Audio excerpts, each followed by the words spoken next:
Chapter 1. Enter Lock Heartreaver. I can see my homework buddy being grabbed by his throat by a buff, muscular, older-looking man. Several of his friends stand behind him, sneering at the choked boy. Aiden cries, "Daniels, please, I don't have enough." Daniels tightens his grip. "Do you remember what I said?" A small sigh of relief escapes me. It's just that moron, and here I was worried for nothing. The dude's so ugly his own mother would want to forget about him. I wonder what kind of roids he took to get that beefy. I would say supply me, but he's going to be giving malnourished children a leg up in terms of physique if he keeps taking them. Looks like I should make my entrance before my likable cheat sheet gets turned into mush. I adjust my sleeves and my backpack, making sure my special surprise is ready to be thrown. In my left pocket, I stuff goggles and a mask from my backpack. My taser is slotted in my back pocket, and a can of pepper spray made to look like a graffiti can rotating in my hand. I walk out of the shadows of the alleyway. "You get older every time I see you, Daniels." I wag my finger at him. "Surely you remember back in elementary all those years ago where the no-no zones were, so what are you doing touching kids there?" He growls at me, a familiar hate raging at its peak. I smirk, my attention shifted to Aiden. "How you doing, best buddy?" He flashes a pleading look. I can see the irritation on Daniel's face as he holds up Aiden. I owe the guy because I didn't do my homework last week, as I do most weeks, and Lord knows if I fail this next class. I'm going to be a fucking super senior because I'm getting held back. Daniel seethes as he stares me down, observing my neutral stance with caution, knowing I never take a fight head-on like this. His goons don't even twitch without his permission. Daniel's a true elder at heart, controlling and rotten to the core. He's the son of some mafia dude. I don't know who, and it's not my problem. He's bald at 17, what a goddamn loser. He shouts, "I swear to God, I'm gonna make you commit suicide out of shame." I flash my best cocky smile, ruffling my white hair at the same time. "Didn't you say that to me last week, and the week before, and the week before that?" His goons shift their stances, ready to chase after me, but I sure as hell don't feel like running today. I got a different plan in mind. Aiden shouts from Daniel's grasp, "Run, get out of here, he's really going to kill you." "Shut the fuck up." Daniels loosens his grip and throws Aiden into a wall, kneeing him right in his stomach. Saliva and snot come pouring out of poor Aiden like no tomorrow. I grimace, "Yikes, Aiden, you good over there?" He coughs as Daniels holds him hostage. "Get out of here, man, what the hell are you still doing here?" On that note, or an invisible cue, the goons rush me. I almost forgot about these idiots. I pull out a can of pepper spray and spray the first one. The taser that I hid right behind my back comes right out, and I shock the first guy straight to the heart. He seizes on the ground while the other one swings. I dodge and spray him. He screams from his eyes being sprayed, and I bounce the can off the back of his head, catching it before charging into his body. I shock him with my taser, crippling him to the ground. Daniels throws Aiden to the ground, cracking his fists. "You got any more gadgets in that bag?" "Oh, maybe a few, but before we fight catch." I throw my backpack at him. Unbeknownst to him, I have a detonator inside my sleeve. One press and he's going boom. Well, not literally, but it'll get the job done. He dodges my backpack with absolute ease. His slight smile turns to horror as his gaze catches what's inside, but it's too late. I press the detonator. Tear gas goes everywhere, spilling all on the road before me, covering both Daniels and Aiden as they both ferociously cough, tears streaming down their faces. Shutting his eyes and flinging his arms wildly, Daniels shouts, "Damn it, I'll fucking get you." I put on my goggles and my mask, rushing into the tear gas. I duck under his wild swings and shock him in his ribcage. He swings to counter. I put up my arms in defense and manage to block, but I get sent flying. He breathes heavily, coughing as he starts limping away before he drops. I rush over to Aiden, carrying him out of the tear gas. "I got you, Aiden." Once we are out of the alleyway, the last coughs fading from his body, he asks, "Why go so far for me?" I laugh, "That's a stupid question. You're the only guy who does my homework for free. You think I'm going to let you get sent to the hospital?" He brings out a bitter laugh as he cracks a melancholic smile. You're tough, I wish I could be like you. I console him. Don't need to be, pal, you're good as you are, just keep staying diligent, carry a weapon or two and you'll find your way. I slap his back and a cough from hell explodes from his body. A hearty laugh leaves me. Besides, if you are me, who the hell else is going to do my goddamn work for me? Now come on, I'll bring you to the arcade. He says, really, but I don't have any money. I give him a knowing look. Duh, you don't have money, of course I'm buying. We walk right past the school gates and I feel someone grab my collar. I didn't know somebody wanted to die today. I whip around, almost swing at the unknown figure, only to stop and clutch my mouth and nose at Mr. Marks, the ugly bastard disciplinary counselor. He grits his teeth. Lock Heartreaver. I laugh in his face. That's my name, don't wear it out. He spits. Oh, you think you're so fucking cool, don't you? Apparently he hasn't realized who he's talking to. I would feel shock, but this guy probably uses the bottle to solve all his problems. I smirk. I mean, have you seen me? Who else is rocking a physique and strength straight from the gods themselves? White hair so luscious it would make a grown man cry, and black eyes to tear through the souls of anyone they look at. I put my hands up for emphasis, my fingers pointing to my face. Not to mention a face that would make the kittens cream. Aiden hangs his head, cringing. I can't believe you said that out loud. Mr. Marks grows red with anger as he shouts, Lock Heartreaver, get your ass in the counselor's office on the double. I don't have time for your nonsense today. With nonchalance, I clean out my right ear. Listen, I get it, you're ugly, no need to be jealous. I would say blame yourself, but honestly, you really got fucked in the gene pool lottery. He ignores my remark. You're going inside this school, or I call anyone and everyone I can to drag you inside the building. And who the hell is going to make us? I stare back at him, dead serious. As much as I joke around, we need some damn freedom not to be shackled right back to responsibility. After what we experienced, a few drinks wouldn't hurt either, but I keep that part to myself. However, judging by Mr. Marks's hate-filled face, I don't think he's even entertaining the thought. Aiden suddenly says, I'm all right, man, you take it easy, okay? I groan, wait bro, if you go that means I have to go with this guy. Class is still in session, Lock, and you told me to do what I'm good at, so I'm on my way. He flashes a small smile before heading toward the gym, probably to wash off the chemicals from the tear gas. I yell after his leaving figure, yeah, but right now, like Jude, I have a penthouse. Aiden flashes me a thumbs up and I close my eyes in defeated acceptance. I smile at a seething Mr. Marks. Can I call in sick midday? Inside now. I sigh, fine, I just can't win. Aiden gets to run off to finish the rest of his free period and I have to go to the disciplinary office again. It's my second home at this point, well in between the detentions, that is. I march inside the pristine halls of Alford High. I wish this place had any real value. If it wasn't for my father bribing the school, I wouldn't even be here in this place to begin with. You're either a scholarship kid licking the scraps of whatever the rich throw at you if you're lucky, or a Nepo baby coasting through life. Personally, I'm glad to belong to the latter. I've seen too much that makes the former far worse. I make it to the room, and the lady across from me who is supposed to be my counselor, her name is Shoko. She has long, princess-like, purple hair, huge tits, massive thighs, and a waist so perfectly crafted that it complements her slim physique in just the right way. Somehow, probably through ritual sacrifice, she has the audacity to wear a mini skirt when she's carrying an entire football team back there. Anyways, she's just about every guy's dream, and most importantly my dream. And whoever put a ring on it back in high school, I'm going to cuck him. I swear, one of these days, I'm gonna fuck her so goddamn hard that she'll be begging that lucky degenerate for a divorce.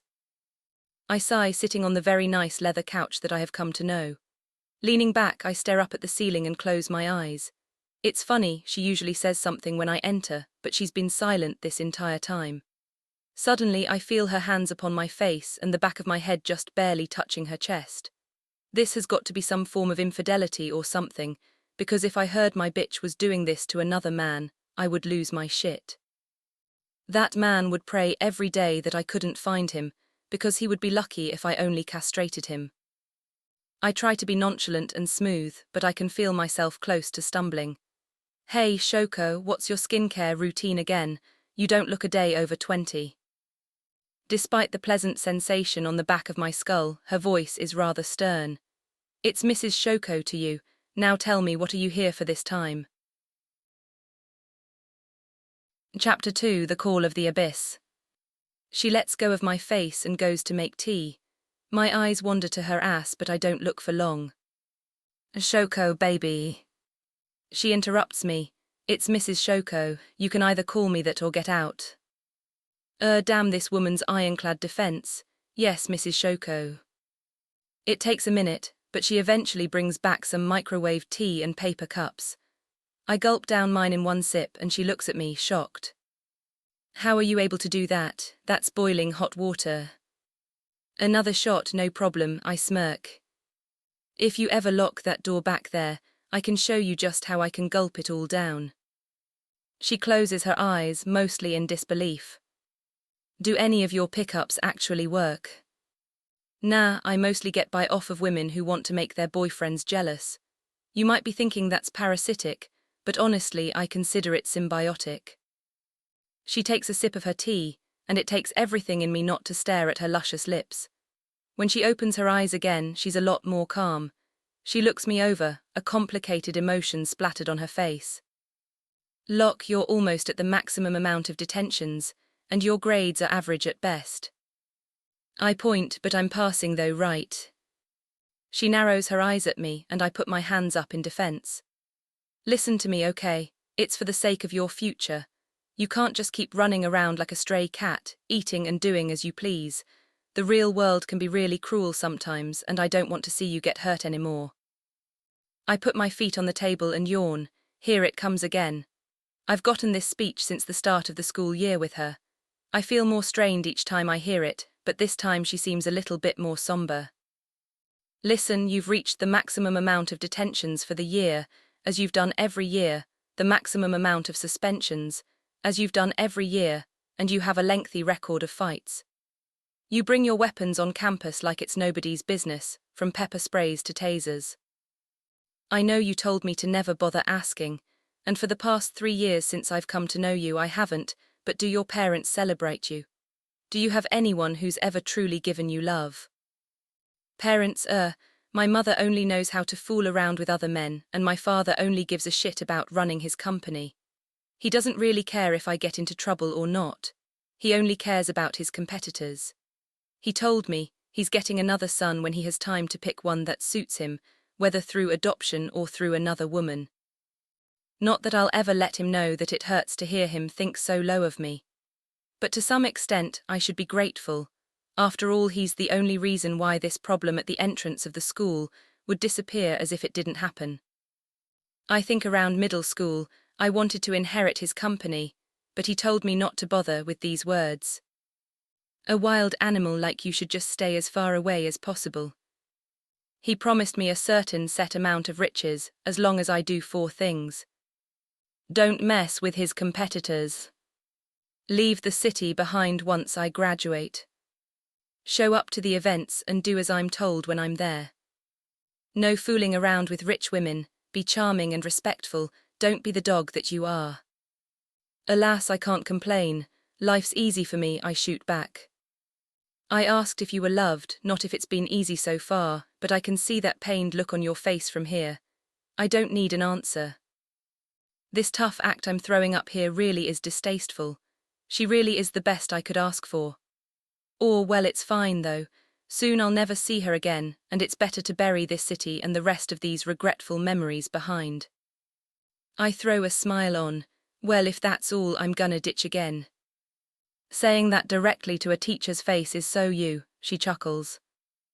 Oh, did I hear you laugh? A small smile crosses my face. She smiles as she composes herself. Maybe I finally lost my mind due to your incessant flirting. You can go now if you really don't want to talk. Just try to stay out of trouble and learn to value yourself a little more, okay? Learn to value myself. All I do is care about myself. The The way she phrased it almost peeves me a little, but I have no reason to yell at her, it would damage our relationship, and I'm not the type to give up a meal when it's in reach. I leap up from the couch. See you around, Shoko. I promise I'll visit with cake next time.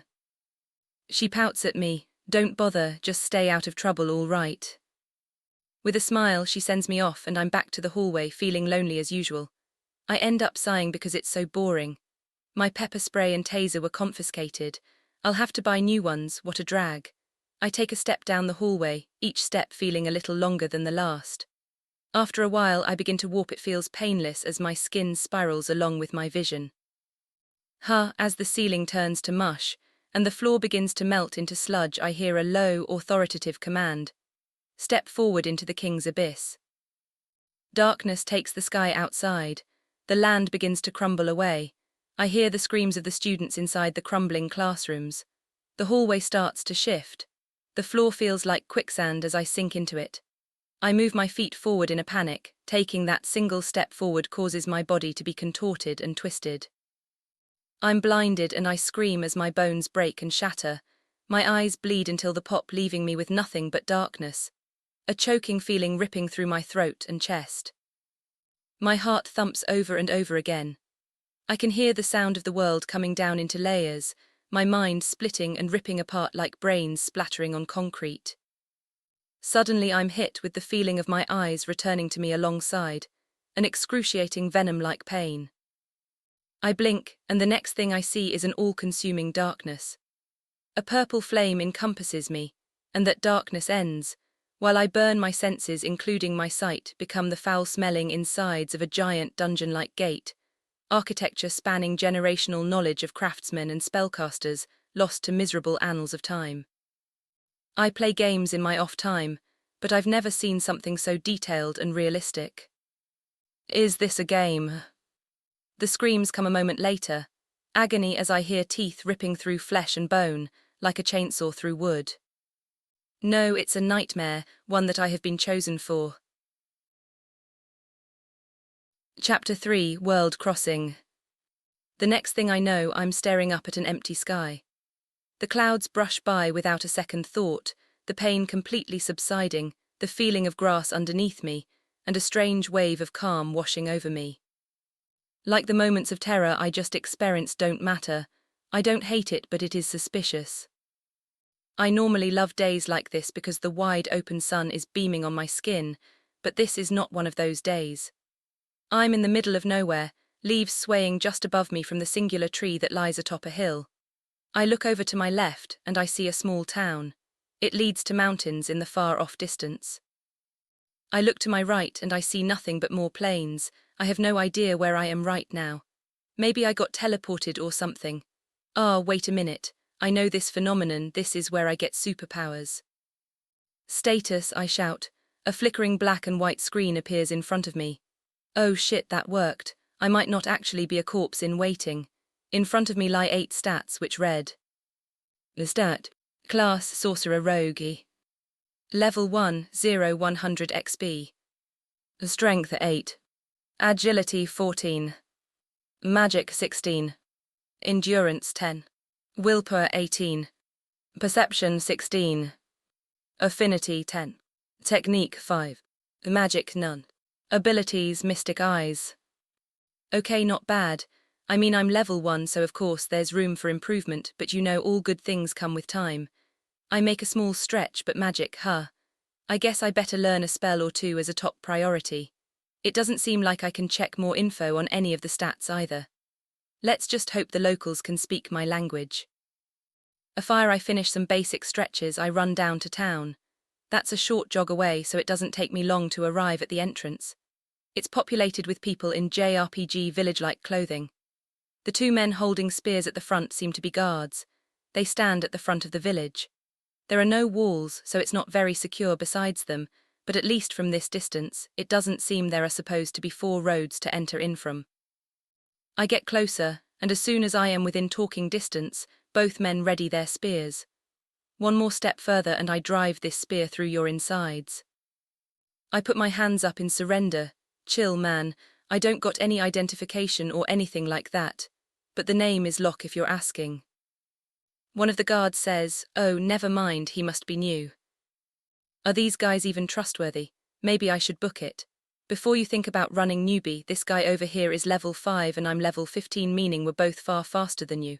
He extends his hand and flashes a kind smile. I'm guard Captain Mishima. He's a bit older than me, probably in his 30s. Brown hair, broad shoulders, brown eyes. But he's well kept, and all that muscle he carries with the heavy plated armor he wears makes him look imposing. I shake his hand. Well, Mishima, you have the honor of meeting the great Lock Heartreaver. These NPCs seem pretty friendly on the surface, but it's not like I have any other choice. Maybe I could have tried to survive out in the woods, but without a single weapon, I'm pretty much dead in the water. He cringes. Right, well, follow me. Once we get you registered, we'll get you set up with work as soon as possible. Wait, a job? No, bro, I don't want to work, I exclaim. He narrows his eyes. Well, that's the only way you're gonna be able to get housing and food from any of us. Okay, do I at least get to choose? I ask. Of course, from what's available, unless you're actually okay with the first option, but you look a delicate sort, or at least someone who really cares about appearance. He scratches his cheek. I sigh. Whatever, old man, I'm following you. Well, I guess this isn't so bad. Things could be a lot worse considering I've been transporting to a strange place without any way of getting home. I follow Mishima closely. Some of the townfolk give me short nods and looks of pity as we walk by. Mishima has a spare knife on his belt. The only thing on my screen that says I can do are these things called mystic eyes. By locking eyes with someone, I can paralyze them for a full 6 seconds. Currently, this ability has a 30-second cooldown, and I don't really know why, but I have full confidence I can just activate my ability whenever I want. Should I just tap him on the shoulder, paralyze him, take his knife and run? I need information though, so maybe that's not the best yet. We stop in front of a normal-looking tavern-like building. Hey Mishima, before we enter, you mind if I check the windows? I ask. He turns to me. In that instance, I'm ready to lock eyes with him and paralyze him, and he says, "Oh sure, you must be worried that I've taken you somewhere strange, but don't worry, it's nothing like that." I peer into one of the windows. There seems to be a bunch of people in there drinking, some of them laughing. And there are people who look like me in modern-day-looking clothes, nervously shuffling at one of the tables. I'm guessing you expected me to arrive. You're sharp, that will serve you well. I don't know much about the amount of jobs we have left that has to do with desk work. That's Murahi's thing, but once you're in there you'll start getting answers. Okay, if I leave you here, you seem like you can introduce yourself just fine, so don't go making trouble for me. He knows that I'm looking for answers. Well, no need to hesitate. Yeah, you're good. I won't leave and run off somewhere I know and get you in trouble. I stopped right in front of the door. Wait a minute. Am I of legal drinking age here? I ask. Back at home, they said I had to wait until 22, and every day since I've been wanting to die because of that. I know how hard it is to get booze. My father made sure that he had people both following me in and out of the house to make sure I wouldn't go and booze up anyone or get boozed myself. Mishima responds, I mean, yeah, I don't see how drinking is a big issue. I push open the front doors, a wide grin on my face. Go, Mishima, I have a destiny to lay claim to. He scratches his head and leaves the doors slamming in front of him. No one in the tavern really pays me any mind, besides a loud bang at the front doors. I walk up to the front, and I see the most beautiful lady I've ever seen in my life. Utterly flawless skin, short red hair and pristine violet eyes. Her presence feels awe-inspiring, as if she lights up the entire room. Her composure is like some of the rich chicks that my dad would have me hang around during events. Then I notice her elongated ears twitch. Wait, is that a real-life elf? She gives me a small smile. You must be new. Are you ready to get registered? She pushes a small square note with a pen to me. As she leans, her tits push up against the countertop, a greedy look swimming in her eyes. Your name right here. She's got to be into me. This might be the easiest bucket I have ever made. I take the pen and write down my name on the card while saying, I can think of a couple of places where I would rather register my name. I flick the card back, smooth as a baby's ass, but my fucking dick got in the way of my speech. Please, Lord, let it come off funny. She looks at my stats, then back to me and flashes me a pitying smile. A soft chuckle escapes her. Unfortunately, I don't think you're strong enough for that yet. Why don't you just join the rest of them, and I'll be with you all shortly. She walks away towards the bass, swaying those voluptuous hips. So it's not a no, I shout. She looks back, and only for a moment, flashing hungry eyes, licking her canines before leaving, before giving a dismissive wave, heading to the back. Let's fucking go, I'm so fucking in there. With that I walked to the table and plopped down into my seat, looking at the other 7 at the table, 4 dudes and 3 girls. Chapter 4: The Party. 2 guys with brown hair, amber and green eyes respectively. They kind of look like brothers, but they have their dissimilarities. Their physique is a prime example. The amber-eyed guy has a slimmer physique, while the green-eyed guy has a much tougher physique. It's quite similar to Miss Hima's, except younger and a little less trained. There's a guy in the back with black hair, red eyes, scary-looking scars all over his face, and a physique just as heavy as Miss Hima's. Then there's one last boy all the way towards the back, pink hair and blue eyes. He's very lean and looks a little frail. All of them are about my age. As for the rest, the first of the girls is a petite blonde with twintails and a very dainty body that looks delicate to the touch. The other had short, red hair, green eyes, a very sporty figure, a finely toned stomach, very well-toned arms, and a great-sized chest to boot. Lastly, the girl at the back truly captivates me. Long, moonlight-touched hair, striking deep blue eyes, and a quiet, princess-like composure with a perfected hourglass-proportioned body. So I got a spit game immediately, but before I can even open my mouth, the black-haired dude with scary scars on his face speaks. What world are you from? Pardon. He repeats like I got nothing else better to confess. You heard me. What world are you from? This some kind of fucking joke. I'm from Earth, I spit back. This guy is wearing modern clothes like me too, so I don't know why he's asking me dumb questions. The only people who aren't are the sporty chick and the girl with the violet eyes, and the sporty chick has rather ragtag, untamed, barbarian-like clothing, while the moonlit girl is wearing rogue leathers with a dark hood laced with bird feathers. It really doesn't make her any less noticeable, though. I'm from Earth, he mocks before groaning. You're the 4th Earthling today. This group might be really fucking screwed. He scratches his head furiously. If my existence is some type of mistake, we can fight about it, and just so you know ahead of time, I won't be the one losing. He cracks a smile. Oh, you're one of the feistier Earthlings, that's great. I was looking for a punching bag to beat in. I gesture to him to come at me, ready to activate my eyes. If you want to brawl, bitch, just say when. I'm awakener, dumbass. I'm practically superhuman compared to your regular stat ass. He materializes a sword, staring me down. I don't back down, ready to launch from my seat when he makes the first move. Can you two not fight before the dungeon? And can we start with introductions first before you start trying to kill your own teammates? The twin-tailed blonde shouts. The guy dematerializes his sword. Ragnarok, he says. I pay no mind to him and look at the girl instead. And your name? She puffs out her chest, flashing her little fangs. I am Lady Alana, it's a pleasure to meet you all. I get up from the table and kneel down next to her, taking her hand into my palm. Her cheek flashes a slight red and sounds of confusion come out from her. What? Why? What are you doing at the table? The amber-eyed guy shouts. Suave, I flash a smirk, merely greeting a refined lady with honor. I kiss her hand. Her confusion dies down, and a look of disgust full of embarrassment appears as she spits. A dog with manners, how quaint. Hey, I'm only following proper etiquette. Don't blame me, blame fine society. I grin before going back to my seat. If you're done being horny, we can continue, Ragnarok says. Anger billows in me, but I get interrupted before I can speak. My name's Rin. I hope we can make it out of this okay and soon. I got family to get back to after all, the sporty chick says, flashing a bright smile. The amber-eyed guy says, my name is Bobbert Raphilius.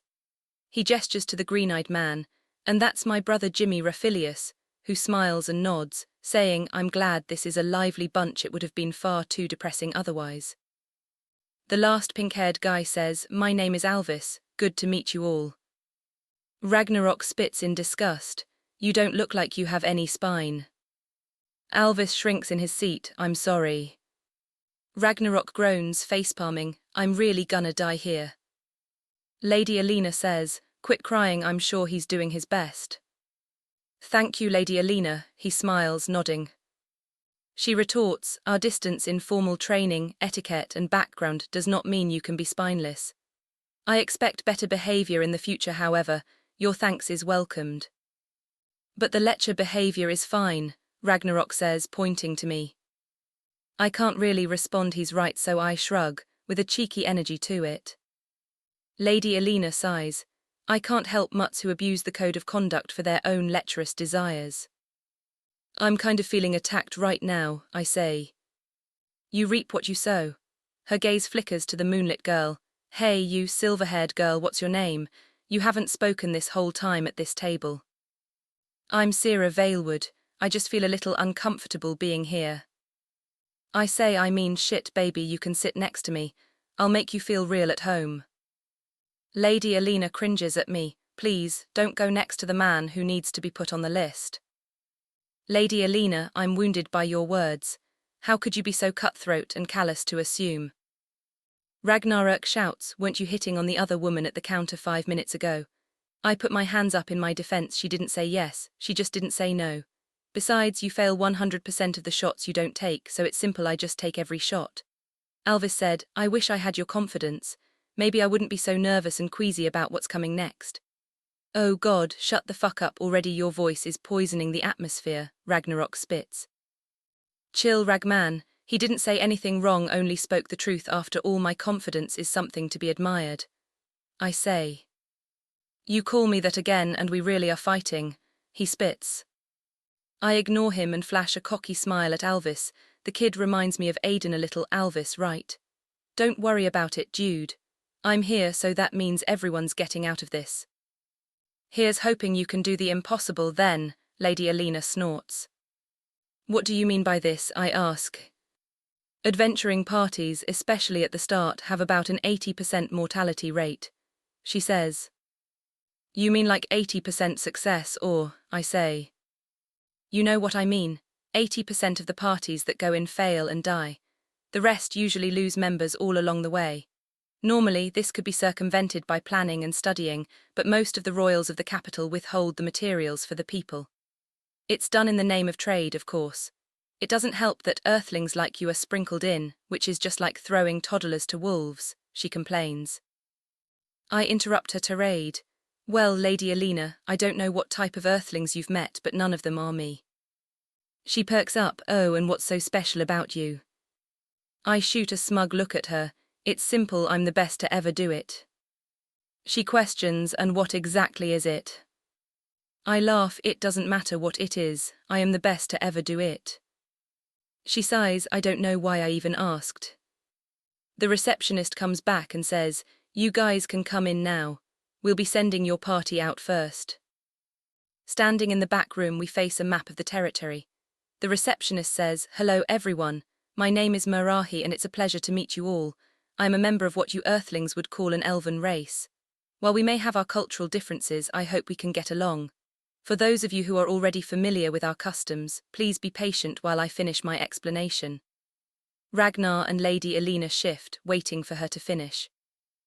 Now, she continues, for those who wish to avoid participating in this mission, we have only 2 available slots.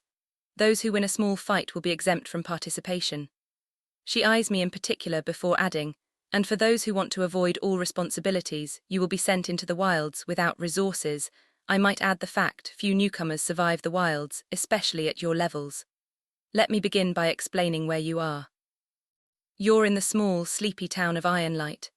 This town, along with 3 other small villages, Hope's Banner, Elderbane and Hooksreach, are where you newbies are typically summoned. I understand some of you had your own respective worlds before arriving here, but I must tell you that those worlds no longer matter. They have been swallowed up and remade within the King's Abyss. She pulls a separate image from the table, revealing the gate I stood before, the one filled with screams and the sounds of flesh and bone being torn apart without mercy or pause. We are not far from here, perhaps a day or two's ride.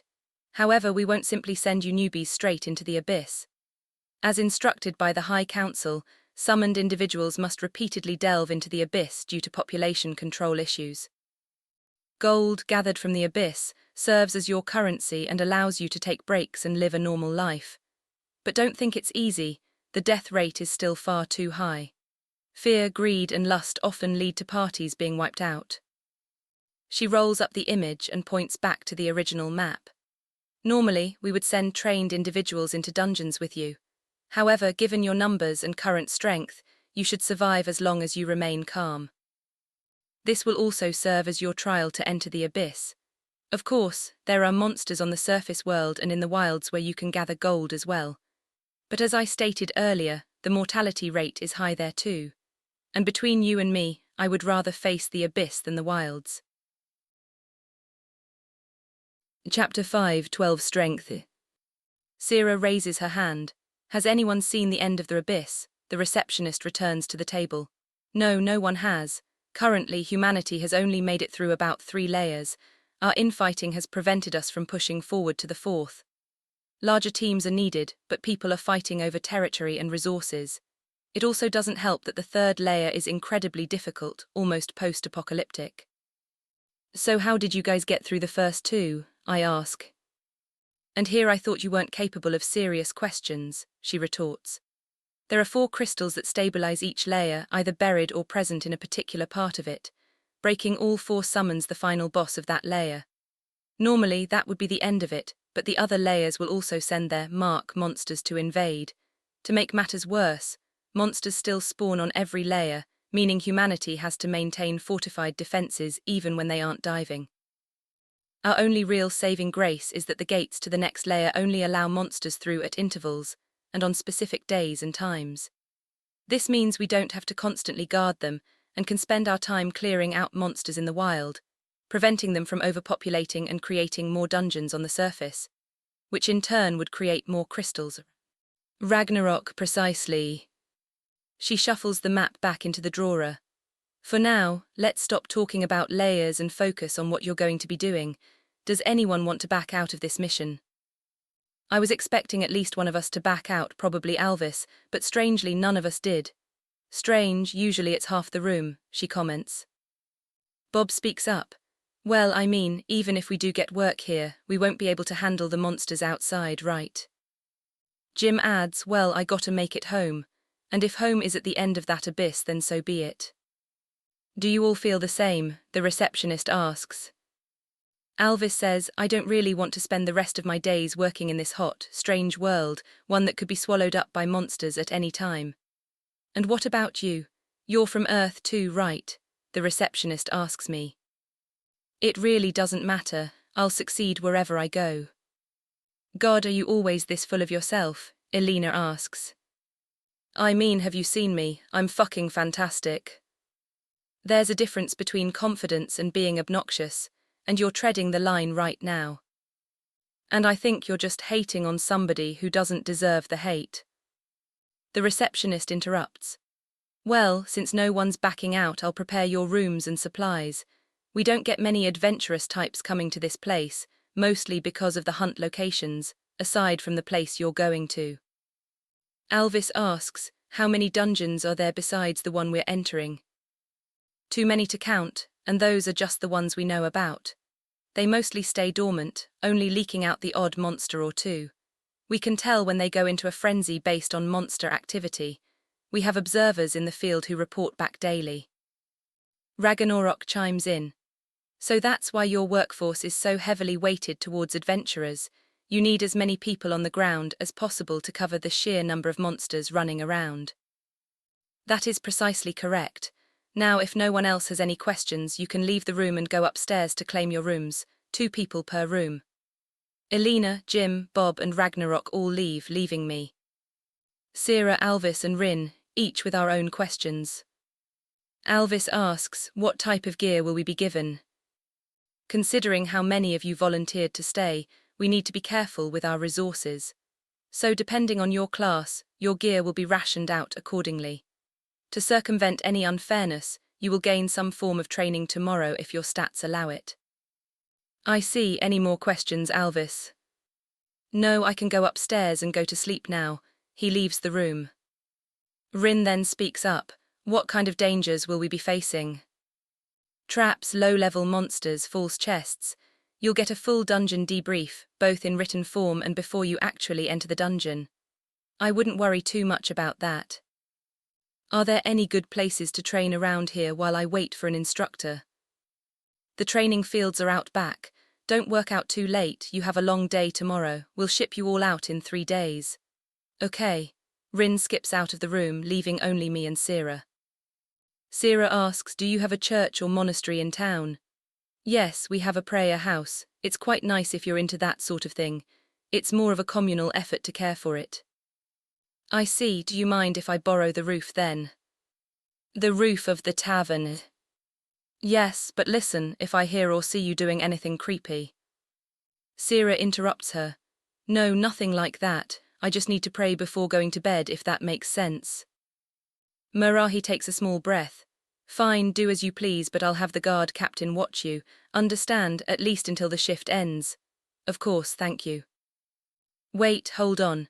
Before you call the guard captain and risk disturbing his sleep and wasting his working hours watching one girl, just call me. Oh, and what exactly do you provide in terms of actual fighting power? She asked. Who needs fighting power when you can just run and get help? And I'm not gonna lie, when it comes to making an escape, I'm your man, she sighed.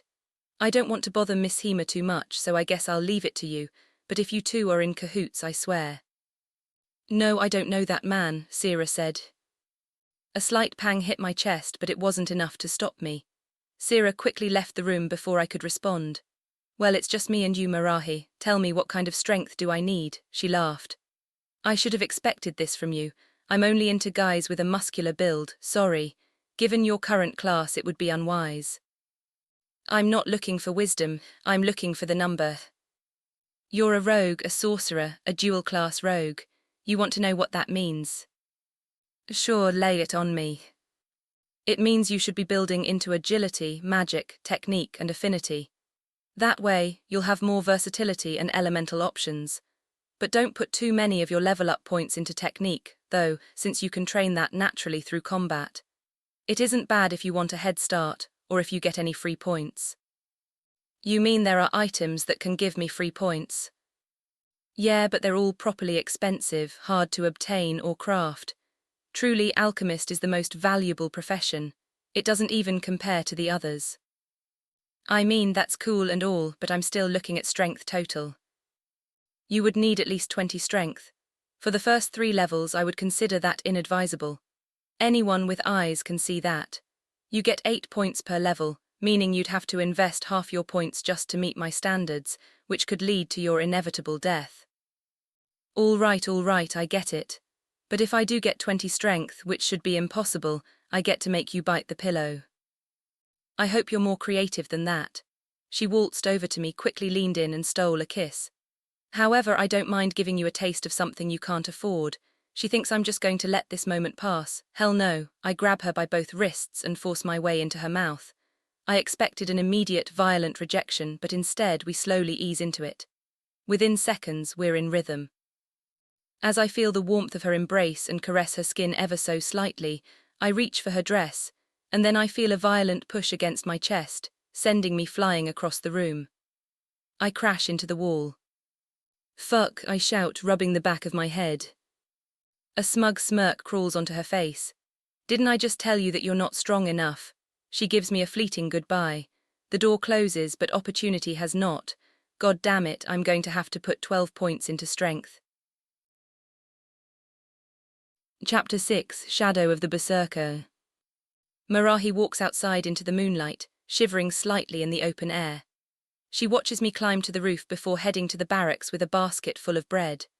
The guard welcomes her, silently approving her entrance.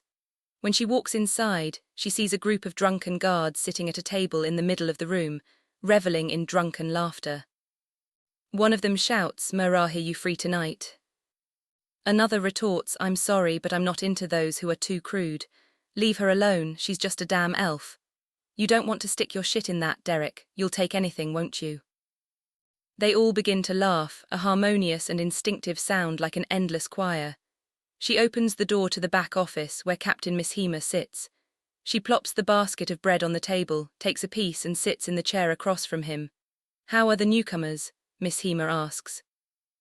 They're fine, all things considered. The men are manageable and the women haven't shown any signs of immediate rebellion. To be honest, they're the best kids we've had so far. Calling them children is, kind of. You do know I'm about 200 years old, correct? And yet, you tell me all elves stay in the cradle for about 160 of those years. Sure, we're sent down as guides. However, I have lived a rather fulfilling and long life. That extended lifespan helps, by the way. My mentality is humanoid in nature, so temporary pleasures help stave it off. It helps keep our mental stability so that we don't lose our minds. SOG also guides any of us who have lost our way to the truth. I live my life with little worries. I believe that's all any creature can ask for. I see, no matter how many times I hear it, it fascinates me. Well, continue with your personal report. The white-haired one is a barbarian with a seemingly simple mind. His starting stats show high willpower, and he possesses a special ability that he doesn't seem to use to his advantage. We were briefly alone, and he lusted after me, yet he showed no signs of forcing himself on me, nor did he activate his ability to paralyze me. Whether this demonstrates restraint, intellect, or good morals is difficult to say. But I suspect his true character is yet to be revealed. He's an earthling, and an earthling's true character is typically revealed when facing danger. Their facade melts away like a house consumed by fire. Should I find him a trainer, perhaps a sorcerer trainer to make him useful in the upcoming dungeons? Miss Hema asks. We don't have one readily available. A wizard might help, as they have a similar lineup of abilities. Honestly, the best option for him might be an elixir or a rogue trainer if we have one on standby, rather than focusing on weapons. Do I have personal feelings for him? Nothing concrete, fleeting, temporary pleasure. He is my type, seemingly dumb and empty-headed on the surface but driven to maintain their image and strive for more. His ego is rather large for my taste, though, but it's a shame he's so spindly like a rogue. Ragnarok, Rin, Elena and Sira are all hiding something. Doesn't everyone hide things? Miss Hema responds. Of course, but they're hiding something far more sinister. Rin, for example, seemed far too complacent given the circumstances. She's also a rare berserker class. As you know, there are 4 class types: single, rare, unique and double. Rare classes always have special attributes that come with negatives, while unique classes only have positives. The berserker's negative trait is blinding rage in every interaction. Precisely, it's known as the cursed class, and when paired with a serial killer, he clicks his tongue. Damn it, why didn't you say anything? There wasn't time and I didn't want to worry the newcomers. Her eyes lit up when we talked about crawling around in a dungeon. Maybe she's waiting for that. Miss Hema grits his teeth, Mary. She stops him. Before you shout, the tavern's protective enchantments should keep them from immediately dying. You need to take her out before the raid begins. Putting her down as a member, you know how dangerous those caves are, they need all the help they can get. A wild beast like that will only be a detriment to their party. We'll brand her with a slave mark.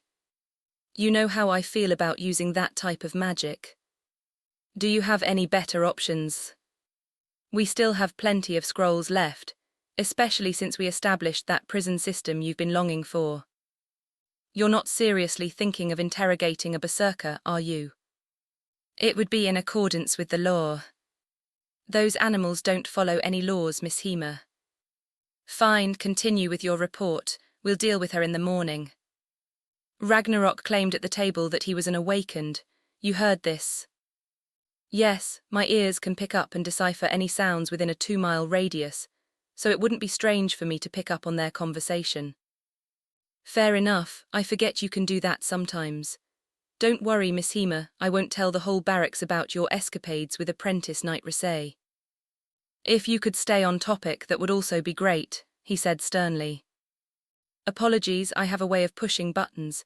Awakened are trained for this and are useful for this. They are from a variation of Earth, where they're used to monster types like this and are also sent into the King's Abyss. Some are more directly influenced by it, sending their youth. Others think it's another potential dungeon that may have stumbled into it. The former is far worse than the latter. Considering the data sets between parties of who actually entered in, awakened always have suspicious circumstances surrounding their parties. We also cannot forget about the 3 awakened that function as high-level operatives inside of each perspective major guild. Each one has recruited a massive following of their own, which practically functions as mini-factions using their own respective skills. Klein, the elemental wizard who can summon magma beams and cause disasters with a snap of his fingertips. Era, the sword that can cut mountains. And Domin, the betrayer of humanity. Wait, the betrayer of humanity, but he was considered to be the abyssal knight. Not anymore, it's been kept quiet, and I meant to tell you this earlier. Domin himself has taken a sizable chunk of the Marina Zero Guild, and has since established a cult focused on joining the ranks of the immortal species, such as me, the children of Sog, Bong's beasts of might the GU, and Dim's chosen the KO. Her fists curled with rage. They hope to achieve this through disgusting means, like kidnapping our species and mixing us with monster blood. The biggest issue is that they're blocking people from getting into the abyss by ambushing parties, searching for whatever looting valuables that they can. Are they the reason why no one can advance through the 3rd layer? Miss Hema sighs exasperated. You know they are only one of many, Miss Hema. Marahi shakes her head. Damn it, how did it come to this? Fine, what about the other 2, he states. Lady Alina is a vampire, she's of mixed blood. Yet she is still bound to consume humans, Miss Hema says. Yes, but she seems to harbour little hostility and is very compliant. She's also shown patience when confronted with Lock. I believe that's a testament to her will to see things through, but it's best to keep an eye on her. Then there is Sierra Valewood. She seemed the shyest of the group. Just like every rose has its thorn, any flower that's beautiful can also be poisonous. Marahi pauses, contemplating if the next words should even leave her lips. Do you think she carries a king's tithe? You mean she's a target of the abyss? You know, Miss Hema, the abyss expands its power through 2 means. 1, by consuming other worlds and throwing it all together, and 2, by killing those it brands as sacrifices. It's seemingly random. Scholars are sure there's a trick to it, but no one can prove it. Regardless, I believe she is one. How did you find her? Miss Hema pauses, closes his eyes, and takes a heavy breath before continuing. I found her unconscious, bound by chains near a destroyed slave caravan. Her eyes looked empty, and she appeared bound but strangely nourished. Did you investigate the scene and see who killed them? I was in the wild, and while the scene was messy, it looked like the average battle. I figured what happens in the wild stays in the wild. Let's just hope that she isn't a king's tithe, then. I'm sure the girl has been through quite a lot. We should do a risk check tomorrow, and if she does have a brand, we need to send her to one of the guilds for protection. You and I both know that's not how this will work. Someone, in order to gain more power, they will slit her throat to make the abyss stronger, making the loot inside even better. Or they'll use her as political leverage to make people's lives worse, threatening to kill her whenever, using the abyss as leverage from the abyss. No, I think it's best we leave it alone. No risk check, nothing. If she's hiding that, then she's hiding it. A guard bursts through the door. Comes quickly. What's wrong, soldier? Ishma stands. Berserker, the berserker is outside killing everyone. Chapter 7, Shadow of the Berserker 2. I'm the last to leave the tavern. I stretch out in the moonlight and look up. It's dazzling white. Despite the sun and moon being here in proper rotation, I'm not at home in the slightest. It feels lonely looking up at it. I slap my cheeks, I won't dwell on it too much. Apparently Sierra didn't pick her room because she went praying, so that means we're staying in the same room together, and if I remember correctly. I look to the roof of the tavern, and there she is, praying to the moon. Circling the building, I spot a place where I can pull myself up. With a small jump, I easily grip the roof's ledge as if it's nothing. I feel a slight strain on my legs, but my balance is perfect. The stats really do make a difference, even in the real world. Normally, I'd have a bit of trouble getting up onto something like this. I pull myself up and land like a ninja. Sierra is wearing a silk gown. It's slightly translucent, which gives proper curvature to her ample body. I hear her whispering something under her breath, but I can't decipher the words. The sounds, however, feel holy.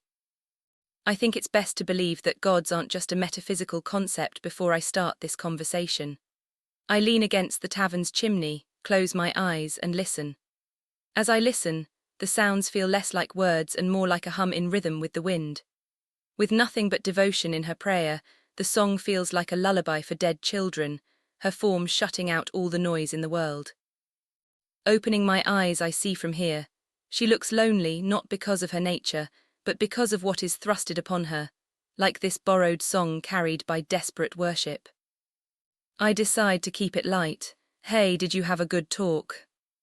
She nearly falls off the roof, grabbing onto the ledge for support. She stands up, her cheeks puffed. What are you doing here? You're that lecherous guy, right? I respond, oh, I haven't touched anyone yet, at least not in our party. She gives me a disgusted look. I put my hands up in surrender. My bad, I just came to see how you were doing, we're roommates after all. Sira shouts, what, I would never choose to room with you. Well, the rooms were first come, first served, and after my successful escapade, I was one of the last people to choose. She groans, I should have known I'd get stuck with you by default, but I thought you were going to go after Lady Alina. Don't get me wrong, she's attractive, but she can't compare to you. She sighs, I would take that as flattery if it were coming from anyone else. I decide to switch the subject. So, what was your prayer about? Just good health, good fortune, and a way to see my parents again. I say, touched a nerve, didn't I? No, it's fine. Back at the monastery it was easy to touch my nerves too, so it's not like you did anything wrong. Good, wouldn't want to get off to a bad start with you. She chuckles, it's too late for that, but I don't mind starting from here. So, friends, acquaintances, people who just met for the first time, I'll take whatever. She shakes her head. Acquaintances is good enough since we'll be fighting together. It gets oddly silent between us. Some would say it's awkward, but that's not what an opportunist like me would think. So, Sira, I cough, quite the outfit you have on. Pray tell, why such a shameless public display? She yells, shocked, these are sacred prayer garments. I guess the hole on the knees in translucent nightwear, a part of the prayer thing, huh? Stop trying to make it sound lewd. The monks at the monastery told me these are important for women to wear, she shouts. And precisely how many monks were at the monastery? There were 80 of us. And how many of them were women's? She pauses, there were only 10 of us. I mock, Sira, I'm sure you know the implications of that. She yells, the monks would never. They're the ones who taught me about people like you in the first place. I laugh, my bad, I didn't mean to comment on your religious practices and people. But you know, if suspicious things happen with them in the future, just call me. I don't know who I'll punch first, but I'll handle it. She spits, you're probably just thinking about the women you're going to assist. They're so you can take advantage of them. I put my hand up in faux surrender. Whoa, calm down. You're acting like I'm some kind of devil. I would never do that, but if the opportunity arises to have intimate relations, I'm not going to say no. You're insufferable, can't you think of anything else besides your lust? The moon is pretty, the view from here is to die for, especially since the moonlight is highlighting your skin and your hair in just the right ways. She grits her teeth in annoyance. Might as well push a little further. Like I said, I can see past the church, some of the town, more of the wood, and the way the wind makes your dress sway, and those sparkling violet eyes of yours.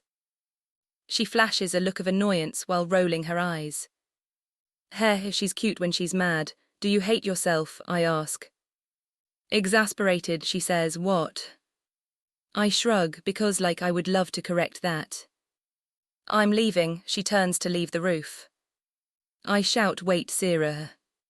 What? I can only take so much of your personality before I get a headache. I say I wanted to say good night, and that I'm looking forward to working with you. I don't know what kind of past or upbringing you've had, but I hope those prayers you made brought you some peace for tomorrow and our journey ahead. I honestly meant what I said. We'll need all the help we can get for tomorrow. She flashes a smile. You're surprisingly nice under all that bravado. I hope I hear more of the real you, Lock Heartreaver. Ah, right in the heart. Who knew the shy church girl would be so sweet? As soon as she's about to climb down from the roof, we hear a scream mixed with roaring past a couple of buildings. I look to where the sound is coming from, and I see a guard's body flying into another building, crashing into it. His body bounces off the stone like a rag doll.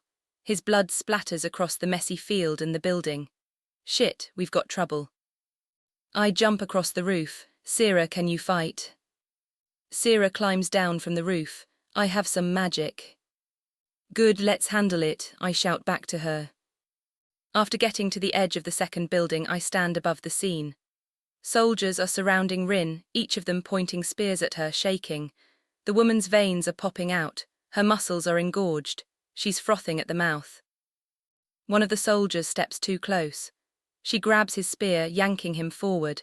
As he releases the spear, she uses her free hand to rip his head clean off, severing the spinal cord. No, she's a berserker, everyone keep your distance, one of the soldiers says. Another soldier cries out as they all stumble backward. This means for the next 3 minutes her endurance and strength are doubled, but in exchange she'll attack anything and everything she sees. Another guard shouts, what triggered it? Could it just be random? She steps in front of another soldier. He jams his spear into her stomach, but she easily snaps the wooden shaft, grabs him by the throat and crushes it. Help me, he gasps, his last words before his throat explodes in a fountain of blood. She crushes his skull with a stomp and roars as the rest of the guard retreats. Yo, I shout from the rooftop. Her gaze locks onto mine and I freeze her in place. Everyone get out of here, I'll handle it, I shout. One of the soldiers shouts back, what, but you're just a... I interrupt him, do you want to live or not? The remaining 2 soldiers flee, one lingering behind, clicking his tongue. Just hold her off, reinforcements are coming. The last one runs away shouting for help. I jump off the roof, landing nimbly on my feet. I have another 24 seconds before I can paralyze her again. She glares at me, frothing at the mouth, and lumbers toward me. Man, I wish some women would thirst over me the way saliva leaks out of your mouth, I joke. To be honest, one hit from her and I'm dead.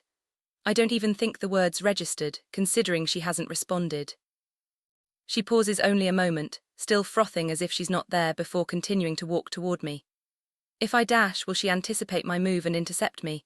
The guards said it only doubles her strength and endurance, so maybe, just maybe. I dash to the side and she moves, only a bit slower than me. I jump out of reach as she swings. I dodge each swing in succession, the shockwaves pushing me toward the tavern wall. There are no windows at my sides, meaning no one can see me, and her fist is hurtling toward my face. I barely manage to swing my head aside as her fist breaks through the wall. I duck under her arm, but the next swing threatens to send me flying until a giant ball of a wind-like light crashes into her, sending her flying in the opposite direction. She ragdolls before gripping the ground with ease with her right arm and torso, revealing only bleeding scratches as she gets back up, still frothing and now growling. I hear Sira's voice from behind me. Sorry it took me so long to get here, are you all right? Sira asks. I hide my relief. I would have been dead if it wasn't for her showing up. I'm fine, as if something like this can rattle me. I can't use another ball for like 15 more seconds. Do you think? Sira says. I'm a patient man. I can wait all night if it's you, I interrupt, rotating my right arm. I can feel her staring knives into the back of my head, yelling, can you not flirt right now? 14 more seconds until my eyes are ready. She charges forward at us, specifically aiming for Sira. I have zero way to draw her aggro. I look at one of the fallen spears on the ground and quickly pick it up, barely managing to get myself into a stance before she's in front of me, looking to bypass my spear. I try to lift it, but she breaks it easily with her charge. She swings back her fist at me, I duck. The second fist grips my arm. Fuck, in one swift motion she rips it off, blood spewing everywhere. An incredulous amount of pain rips through me as my bone breaks. I scream. The instant makes me feel like I'm going to pass out. She cocks back her hand again. 7 seconds until my eyes are ready to cast. I grip my teeth. I toss the broken part of the spear into her face. By some miracle it stabs into her eye. She clutches at it and rips out the wood that penetrated her eyelid. Still seething, she makes a flurry of attacks at me, one fist after another. I bob and weave. The weakness from the blood loss causes me to stagger. An incoming strike threatens to obliterate my skull. I jump back to create distance, which makes me lose my footing. She follows up and her foot plants into my torso, sending me crashing into the ground as blood ejects from my body. She goes to stomp on my crippled form. My vision starts to blur from blood loss. My eyes aren't ready. 4 more seconds. Is this where my life ends? Lungs crushed by some random woman in the worst way possible. Out the corner of my eye I see Sira charge, stabbing a spear straight into Rin's side. The tip of it only creates the shallowest of wounds, as only a single drop of blood is spilled. In that instant, Sira gets hit with a completely reactive hit. It sends her flying back. She screams as the thunderous crack of her right arm breaking from the blow rings through the night. Rin froths, her eyes narrowing onto Sira, steam pouring from her mouth. She rushes Sira, who only just manages to get into a proper stance. The punch only grazes her face, but the sheer power of the blow causes her skull to crack and bleed profusely, causing her to stumble backward. Rin follows up with another blow, winding back her fist, tightening her fist so hard that her muscle tightens and swells. Roaring, she launches her attack, and in that instant a ball of searing light mixed with wind explodes from Sira's left hand, sending Rin flying in the air, spinning. Sira clutches her bleeding skull, watching as Rin crashes to the ground. Upon impact, a thunderous snapping sound pours into the air like a victorious thunder when we both see Rin land on her neck, her body creating a human-sized crater. She doesn't move, did we? A weak smile pops onto my face as I manage to say, "Not bad, Sira. Didn't know your god taught you all of that." Her gaze switches from Rin to me and flashes a weak but clearly worried smile. "Your wounds look really bad. Are you sure now is the time for usual bravado?" I scoff, "Hell, this is the time for it." I laugh like a broken toy until I see from the edge of my vision Rin get back up and snap her neck back in place. The sound of her neck being set back in place and the horror on Sira's face is palpable as she can only turn as Rin charges, bellowing a monstrous cry that makes my hairs stand on edge. She pulls back her fist. She's going to die at this rate. With my remaining strength I manage to stand despite it all. Blood from my wound pours to the ground, threatening to send me into unconsciousness. I can feel my eyes shimmering back with power. My eyes are ready. I look at her form and yell out, "All right, you big, stupid, brawlic bitch, show me what that ugly-as-fuck muscle can do." Rin stops and snaps her body into my direction. She leaps forward. The force of her jump breaks the earth underneath her feet as she jets to my crippled figure. My eyes snapped open, our gazes locked. Her body freezes, unable to make the full motion of knee hurtling towards me. I let my body drop, using her momentum against her, sending her crashing through the building and into the tavern. The small debris from the wood crashes into my fallen form, the smaller pieces piercing my body as if it was glass, and the remaining patrons' nightlife was abruptly disturbed. The drunks in the corner lurched to their feet. One of them, despite his status, instantly recognizes Rin's condition with a deep, bewildered fear. He shouts in a slurry tone, "It's a berserker, everyone run, get out now." I couldn't move. My body felt like it was giving out, it was all too much. Damn it. In that moment I hear the rumble of thunder and footsteps approaching. Marahi's voice in a much more authoritative tone shouts, "Everyone check on the injured. Get them to a priest immediately." Ah, a god worshipper. I hope their god is a nice one. Chapter 8, DMCO Dark Elf. The patrons surround Rin. The first one rushes forward, swinging his axe downward, but he's far too slow. She catches his arm, snapping it, then punches a hole straight through his chest. Ripping out a chunk of bone, she flings the pieces at another charging figure wielding a chair. The bone fragments impale his throat and stomach. He stumbles backward, clutching the wounds as the other 2 patrons back away in fear, their eyes darting toward any exit. Mishima roars, lightning crackling around his sword as he swings at Rin, who dodges the blow. A punch strikes his armor, flinging him backward. "Marahi," he shouts. "I'm already on it," she yells. A light halo hovers up and down on him before disappearing, and he charges back in with twice the speed. His swings now easily catch Rin, 2 slashes ripping into her chest and thighs. She swings to counter, but he ducks and thrusts upward, stabbing her straight through the skull. Okay, it's over. A disembodied voice, sounding like a gurgling venom, echoes through the air. Did you really think it would be that easy? Miss Hima's sword begins to bubble and Murahi's eyes widen. Everyone get down. A wave of green, pulsating energy rips across the tavern, destroying all the furniture and drinks. The patrons instantaneously melt, their skin exploding across the walls. Captain Miss Hima covers his face with his arm as he is pushed back, his bubbling sword ripping through the ground like a knife through hot butter. His palms are singed by the heat, his skin peeling and his eyes bleeding. Gritting his teeth through the pain, he pushes towards Rin's now floating body as the rest of the echoing energy wave flies outward towards the guards. Murahi creates a large white barrier, blocking the entirety of the incoming energy waves. The energy wave soon dissipates and Rin's body drops to the ground. Miss Hima drops his completely melted sword, exhausted, a pained look in his eyes. Murahi lifts her arm to drop the barrier, her gaze wandering upward. She catches a glimpse of a warbling shadow and shouts, "Up!"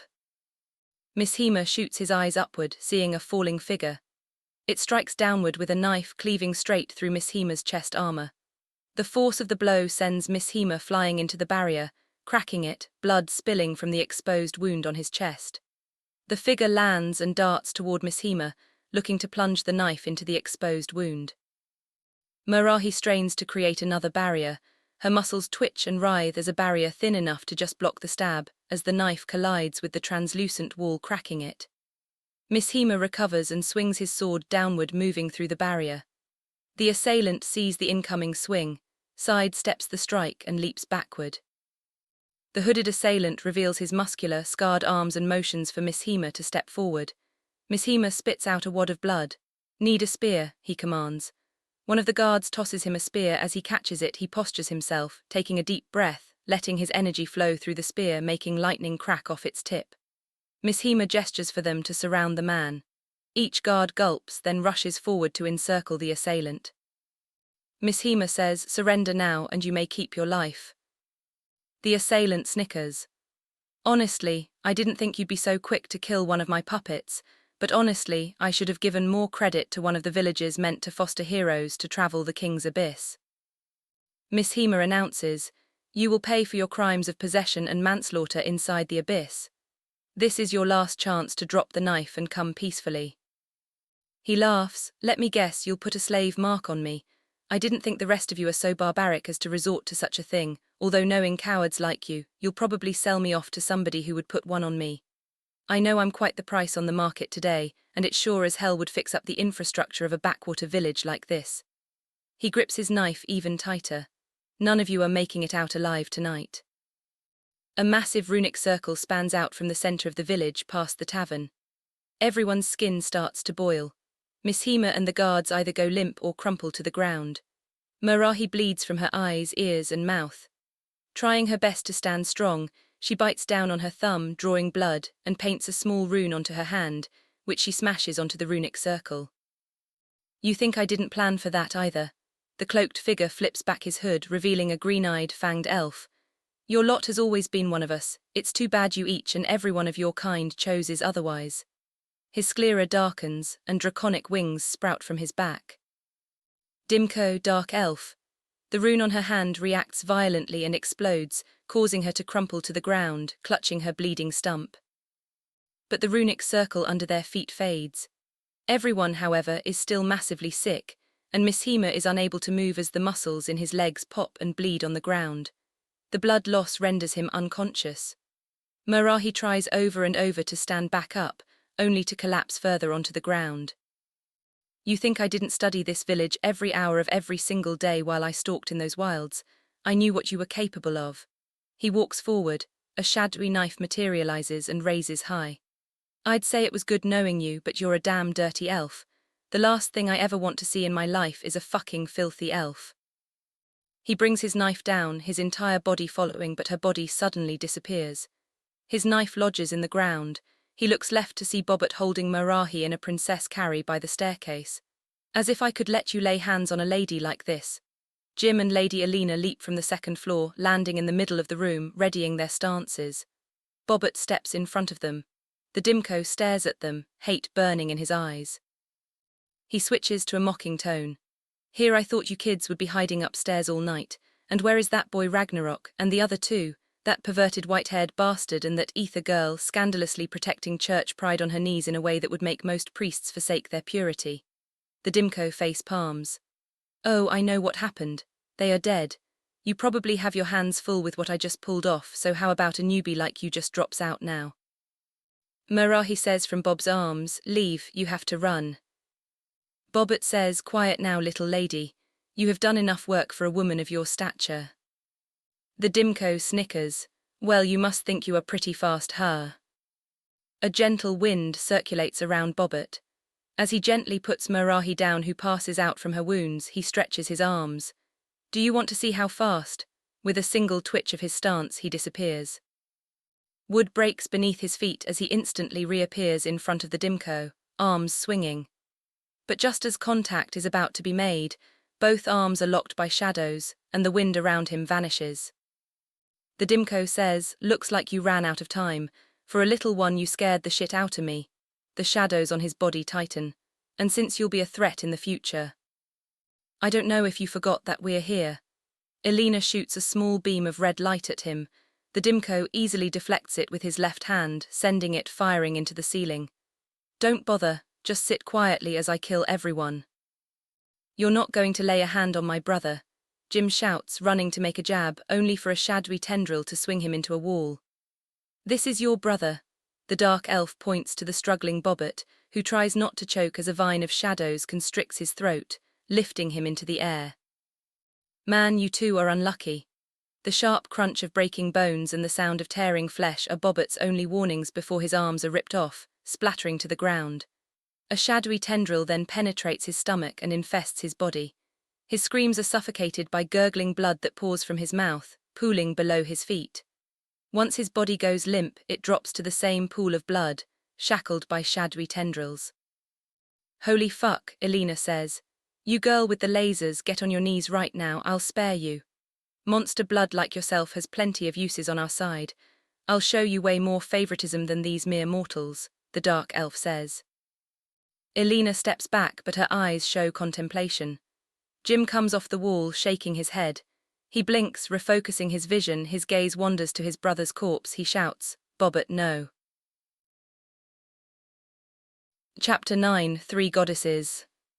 The dark elf flashes out a smug grin. Jim shouts, eyes burn with hate as he shouts, you son of a bitch, I'll fucking kill you. He runs to the dark elf, only for a tendril to slip out from the shadow of a table leg, wrapping around Jim's leg and throwing him into the bar. Glass impales his backside as he spits out a vial of blood. 2 more shadowy tendrils burst out of the bar and punch him deeper into the wall. 2 more tendrils erupt from the dark elf's body, flying through the air, detaching and binding Jim's limbs. They lock him into place, supported by interconnecting tendrils from the ceiling. Lady Alina drops to her knees, raising her hands and says, yeah, no, just take me. Ignoring the interruption, the dark elf continues, where is Ragnarok? No idea, he left through a window. And why do I not believe you? Weren't you in the same room as him? Yeah, sure, we were dorm mates and we had the whole discussion of, hey, are you going out there? At first we both said no, and then I started hearing doors unlocked, and I felt guilty. The dark elf sighs. So here we are. What a shame. I didn't expect an awakener to be so stupid to think he could outrun something like this. Ah well, he'll come crawling back soon enough once the illness starts getting to him. If you're wondering where he went to get me. A voice announced. The DMCO turns to see its source. Bathed in moonlight atop the neighbouring building stood a stern-looking, blonde-haired man. He adjusts his glasses with one finger before looking down on the dark elf with undisguised disdain and disgust, his piercing blue eyes hinting at barely contained rage. You're that priest? Ah, well, I was hoping I wouldn't have to divide my attention, but if it comes to it, you're just small fry. Sinner, goddess of light, 12 aspects, salvation. The DMCO's eyes widen in horror as he is immediately consumed by a pillar of crystalline light. It can't be, not with this level of mastery. He flips out of the light, his body singed and burned. His cloak falls off, disappearing into a puddle of darkness. Now, hold on, Mr. Priest. The priest drops to the ground and walks over the bodies of his fallen comrades. I don't know if your kind knows this, but war is a horrible thing. 2 tendrils emerge from the sides, but are immediately blocked by pillars of light. 2 more tendrils come from the roof, but are cleaved by a beam of light that teleports to the perfect spot to bisect them. Instead of pointless carnage, do you know what I devote myself to every day? Shut the fuck up, the elf shouts. 32 tendrils erupt from tables, chairs, the ceiling, and the floor. But the first 4 are cleaved by light. The next 4 are cleaved by more light. The next 16 are burned up by pillars of light. The tendrils that try to grab the priest on the floor are merely stomped out with one ferocious stomp, light pulsating from his footsteps. More tendrils try to grab him from the ceiling, but are obliterated by beams from multiple orbs of light that appear at his side after each tendril is destroyed. His fists, glowing with a white crystalline hue, absorb half the orbs of light. The dark elf clicks his tongue as the remaining orbs of light fire. He ducks and weaves, deflecting the beams of light. As the last beam fires, sweat beads down his face. The DMCO manifests gauntlets on his hands and blocks the successive beams, charging straight forward. The DMCO suddenly vanishes and reappears behind the priest. He swings, but the priest merely grabs his arm. The grip is so tight that it crushes the gauntlet. The DMCO tries to pull back, but he can't. The priest speaks, "Every day I wake before dawn to prepare the church, sweeping, cleaning. I greet the children, and together we practice disciplined prayer." Over and over the DMCO pulls, unable to move an inch against the priest's mighty grip. "Let go of me, let go," the dark elf yells. Tendrils erupt from the ground, but beams of light instantaneously obliterate them. The light ricochets, destroying each tendril as it manifests. Not a single beam strikes the unconscious people on the ground. The priest continues. The older children teach the younger ones to read, write, and care for themselves. I prepare the curriculum, manage funds, and work around the village when I can. I also offer free healing services, so whether they are one of us or a wandering refugee, they too can be nourished by the light. The DMCO swings his other fist, but the priest catches it, gripping it even tighter than the first. The dark elf crumples from the pain of his crushed wrist. "Fuck, I can't, not yet," he cries. Many are injured every day, be it guardsmen on patrol or refugees seeking shelter from the wilds. Sure, there are good and bad people everywhere, but that doesn't mean they don't deserve salvation, regardless of their upbringing. Sinner doesn't believe in judgment. The priest grits his teeth. At night, his fists glow brighter. I help the children clean the church, their beloved home. I take stock of what we have and plan for tomorrow. Then I pray to the goddess not for favors but simply to tell her about my day. Things will be all right, not because I believe in her but because I choose to follow her principles, light and healing. And just like a human, she has 2 sisters she hardly gets along with. The wandering priests who rode in tell me they used to fight like mad dogs. A shadow puddle forms at the dark elf's feet, and he tries to sink into it, using his tendrils as shields to block the light. His arms break and tear against the priest's grip, yet despite the pain, the DMCO grits his teeth and pulls, his eyes bloodshot. With one stomp, the priest destroys the puddle, bringing the half-sunken elf back into the light. Peace among them is a rarity, but in the end it is still love. Fortuna, the goddess of love and music, and Gabriel, the goddess of judgment. Gabriel is the sister I originally wanted to follow, but my teacher, Priest Orgeblood, tells me it would be no good. A realization dawns on the DMCO. Wait, please hold on, no. The shackles grow tighter around Bob, Jim, and Alina as their bodies sink into the shadows. You don't want to do this, you'll never see them again, you won't be able to save them. The priest, a far-gone look on his face, stares holes into the DMCO. Mostly because I would twist the very aspect of judgment into my own favor. I said, "How do you know?" And he said, "Because I can see it in your eyes, you want to do good but your heart has no place for living beings. No way to create space for those who make mistakes. So he teaches me the word of sinner instead." The DMCO writhes, trying to pull himself away, and his arms finally tear free. Joy elation moves across his face. only for his arms to be reattached by a glowing, soft light the next moment. The priest flashes the purest look of disdain. Nothing but the most vile of hatred and disgust lies within his gaze, as he says, I, priest Walacia, ask the goddess Sinner for forgiveness, because I know judgment is Gabriel's job, yet I cannot absolve this man of his sins. Stop, the DMCO is flipped over Walacia's body and smashed to the ground. The elf conjures up a shadow puddle, but it's too late. Using his now freed fist, the priest winds back. Gabriel, goddess of judgment, aspect vengeance. The blow is so powerful that it destroys the remnants of the tavern. Wood from the roof is blown off and scattered around the village, and debris from the tavern walls is jetted outwards, crashing into the buildings. After the blow, everyone on that battlefield is injured by pieces of debris, some impaled by wood, others leaking blood from their skulls. The culprit is nowhere to be found, along with Jim, Bob and Elena. The DMCO's voice rings out over the battlefield. You may have gotten one over on me, you goddamn priest, but I swear you'll die a painful death. Walacia puts on a pair of white gloves and adjusts his glasses before going to the nearest injured person, healing them. He then says, Come anytime, all of the goddesses are with me. Chapter 10, Sog, the Seeker of Knowledge. My eyes flutter open to a familiar ceiling. It feels like the counselor office, but I'm blessed as half my vision is blocked by a mysterious pair of tits. I can feel something soft beneath my head. Everything feels just right. I can feel a hand brushing my white hair and then a familiar voice. You must have had quite the dream. You were thrashing like crazy. Shoko, oh yeah, no, I'm definitely dreaming, I exclaim. And what makes you say that? You would never let me get this close. I see, maybe you've always come on too strong, which is why this doesn't happen to you. I'm an honest guy, I can't help it. If I see something I like, I take it. If I see something I dislike, I destroy it. After all, the best way to live is as you please. And where do you get your sense of justice from? Well, you know, the usual anime, video games, I half joke. I think you told me about this before. Shoko sighs as if troubled. I keep telling you over and over they're not real. Focus on what you can do as a person. This may be a dream, but that incessant nagging is truly one-to-one.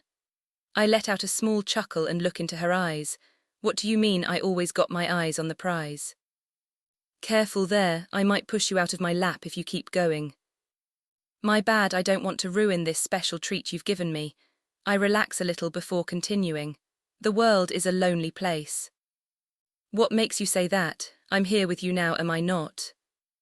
In a dream, sure, and I guess if this was real life you would be scolding me right about now. I laugh, but a somber smile can't help but crawl onto my face. But outside of our respective roles, a disciplinary counselor, and by all technical standards, a degenerate with far too much luck, I had it all. An exorbitant amount of money, women, any possible pleasure at my fingertips, but it was all empty. I wiped my face, exhausted. Even if I had everything, it didn't matter who I met, what I did, or how I talked to people. Every single day I felt as if I was reminded that this world and everything around me had no real value. Anyone and everything was simply just another tool for my pleasure. I was taught that real young, it became a normalcy for me, and just as world wanted, I treated everything as if it were a toy made for me to break. During those early high school days with Aiden and Shah, I discovered value through them. It was half-truth what I said about media. I don't just admire the heroes inside those stories, I obsess over them. I want to be like them, not just in mere look, but in every aspect as well. I don't merely just want to be cool, I need to become one to see and cherish the world just like them. A heavy melancholic sigh leaves me. I think it was the first time I ever considered that maybe I wanted to be human, having things I treasure, having things that I want to protect. I knew first that I had to understand love, and I felt just maybe I could understand that through those two. I get up from Shoko's lap and walk towards the door. I'm going to finish the rest of this dying dream.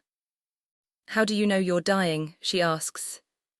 Shoko, if it's the human mind we're talking about, I'd think it would try to find peace one last time before the lights goes out. This was really the only place where I felt at peace. Yet looking at it now, this place fills me with nothing but regret. It reminds me no matter how much I mimic or pretend to care for the rules of the world, no matter how much I help or give to others out of a self-imposed, selfless nature. I smile, I still can't grasp the basics of it means to be human as I feel alienated from everyone, and I still don't understand why no matter how hard I try I can never make it. I don't feel anything at all about my death, it's just another mundane event in otherwise worthless world. I don't want a second chance, I tried hard enough already. I'm sorry Shoko, in the end, I'm nothing more than beast pretending to human. Maybe if I had listened to you life would have worked out different. Thanks for always listening. Thank you for teaching me, and thank you for being the only person to love me. She smiles back and mouths some words to me. They make my eyes widen. I can't hear them, but I feel like I know exactly what they mean, even if my mind can't recognize them. Honestly, they make me tear up a little, and as I walk through the door I repeat what I thought I heard. You're already more than enough, just take it one step at a time and see your path to the end. In this dream, it's a hot summer day, the perfect time when milk tastes better, whether straight from the tap or the bottle. I don't really have any friends. As I walk through these lonely halls and out the school gate, I figure I'd see somebody, but I find myself walking across an empty version of my world. I pass old parks where I used to have a squadron of children running around and following me, gnashing their teeth at the green paper trail I left behind so I didn't keep contact. I pass the spot where I got my first rejection. I was 10. She said something like, "I just don't like you," and left it at that. As a kid, I took it to heart and swore I would get a date here. Ever since, I've been rejected about 26 different times at this ice cream shop. Aunt Judy's secret recipe, huh? I swear it's the best ice cream on this planet, but it's gotta be my salty tears that make that malted caramel so delicious. Regardless, I've brought every woman I've at least cared about once here, but it seems I can't break this curse placed here, no matter how hard I try, and now I never will. I see a black cat streak across my vision. Ah, Stu, it's been a while homeless, free and probably off to steal fish from the market again. I pass the pond where I fought off Aiden's bullies for the first time. I hope the kid's okay now that I'm gone. I would worry, but he's not a woman and I'm not going to be there all the time. I just wish the authorities would do their damn jobs and help. Somehow, I find myself wandering in the city, passing my father's major conglomerate building, passing one of the mini coffee shops that I go to periodically. Turning street corners leads me into ballrooms where I once danced. Leaving those, I find myself on oceans I once traveled. I've lived a full life and I'm unsatisfied. But I know I don't deserve to say that. I have a lot of regrets, but none I could help. Many people fantasize about getting a do-over, hoping for another chance at life. If anything, I'm the least deserving of such a gift, but I wouldn't turn it down if I did get a chance to redo this one rather than get a new one. But all this walking inevitably leads me back to the crossroads, a legendary intersection notorious for car crashes, claiming approximately 48 lives each year, never a single number less or more. It's not the fact that it happened, or is happening, or continues to happen that haunts me. It's the unchanging nature of it all. No matter how anyone tries to rationalize it, it always remains the same. Despite all interventions, new road laws, speed limits, stop signs, 48 people will always die here. A rumor persists that those who visit the crossroads of fate, dead or alive, will see a new world. Countless people pass through here every day of every year. We threw our hands up and shrugged it off as accidents, but I not were the truth about his place. I could make a cruel joke that eventually so many people showed up that my world was dragged into that abyss, that no one will ever enter the crossroads of fate again, and the tragedy will cease. And instead of being a byproduct of someone else's greed, the malice generated from such a place becomes a part of a new world created by that malice, a world where only horror exists. The words Shoko spoke are on the tip of my tongue now. It was a scarlet afternoon, and I was in trouble again and back in her office, whether for fighting off Aiden's bullies, committing minor acts of vandalism, or simply being loud and obnoxious. She says to me, "It's sad, really. I don't think I've ever seen anyone shackle themselves so tightly, keeping all that hurts them locked within, all that hate inside. I hate all that glitters. I hate the colors they bear. I hate the facade we present to each other. I hate this reality where nothing is genuine. I hate the accidents that go unnoticed, drowned out by the constant noise of bastards who don't deserve to speak, let alone breathe. People like my father make tragedies happen. In a way, I'm worse than them, horribly selfish, unable to see past myself. The only difference is my every comfort is guaranteed. I can stop this life whenever I want, but I don't. I'm lucky in that way to able to choose. Maybe my life was a lesson to cherish every aspect of it, both good and bad, to sit in my observation tower, not judging anyone, but merely appreciating their existence and just maybe learning to love it all. You think so too, right, priest? I say, but I don't know who is that presence breaking into my dream. To be born with such a strong magical sense is truly generational. A blonde, blue-eyed man with glasses and a lean, muscular physique, Walacia steps out into the crossroads. Why is this place your inner world, and why do you want to live in it?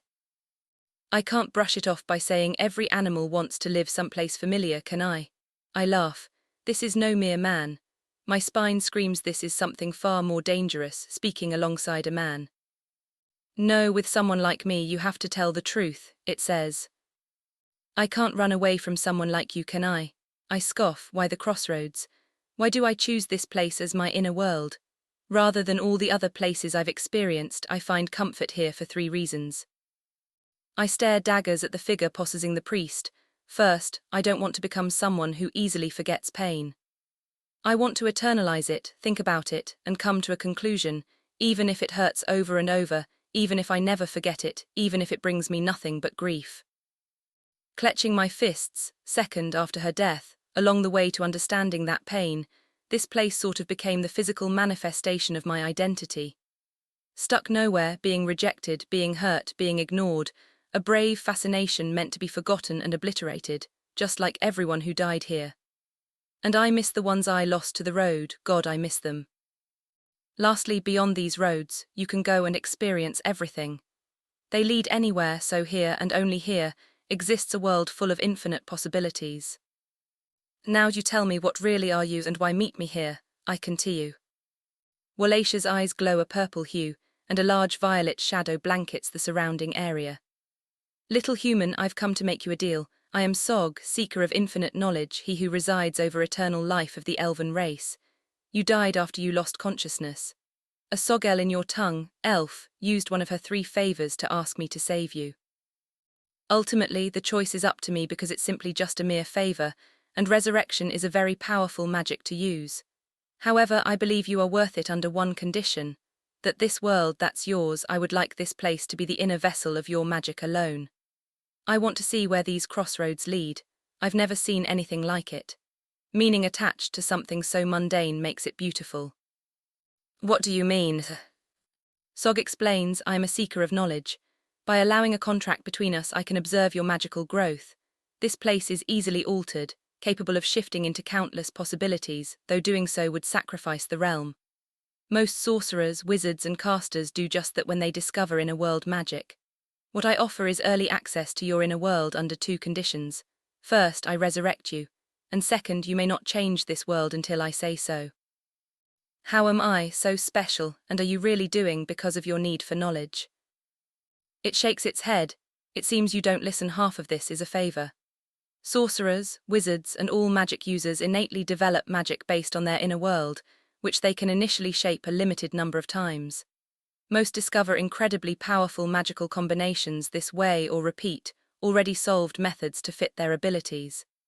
For the sake of my need of knowledge, I am asking you to find the truth of magic at the end of this base template of this inner world. You will be an experiment which could cripple your growth forever, regardless. Do you accept? I flash a confident smile. Well, that's clear as day. I'm not planning on dying here, so yes, please resurrect me.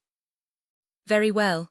A blue energy ring imprints onto my chest. Interlocking chains slowly form as the world starts to fade. Sog says, your suffering is your own. March forward and brave the world, child of man. Chapter 11. Dawn comes and we all knock on the gate of death. My eyes flutter open. I see a stat screen right in front of me blinking. I'm honestly not in the mood, but I can't help it. Let's see what Sog gave me. Upon concentration, as my vision clears up, I see several things that are different, hopefully not wrong. 1. My affinity stat has risen to 20. 2. My inner world magic has been established. Using my mind, it seems I'm able to continue to click notifications upon my status screen. Upon opening it, it reads: Crossroad magic, cooldown 3 hours. The user may teleport a target entity into their inner world, and the user gains +8 to all stats inside the inner world. The user is accelerated by 1.5x, while making the user unable to be affected by time magic. Space can also be distorted according to the user's will, however the relation to that is scaled of the magic stat, and how often will be scaled off of technique.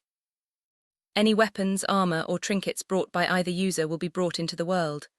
However, abilities that affect space and time will be nullified except for the users. This inner world will lock the user into 5 types of magic: physical enhancement, time, space, utility, and growth, curse. Out of these magical trees, please pick 3 of these trees to invest in, since your affinity points now rest at 20. Error, utility, and growth only exists in the realm of common magic. Therefore, it cannot be selected as a specialist tree. However, it can still be used in magic fusion. System adjusts. Because utility and growth cannot be used as a main tree, all cooldowns will be reduced to 0 for this magic. A cast and maintain limit will be added instead, and giving the user all knowledge on common magic related to utility and growth: light, flame, create water, vine, minor telekinesis, communicate, create small object. If selected as a specialty tree. Penalty: because the common tree has been granted balance and inner magic has been established early, you will not be able to use magic fusion at early levels. However, the user may still multiply magic.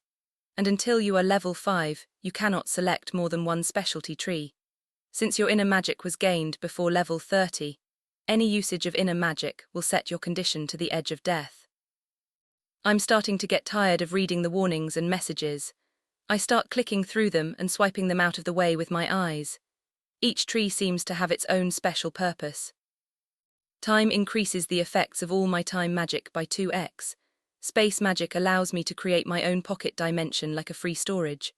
Unfortunately, I can't put people in it yet until level 25, and even the amount of time and power is tied to my magic stat and affinity. Curse is some kind of debuff magic. It allows me to cripple the target depending on the effects of the curse. However, I take some level of backlash depending on how strong the curse is. Anyways, with this specialty tree, I can edit the clause of a curse proportionate to my magic. Physical enhancement is self-explanatory. Apparently this tree gives the stat I enhance a +2 bonus. The amount of stats I can apply this to is based off of my magic, tech, and affinity. Maintaining is based off of endurance. What's the most interesting thing is that these utility spells have no cooldown on them and only have a cast and maintain limit based off of level. The system did say something like magic fusion, so maybe I can do something with that. They don't really work well with my mystic eyes since it's an innate ability, but that's fine, I guess. As I'm reading the spell descriptions, I'm starting to get a pattern. Most of my life skills don't have nearly the amount of distance as my mystic eyes, since mystic eyes can target anyone within its sight as long as I can lock eyes with them. Well, my utility and growth abilities can only really reach to someone who's probably in the same room as me, or 5 to 10 feet away. That, and the damage is low. This system doesn't account for things like HP, instead it opts for a condition-based system, which warns that even if their condition is at setting position, and that if the user does go for a kill shot, that doesn't guarantee victory. The system gives me a testing sheet to work with for reference that doubles as a spell testing worksheet as well, and it reads: from left to right, system quantified condition list: perfect, great, good, okay, rough, bad, the edge of death, dead. System calculation, based off of level of endurance, the user should be facing at their approximate level. After doing some reading and spell editing, I figured out, if I were to fight anyone with a base endurance of 10, their condition, and they were hit with fire, their condition goes from perfect to great. Not only that, but utility and growth has no scaling. While the average curse of damage at my magic level would set their condition from perfect to okay. But the cooldown is really long, with 2 minutes being the lowest, and I would have to survive with my current stats against whoever I face until my magic comes back. Physical enhancement is the safest, since with it, I can mold my body to the most optimized stats for my given level. But investing would be a pain, because I spread my stat points over 3 stats to get the maximum use out of it, and I imagine I would still be lacking compared to every other fighter-type class in a one-on-one. Should I pick it though? It's got decent versatility since I can switch between stats with only a 1-minute cooldown. My gamer instincts are telling me anything when it has no cooldown can easily be abused, as long as you're creative enough. I think for now I need as many options as possible, so I'll pick utility and growth, and whatever happens, I'll handle it then. Regardless, I seem to have a long day ahead of me, as soon as I see a beautiful golden level 2 sits above my stats. I drink it in just for a moment, but before I set 8 stat points that I can assign to my body. Under my stats, I see a magic skills tab which cost 3 points to get a magic skill from my magic tree, meaning I can acquire magic outside of speciality. Well, it's obvious, right? I'm probably still to be forced to go to that goblin cave, and with this that means the impossible has suddenly become possible, and I'll have a distinct advantage against those enemies. Even if I only have utility and growth to work with, I'm not entirely screwed anymore. Knowing this, I can make a little bit of leeway, right? I dump all my stat points into strength, with no regrets jumping from 8 to 16. I get up from my bed more energized than ever, a slight smile stuck on my face. I bend and pick up the bed with one hand, easily hoisting it up into the air. Yeah, this isn't bad. Putting down the bed gently, I observe my surroundings. There are 4 beds in this room and 2 bookcases. On top of one of the bookcases has a statue of a beautiful woman holding the sun in her hands. That, and I'm surrounded by old stone walls with equally as old stone flooring. Drawing conclusions, I must be inside the church building. I make my way into the hallway. I hope that Rin girl is okay, she was kind of cute. In the hallway there are a bunch of kids talking to each other, huddled into small groups trying to be quiet.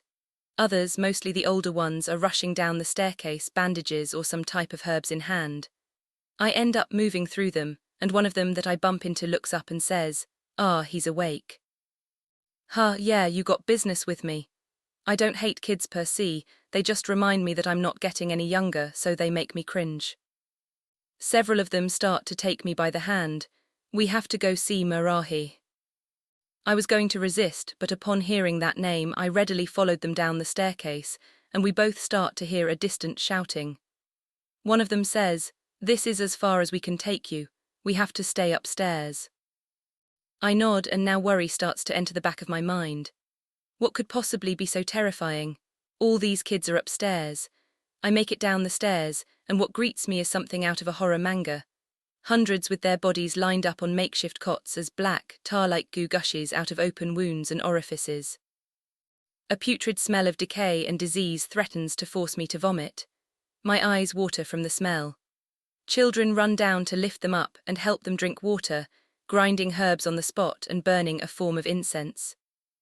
One of the children shouts, "Don't touch the wounds or they open up on you." Not a second later, one of the children doubles over and vomits a stream of black liquid. His eyes start to detach from the socket, threatening to drop right into the puddle of vomit. Another child shouts, "Get a cot and burn more incense." I can't watch this anymore. I frantically look for an exit and my eyes fall on a pair of double doors. I rush to them, and I enter into a grand prayer hall with many a bench spanning to the entrance, but for some reason there was a table in front of the altar with Marahi, Mishima, and that priest from my dream. For some reason I feel like I know his name. I think it was Walaisha. "We can't pursue the DMCO. If you do that, everyone is going to die," Mishima shouts. "What makes you so sure?" Priest Walaisha questions. "I don't know, the fact that we lost over half our guard in one single night, and all we have are a bunch of rookies who don't know how to fight." He slams the table.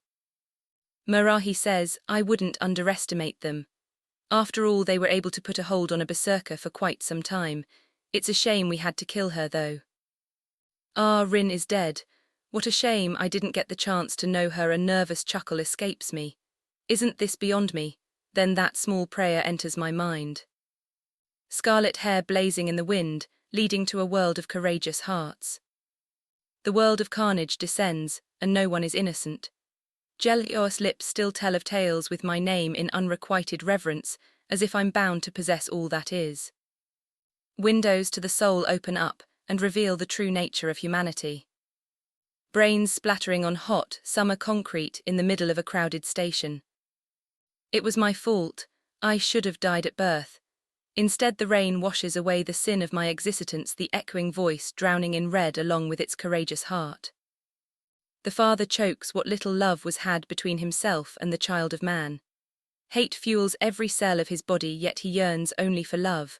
The mother became a coffin where their souls rest in. To be born again, to do it all again, and to move forward again. None of them are the right answer. What is the answer? I gotta keep it together. I draw a confident smile. I guess it goes to show how lucky I am to still be alive. Yo, how's everyone doing? I announce. Chapter 12, Enter the Abyss Arc End. Better now that you're awake. We need all the help we can get. Marahi smiles at me. How's that new life treating you? The priest says. Our man of honor has arrived. Miss Hema flashes a cheerful smile. I narrow my eyes at him. You're acting like I'm a professional hero.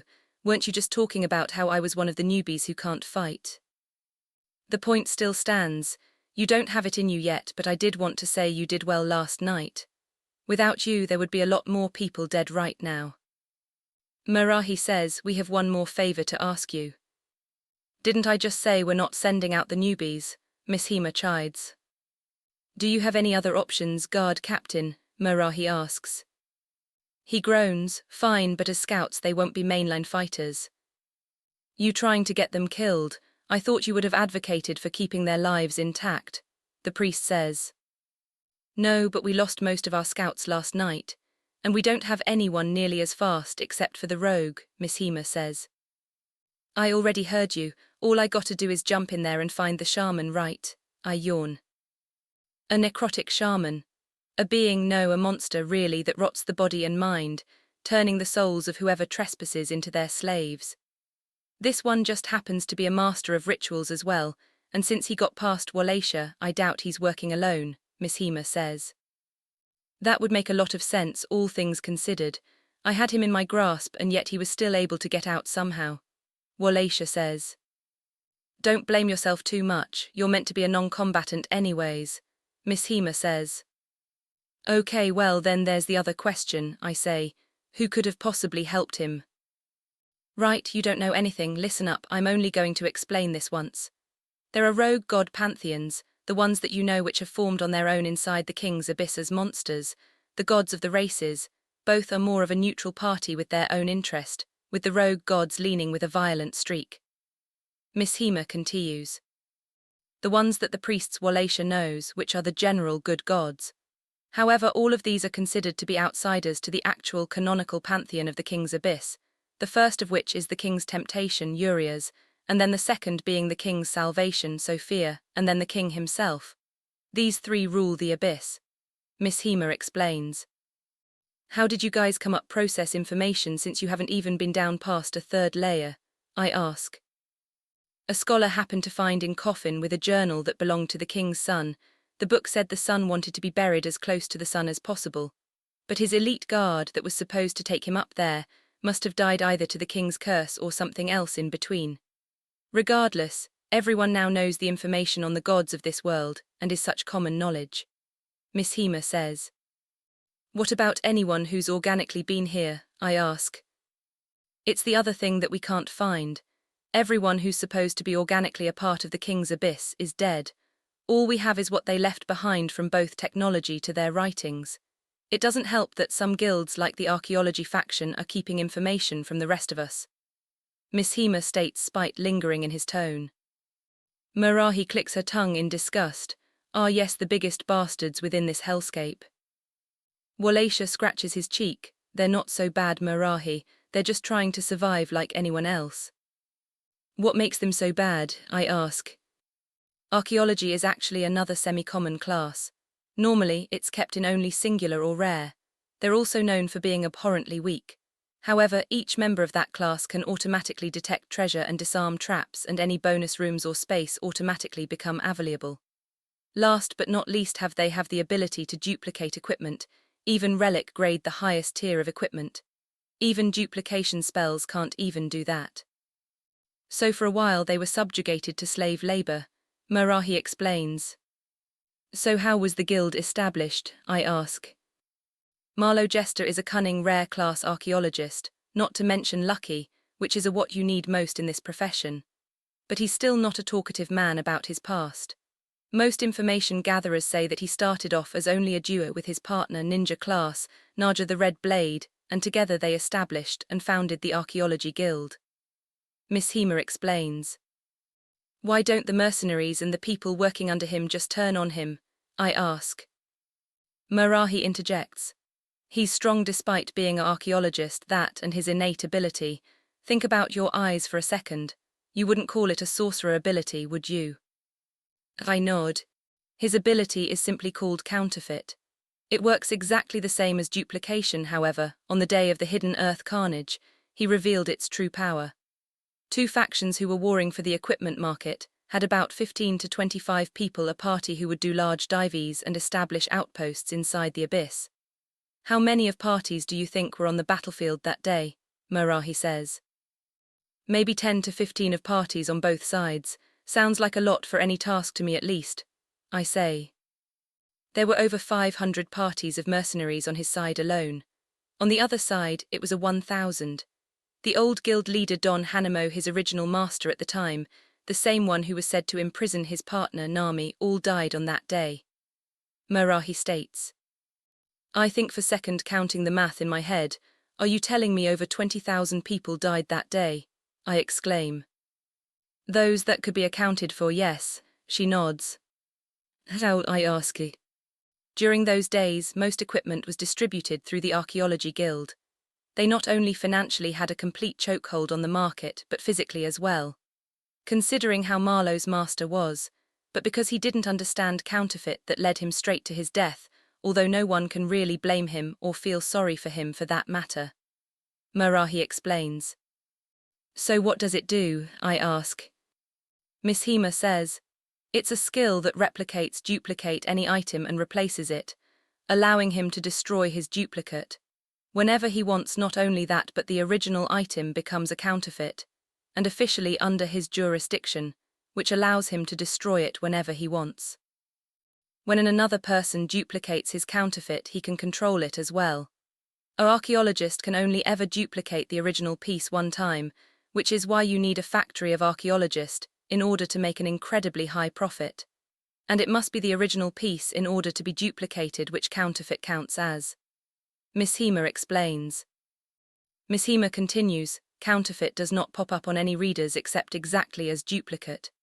Being innately born with duplicate and as the archaeology class, he was considered to be unlucky and the tormented slave of the Don, at least before that day.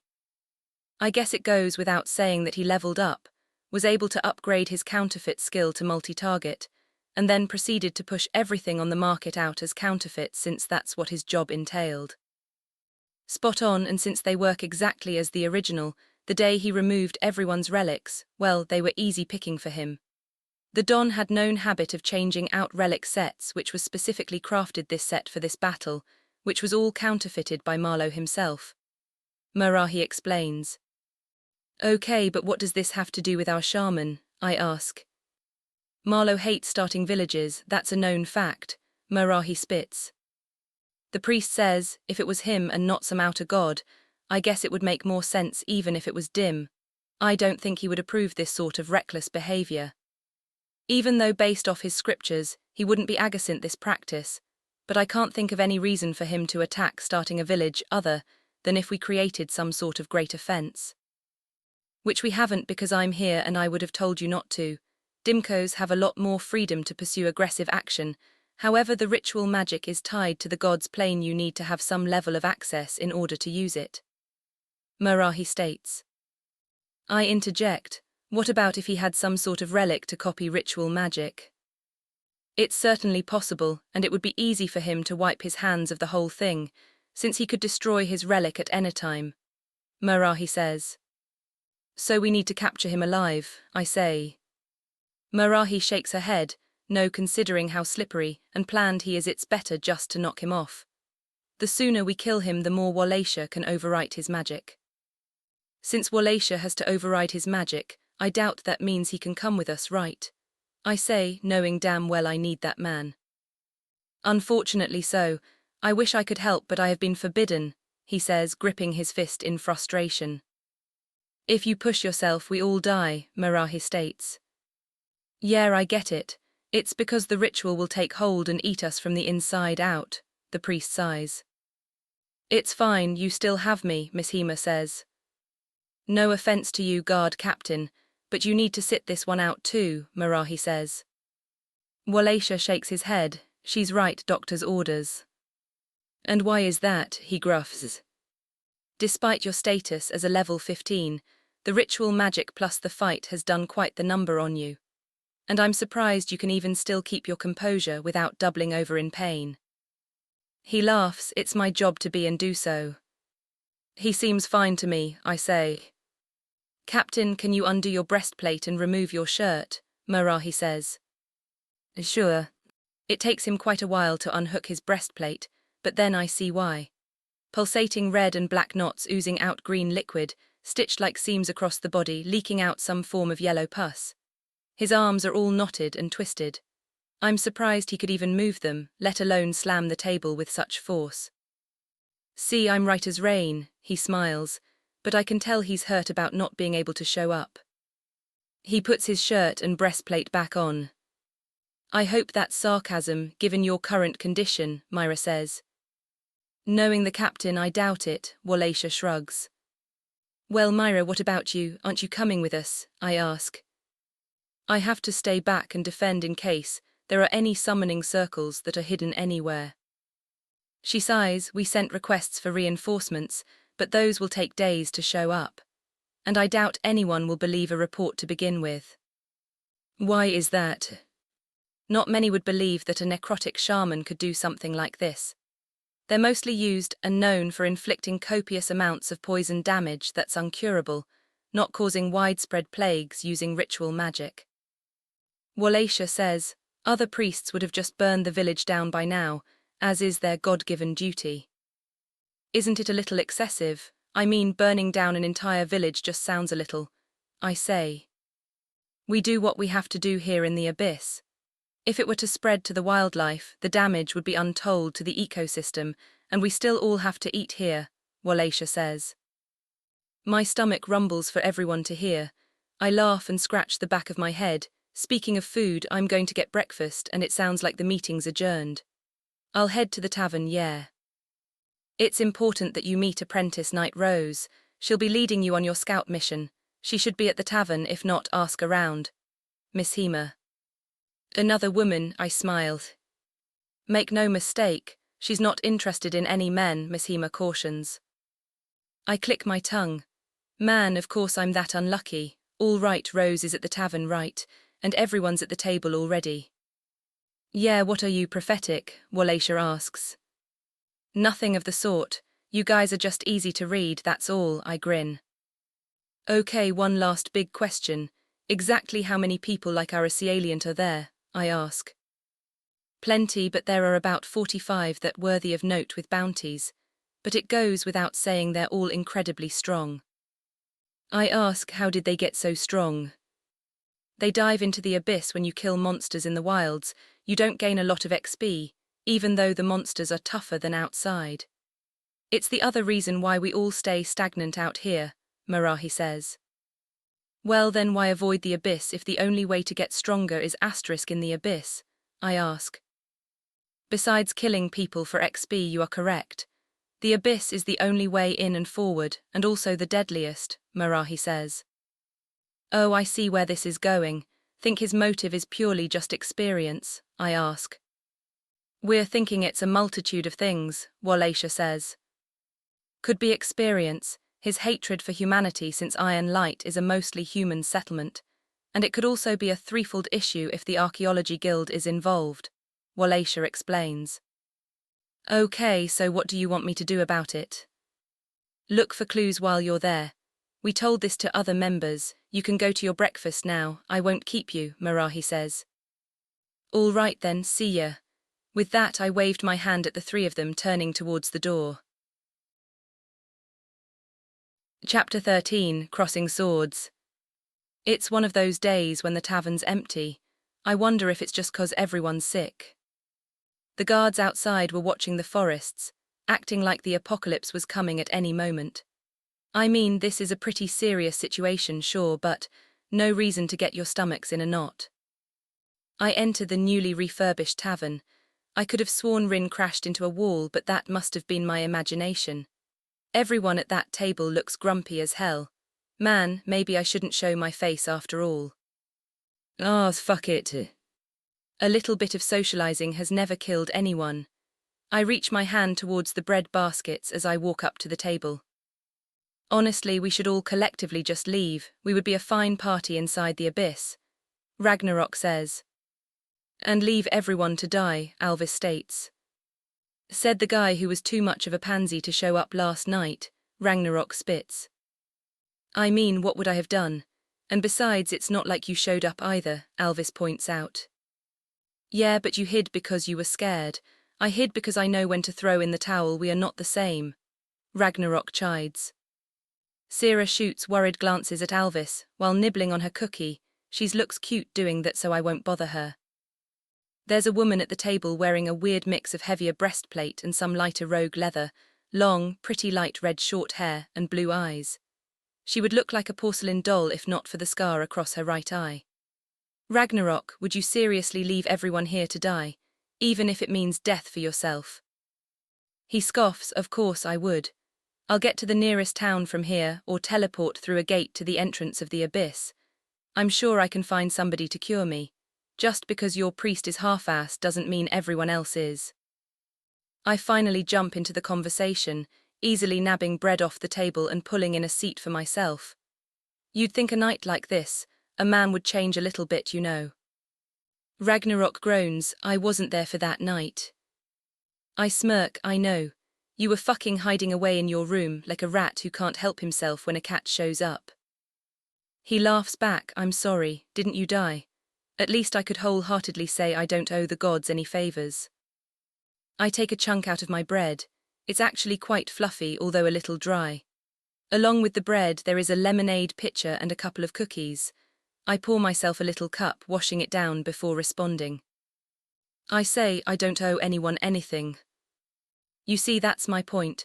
Why would I go out of my way for some randoms that I've never even met, incompetent ones at that? And let me guess what you're going to say next before you even open your mouth, because we shouldn't let people die. He spits. What the hell do you think this is? Some type of hero film? This is why I hate Earthlings, always so quick to stick to their morals. But when push comes to shove, they'll break that shit as if it never mattered to begin with or die worthlessly. It doesn't help the latter half of your species are nothing but cowards. I respond, I know you're not talking about me. He says, who the hell else am I talking about, you and Alvis? Alvis stammers, what did I do? Did you show up last night? No, and you lived. You're a coward for it because under no circumstance would you have fought. He points at me. Did you show up last night? I say, yeah, I did. He spits, and guess what? You died for it. This guy to no end is a real bastard, I say. Yeah, I would do it again, and anytime something like that happens I'll show up. With what strength? The same strength that brought you back to life. Don't tell me you're gonna go begging at God's door again, he smirks.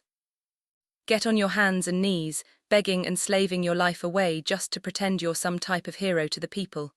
Sounds fucking miserable if you ask me, he laughs.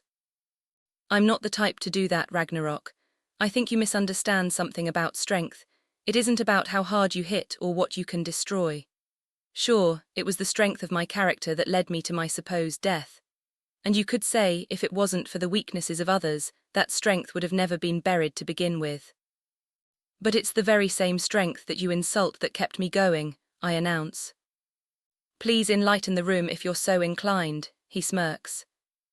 Well, it's simple, I don't beg the gods, they begged me to keep going. I accepted my death, even though I had many regrets. You talked about how frail earthling morality is, and I can't speak for everyone, I can speak for me though. I will join the expedition party to subjugate that monster. I will fight him and together we'll win. We will survive whether you perceive us as useless or not. I declare. Getting up from the table, I take another piece of bread. It's good meeting you, Rose. It's too bad you're batting for the same team. Lovely to see you as always, Sarah. I waved goodbye, heading towards the exit. Rose then suddenly shouts, "Wait, batting for the same team? What's that supposed to mean?"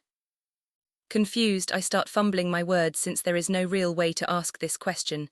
You like women, right? There's a small silence in the room.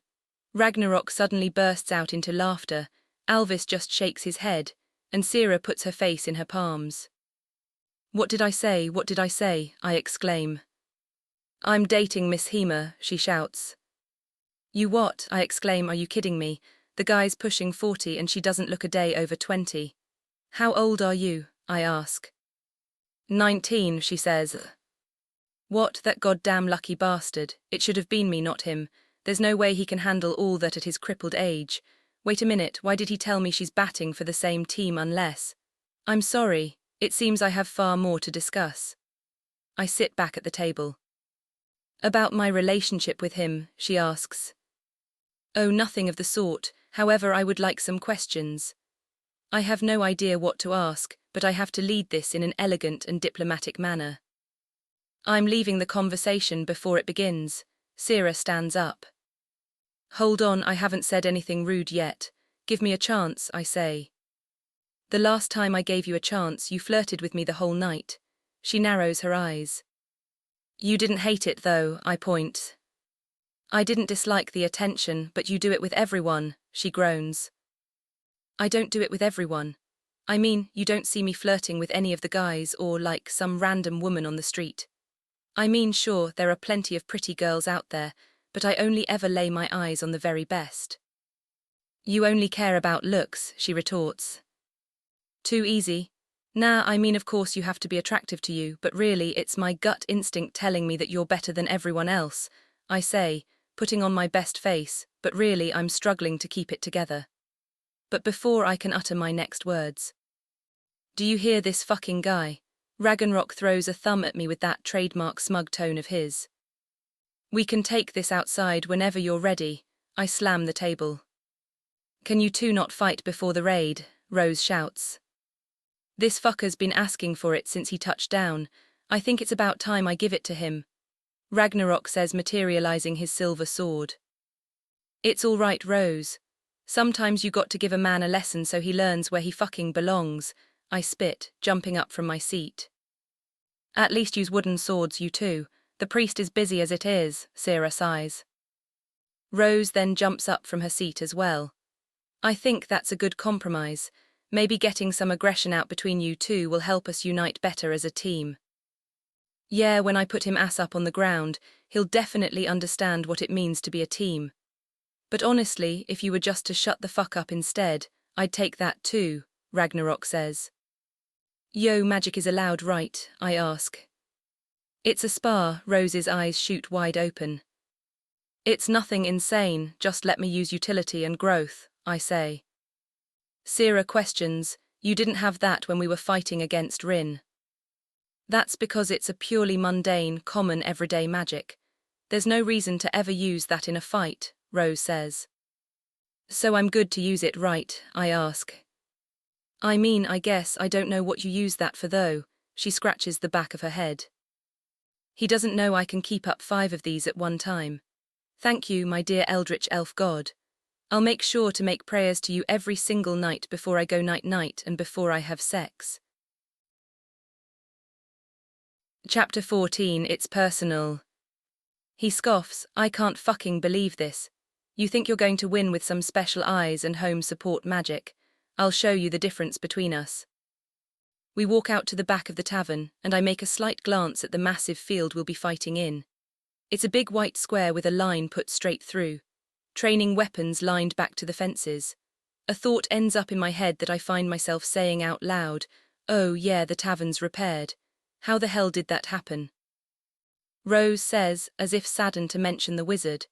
We have restoration runes around the campsite imbued by our perfectly manageable wizard. By perfectly manageable, you probably mean something akin to I can't control it whatsoever, huh? Alvis sighs. Yep, he shows up when he feels like it. He only really interacts with our shopkeeper, who's nothing more than a complete greedy impotent bastard. Rose grits her teeth in frustration. Ragnarok steps onto the field. If you sheep are done talking amongst yourselves, get over here so I can beat your ass after I beat Lockheart to death. I spit, talking a lot of shit for someone in magic distance. He mocks, go ahead, try to show me the almighty power of the house supply magic. I smirk, what this idiot doesn't know is that he's falling right into my trap. I step on the field, getting to the other side. Rose walks over to the practice rack and tosses wooden swords to the both of us. A slight grin on my face, I say, why don't you make the first move since you think you're gonna win so easily? He eyes me like I'm stupid. You do realize I'm a warrior, right? Maybe at later levels you can stand a chance, but honestly, it's just going to be like the same thing with Rin again, except this time, you're gonna be handling a real professional. Rose announces, before you two decide on who's going to start, I am your ref. So once I shout start, that's when you can make your move, okay? That goes for the both of you. She eyes Ragnarok, who clicks his tongue in response. Just because you know what I'm gonna do before I do it doesn't mean you can flash me that look. Sure, whatever you say, she dismisses him, raising her arm up into the air. Start, she shouts, bringing her arm down. In that moment, Ragnarok charges in, swinging his sword in a downward slash. I step back and say, Vine, binding his back foot, causing him to trip. I throw my sword away, and as he's falling, I uppercut him straight in the jaw. Vine releases. The momentum has him reeling back into the air. From what I read, I can cast and maintain up to 5 spells at once. Not that I'll need all 5 to begin with. It's just nice to know. His grip on his sword doesn't waver. Let's fix who you are. I cast minor telekinesis, loosening his grip on his sword. His Rilfexit moment causes the sword to flee out of his hand, whiffing me completely. I slam 2 more hits into his body, sending him flying across the arena. 1 to his rib and 1 to his stomach. Tumbling backwards, he manages to roll into a recovery, getting pushed to the edge of the tournament square. You ready to give up yet? I smile. He just stares at me with quite a bit of spite in his eyes. You think 2 hits from some fresh out the womb mage is going to make me fucking blink? Think again. He stands back up, more determined than before, but his knees are shaking and body wobbling. Whether he wants to admit it or not, those blows did a lot to him. I throw him his sword with telekinesis. Hey Ragnarok, I'm close to calling it, Rose says. What the fuck are you talking about? The fight's not over, he spits. You can barely stand, Rose says, observing his body. Yeah man, just admit that I'm better, I taunt. Better looks, better with women, better fighter, which I'm surprised at the last one. You think they actually teach you something at the world you come from, since you like to talk about how you're so much better than other earthlings? I mean, just admit it, you're the average one here. I can see the blood boiling in his eyes. He retightens his grip on his sword. I tweak my telekinesis just a little bit so that he feels like he's more secure. I move my sword back into my hands.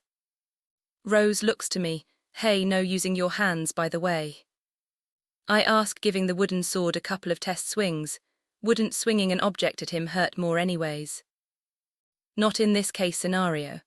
I figured since you were a sorcerer, I wouldn't have to worry about your strength total and that you'd be weaker than someone whose job it is to swing weapons. She shrugs while Ragnarok mean mugs her. But in this case, use that weapon for sparring like this so that he doesn't take serious wounds. I laugh, come on now, it's not like he's internally bleeding.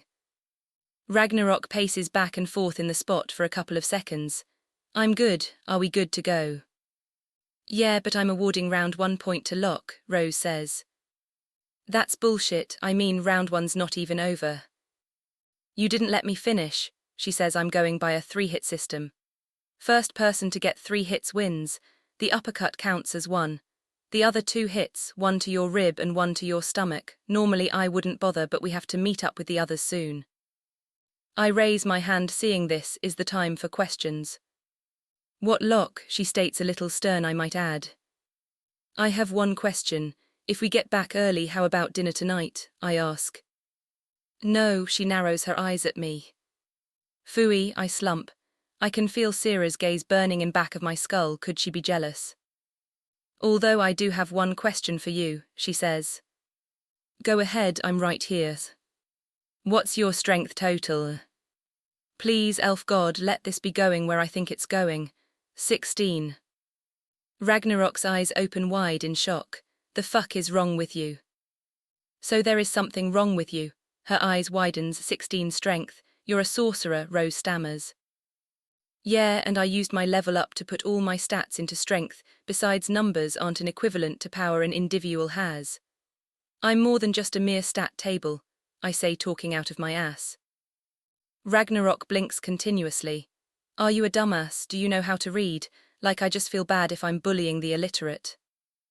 I mean, you're the guy who's clutching his ribcage, so you're not much of a bully, buddy, I retort. Rose then says, pinishing the bridge of her nose. You know, you're supposed to put it into magic or affinity or technique. Yeah, but strength is better for grappling, I smirk. No, that's what agility is for when it comes to you, and besides you're not a tank or use heavy weapons. I don't see why you would. She stops and then looks at me directly into my eyes with the most worried look on her face. And all I can do is flash a malevolent grin. Is there some type of inside joke between you two I'm not getting? Sierra says, cause that grin of his is looking kind of sinister this time and it's making me nervous. I don't know what grappling has to do with anything, so I'm just over here confused, Sierra continues, looking befuddled. Alvis closes his eyes in resignation. Rose shakes her head in disappointment. It literally means nothing. Just go for round 2, I have to talk to Marahi after this. Whoa, don't ruin a good thing for me. Just because you're concerned about your friend's version of the bee pollinating the flower, I say. I wish you would die just like the bee when it stings, Ragnarok spits. You're still here, go back to your room and piss yourself to death since below that tough facade you carry, you're a coward, I shout. Ragnarok takes a deep breath and repositions himself.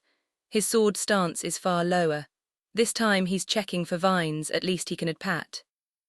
Ragnarok shouts, says the man who can't go 5 seconds without overcompensating for his fragile ego, and for your sake I hope that's the only thing that's small. Just so we're in agreement, he says. If I smack one of the vines and get away without getting flooded into another combo, it's considered a block, right? I mean, if you need a handicap like that, then sure, I taunt. He narrows his eyes at me. Rose scratches the back of her head. Sure, go ahead, just hurry up, we got fighting to do. Now Ragnarok, it's about time I get this over with. I use my minor telekinesis to throw my wooden sword at him, which he immediately blocks, but what he doesn't know is that it flies into the air. I can merely change the direction of its flight with another telekinesis. It comes back from behind him, and he senses it on the wind, blocking it again. I vine both of his feet this time, and he swiftly cuts them. That's 3 on cast to the 5 I have. The way he arcs his sword is masterful, interweaving between my magic attacks with utter ease. The key to this fight is to catch him off guard somehow, and luckily I have just the move. Flame, I burn out 2 flames, I'm at the max cast limit. Tiny balls of fire appear at my sides and immediately shoot off at Ragnarok. He moves with more precision this time, focusing on battering away both my vines and my telekinesis sword. I loop one of the vines around his feet, and he moves, pushing through both my balls of fire without issue while smacking away my sword. I glance at the condition of the sword that he's been battering for a bit. He's deliberately attacking both the handle and the hilt of the blade, so that this time, if I grab it, it could easily snap or break while clashing. It's better just to use it as a throwing weapon for now. Since I can't outright hit him, I'll just have to trip him up. 1 ball of flame this time, cast setting to 4. I'm ready. I rush in, grabbing my sword with telekinesis. I close the distance and I affect his grip on his sword with telekinesis. I let go of the vines. He tries to readjust his grip while pushing and charging, but it's no use. I keep moving the sword so that it's loose in his hands. With observant eyes, he swings downward, blindingly fast to the point where I can't react. I use the vine to pull my entire torso, my waist, backwards, ducking out of the slash. His low stance has him thrusting upward at me to follow up, closing the gap between us, barely grazing my face. But in that instance, the sword slips from his hand with my telekinesis. With the hilt of the sword quickly closing in on my face, I use a vine to drop myself to the ground, dropping telekinesis on my wooden sword in my hand. 2 vines, 2 flames active, shifting his stance. He swings his fist, so I shoot 2 balls of fire at him, both of which tag his arm, singeing them and pushing him back. God, that's fucking hot. He stumbles backward, putting out the fire with his hands. Pushing myself back up with vine, I kick his dropped sword away further across the battlefield, creating a massive distance between him and his sword. Chapter 15, Victor. As he pats down his clothes, "That's gotta be cheating, right?" pointing to his minor burns. "No, that's the power of flame, you can survive it," I say. "Point score is 1-2 now," Rose announces. "Shouldn't I have taken the round? I hit him with 4 balls of fire," I ask. I figured since he pushed through the first 2 with some ease, and a practiced magic barrier, it was fine to count that as a non-hit. Rose says. "A practiced magic barrier?" I ask. "I'm not surprised you don't know. You would need prior training in order to sense, let alone do it," Ragnarok says. "It's a technique that requires a certain understanding of magic that system itself doesn't give you. His is only low grade because he has low points into magic and affinity," Rose explains. "If you're done giving him vital information, I like to finish this," Ragnarok growls. Yay, we see that you're chopped liver without an advantage," I wave my hand dismissively. He clicks his tongue at me, mostly in frustration. I undo the vines, repositioning myself back into a stance, taking both swords in my hands with telekinesis. About time we finish this now. I'm besides my telekinesis, I have no other magic on the field. I charge at him this time as he takes a defensive stance. He easily weaves my sword, strikes one after the other, eyeing my wrists very suspiciously, but also flickering his eyes directly to my ankles. I miss my slashes that make the obvious play. I position myself so that my right ankle is wide open, and he takes the bait. Using the other sword in my hand, I cast light, flash a blaring bright beam of light into his eyes, blinding him instantly as I shut mine. Blocking his incoming strike to my ankle with the battered sword, it just barely hangs on as the wood creaks under his now haphazard strike that would have been lethal. "Fuck," he shouts. One cheap thrust, and a vine sneaked right around his left leg, and he's tumbling across the arena. Rose claps, and that's the match. "Hey, listen, if you need medical attention, just sleep that shit off, okay? The priest is taking care of everyone as it is." He clutches the entirety of his chest, wheezing, "Motherfucking bastard." "What? I can't hear you over all that loser speak you're talking," I mock. He struggles to get back up. "Whatever, jackass, I'm going to go rest inside, get some water." He stumbles off the platform, walking away from the rest of the group. "Don't get salty now, cause you the weakest link of the group now." I laugh, cupping my hands to shout at him. He flips me off while opening the tavern door and slamming it shut. "Hey Sarah, did you see me? Did you see me? I was cool, right?" I point to myself. "I'm a little giddy, so I would like a little bit of celebration from the women I'm going for." "Well, I think it was a splendid match," she scratches her cheek. "Yeah, but was I cool though?" I ask. "Yeah, but you asking makes you kind of lame," she says. And just like that, my heart has been struck. A painful wound she's done me in this time. I do a melodramatic tug at my heart, falling to my knees. This wound, I didn't think I could suffer such a betrayal. She rolls her eyes, but she's clearly amused, which is all I need. "So what do I the victor get?" I glance to Rose. "Nothing," Rose says. "You guys didn't establish any conditions before you started." I pause. I didn't do any conditions. There's no way. Like, of course I would do the most obvious thing when I know I'm going to walk into a fight and win. Screw that, I'm getting something out of this. I mean, well, since I won the spar, you could always reward a provisional knight for doing his best. "I'm dating," she says. I didn't say anything about a date, I just said a reward which could be anything, I interrupt. She flashes me a look that screams she's so done with my attitude. "Fine, what were you thinking then?" "You're a knight, right, so you're sworn to keep your word." If it is within reason, she says, narrowing her gaze at me. Great, so listen, I'm diving into the abyss to save my homeworld, and with Miss Hima's permission, of course. If we survive this expedition, I want you to join my party. Now, while I may have ulterior motives, I won't push the line, and this is the closest way of getting her to do that. I'm level 5, there are other members of the guard who are better candidates than me, she says. Yeah, but none of them are you. And what makes me so special, she retorts. Because you're around my strength so we can grow together, and since you're an apprentice that means you're clearly talented. I butter her up, come on, take the bait. Fine, I don't mind trying one dive with you, and if I find it useful for my growth I'll stick with you, but don't try anything funny. She says. Jackpot, step 1 is done. Hell yeah, we'll make a great team, Rose, just you wait and see, I smile. Don't get ahead of yourself, we still have to both survive what's coming next, and let me add one more clause. You need at least 3 others with you in order for me to join, she says. Where am I going to find 3 people? No one likes me. Only 3, sure, we only need 3 people and not more, I ask, confidence radiating off my words. Some would say as many as possible, but splitting rewards becomes real complex once you have more than 5. Also, it's far easier to get spotted and labelled as a threat by others and monsters, she says. Makes sense, I say, then I look to Sierra, who's been quietly watching us. Alvis is missing, however. I was gonna ask you and Alvis if you want to team up, but he's not here.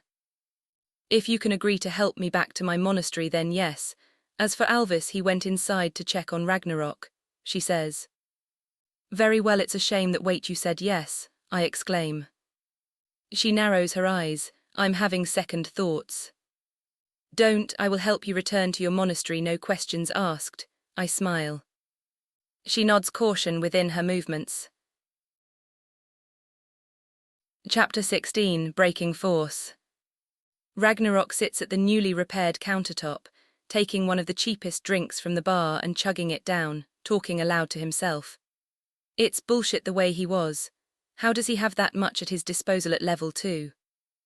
He yells to himself, choking back his tears. I train hard every day for the last 10 years of my life, and this fucking loser comes in and completely embarrasses me. How was I supposed to know the house supply magic he had on standby has no cooldown on it? That damn magic kept slipping my sword from my hand too. It's not fair. Alvis comes from around the corner. Is this a bad time? Oh, it's you, what do you want? Ragnarok spits. He pushes the drink past the counter, letting it crash to the floor as he stares down Alvis. Beat it, midget, can't you see I'm grieving right now? Well, what could you possibly be grieving about? Alvis asks. My pride, which has been thoroughly violated by that degenerate. I don't know if I can show my face to my peers at this rate. Just imagine that shit comes up on my record, beaten by a common womanizer. They'll never look at me with respect again, he cries. Alvis slides into a seat next to him. Oh, I think you'll want to hear this. What could you possibly say that can remedy anything that I'm feeling right now? Ragnarok leaps over the side of the bar, takes another drink, stepping on the glass of the mess he already made. Alvis says, what if I told you could get vengeance? Ragnarok stops drinking. You're not Alvis. The DMCO laughs through Alvis's body. Took you long enough, human. Ragnarok rolls his eyes. Didn't that priest beat you last night? How do you still have energy to show up? He clicks his tongue. That worthless excuse for a praying man wishes he could kill someone like me. Ragnarok materializes his silver sword. I may be a little inebriated, but that doesn't mean I still can't rip you in two. Threats of violence. Come on now, you and I both know it won't be that easy. Ragnarok clicks his tongue and dematerializes his sword. I'm never going to get to use that thing. Ragnarok sits right next to the DMCO, digging out a shot glass hidden in his pocket, pouring one and sliding it over. He mocks a drink, how generous. Marahi said, we could use this bar for whatever when it came to breakfast. The DMCO laughs. Breakfast has been over, hasn't it? Ragnarok says, you know that the raid will be starting soon. They probably trust me to find my own way back, and you know that we're alone. So get to the point. The DMCO says, you're right, my bad. Tell me what's more XP. My body split up between maybe 16 different people. Ragnarok retorts, we both know the answer to that question. As for betraying my team, I'll think about it. Not good enough, I'm going to need a yes or no right now. Ragnarok swishes his drink, planning on killing me here. Maybe I think it'd be mutually beneficial, and all you have to do is sign a contract. Ragnarok takes another sip, I'm not doing a magic contract. Can't I just give you like my word? The DMCO scoffs, as if your flimsy word is good enough. Ragnarok yawns, I'm tempted to just fight it out now. The DMCO laughs. Like I said, go ahead. After they discover Alvis's corpse, they're going to start asking questions. Then what are you going to do? Tell the truth. If they're half as competent as they say they are, they'll know that he got possessed. He retorts, can't change your mind. Listen, as much of an opportunist as I am, I know a shit deal when I see one. And a contract signed with a human-hating monster, such as yourself, will never end up well for me. You're an awakener, you're different. Do you see a difference, The DMCO grins. I suppose not.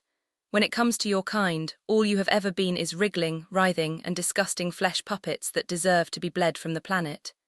Your only value is the amusement I get when I kill your species. Ragnarok walks to the center of the tavern. Silversword materializes as he hangs it over his shoulder. You know, I did say I trained for about 10 years, right? He mocks, in your words and in my sight, you got beat by a common womanizer. Kid's got real talent, even I have to admit that, as much as I hate it. Ragnarok readies his stance. I'm not so half-assed as to be easily defeated by you, and to be honest, I wouldn't have this conversation go any other way. Alvis's body gets up from his seat. Let me show you this boy's technique, and the reason why I made it everything on his gamble alone. I could have taken the guard captain, but I felt like it was too obvious, best to take someone who can't be inherently watched, you know. Ragnarok spits, you gonna keep talking or are you gonna start fighting? What Wung, don't you want to ask some questions first? It'll be your last time talking after all. Ragnarok loses his stance, the enemy giving free information, a classic, I'll ask for some simple stuff. The DMCO grins, wouldn't matter since you're going to die here. Your name's Tulwar of the First Moon. Who you working for? He mocks, it's just me. What, you got a reason to believe this is all a big conspiracy? They both start circling each other. Ragnarok asks, did you have any outside help? Just a couple of guilds here and there. Meaning there are multiple people you went to? Sure, let's say that. You're not going to drop any names. Why not? They're all human-made guilds anyways, and the idea of you feces munchers fighting amongst yourselves sounds fun. He counts them up on fingers. The Archaeology Guild, Red Wolf Fangs, and Worshippers of Ostella. The Demon Queen herself, I wonder what she has to do with this backwater village. Ragnarok states. What do I care of human intellect to begin with? She's a rat, just like the rest of you. Just because she took a little bit of demonic blood doesn't make her any better than anyone else. Let me gush a little. She's quite infamous from where I come from, a powerful man-made mixed blood, the owner of the Chasm of 1,000 Knights. A summonable army at her disposal at all times. Knowing she involved means something bigger than what we're fighting about. Probably saw something in that vision of hers, Tulwar stops. But enough talking, let's fight to the death. In that instance, both charge at each other. However, Ragnarok is far faster, cutting the head straight off as his head spins into the air. Ragnarok feels a pressure behind him and blocks with his sword. His body goes flying into the tables and chairs, breaking them. He lands onto the side of the wall, and he looks up, seeing Alvis's body as if it had never been decapitated. He grits his teeth, jumping off the wall, throwing his sword forward. Tulwar blocks it, but the sword pierces through both of his arms. Ending up behind Tulwar in the air, Ragnarok rematerializes the sword and slashes Tulwar with a downward strike, dropping him to the ground. And just in that instance, his body is healed again. Ragnarok is swept as Tulwar recovers. You do know that all abilities aren't created equal, and that includes classes. Both fighters create distance from each other, and that especially is true when it comes to this boy right here. Suddenly he takes one shadowy fist and punches a hole straight through his throat. While gurgling on blood, a voice echoes through his body, "Third life open, the juggernaut." He easily removes his fist, and the wound closes right up. With one swing of his hand, the explosive shockwave breaks the tavern wall, Ragnarok only barely dodging out of the way. He chuckles, "Geez, my silver sword ups all my abilities by 5, and I think that's crazy, but clearly, you're on a whole another level." Tulwar states, "I take it you want to take that contract now." Ragnarok mocks, "You fear that priest, don't you?" A twisted look appears on Tulwar's face before his body vanishes. He hammers down his fist onto Ragnarok's body, who barely blocks it in time. The force of the blow causes him to crumple to his knees. The shock wave smashes the glass on the bar, breaking the floorboards and destroying the countertops. Tables and chairs go flying about as they crash against the walls. This ability is called 15 Lives of the Ultimate Life Form. With each death the user endures, the user stats increases. For every third death I get a massive increase in stats, and for every 15th I get a skill. However, there are 2 rules. He crushes Ragnarok with one hand, unable to move from the pressure of his hand. The first is that the deaths cannot be self-inflicted. The second is I cannot die more than 15 times a day. To be honest, if he wasn't so timid, he would be the strongest here, but instead, I get to watch your bones break under my fist. Blood could be seen leaking from the palms of Ragnarok as his knees crack and bleed. "You really got a big mouth, you know that. Silver sword first shine nullification." Twinge crawls up Tulwar's spine. He leaps backwards, but he's far slower than he expects. With one slash, an arm comes flying off. "How?" Tulwar shouts. Ragnarok stays silent as he approaches him. Tulwar, backing up, says, "Oh, I get it. If you know the complete information of something, that sword can nullify it. I don't know its limitations yet, but that's a good piece of knowledge to know. So go ahead, human, kill your strongest weapon here against me." "My strongest weapon? The only weapon I ever needed was myself," he mocks, and with those words he splits Alvis's body into 2, blood splashing all over the tavern floor as the 2 halves drop, the inside spilling across the ground. Tired, Ragnarok drops to the ground and peeks at Alvis's face, fear-ridden in his eyes. What a hateful creature to leave possession at the last possible second. He grits his teeth. "Get it together, Ragnarok. They told me I was going to see hell when I walked inside, and I'm not even at the gates yet, and I'm already shaking. There'll be a lot more death from here on out, so toughen up." Ragnarok picks himself up, taking a drink from the bar, pouring a little bit out for Alvis. "Take a shot, kid. It'll put some hair on your chest," before drinking down the entire bottle, almost one slick motion before breaking the glass across the ground. He shakes his head in rage before walking to the exit door, the golden light of leveling up swaying from his body. Chapter 17, Debt. It's one of those hot days where the sun relentlessly beats down on your skin. It's that type of moment where it feels like you're being led astray from a decent path. On days like these, I wonder, just like how she leapt from that building, will I be reborn too? Under the sweltering sun, we are all punished for being born, and I can no longer take in pain. Don't forgive me, but I would hate it if you resented me. Don't follow me, even though I know after death I still couldn't stand the thought of being alone. So please, live and enjoy the life we could have had together. Underneath the towering skyscrapers, I will find the meaning of our lives. I made you that promise after all.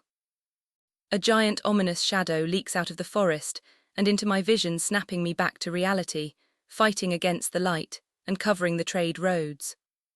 All 70 of us stand at the north gate to the village, the guards quietly whispering their anxieties to each other. "Is this all we have?" Miss Hema asks. "Yes, sir," one of the guards shouts.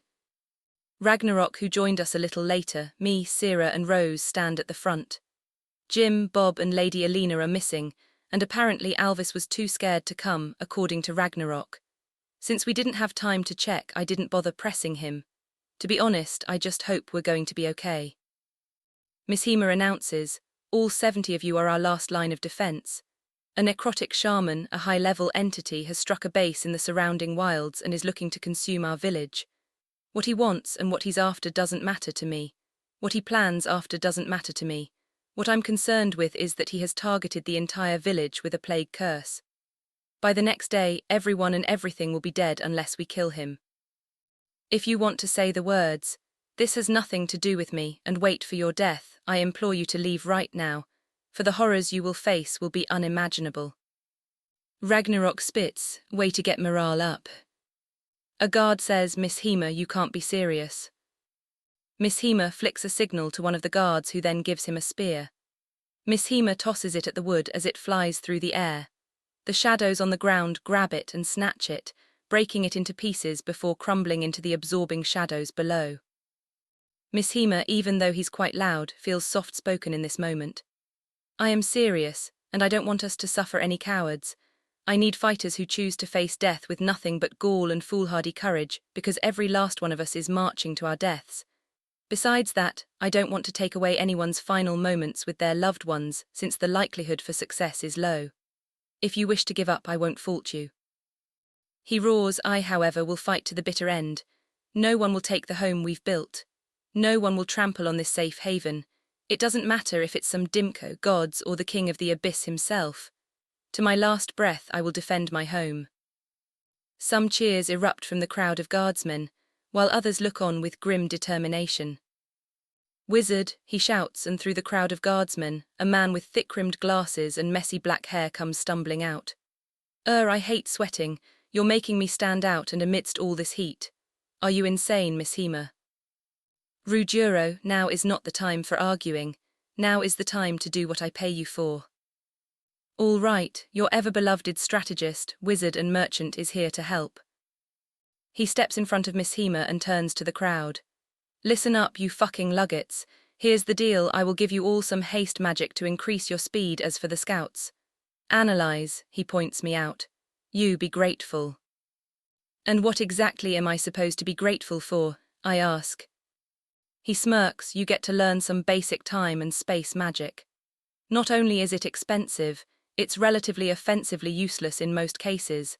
But you'll do it because everyone in the town is afflicted by the curse, and unless you want to die, you'll take the deal." "I get it, you don't got to threaten me. I was going to help regardless," I say. The foolhardy and giving. "Truly I despise your kind. No matter though, we'll just say you're in debt to me." He chuckles. "The fuck am I getting in debt for? Aren't you going to die too?" I ask, peeved that I'm getting charged to help save our lives. He laughs. "No, I can just save myself, and honestly I would rather die keeping my money intact even if I was going to die." I flash him the dirtiest look I can muster, but he prattles on anyway. "I doubt you want to die just because I'm being snarky, so here's how this is gonna go. I'm going to give you 2 magical inscriptions." He flashes them to me. It's different for a wizard, since when you're a wizard you can just learn stuff from a scroll or by practice. Since you're a sorcerer, you need to have them inscribed into your being or learn them organically, by simply leveling up. There's also many cases where inscribing magic simply just doesn't work because of how strict the body is. But since this falls into your specialization well, from what I'm looking at least. "What's the difference between wizards, specialized sorcerers and regular sorcerers?" I ask. Simple question. The difference is that wizards cannot have magical inscriptions engraved onto their bodies. Instead, our magic comes from a universal energy called etheria. Sorcerer magic is drawn from the body and the mind by overclocking it. However, most minds can't rationalize certain concepts. Regular sorcerers have the least rationalization, meaning they can create just about anything as long as their body agrees. However, their magic inherently cannot increase in any way, because they do not have a catalyst.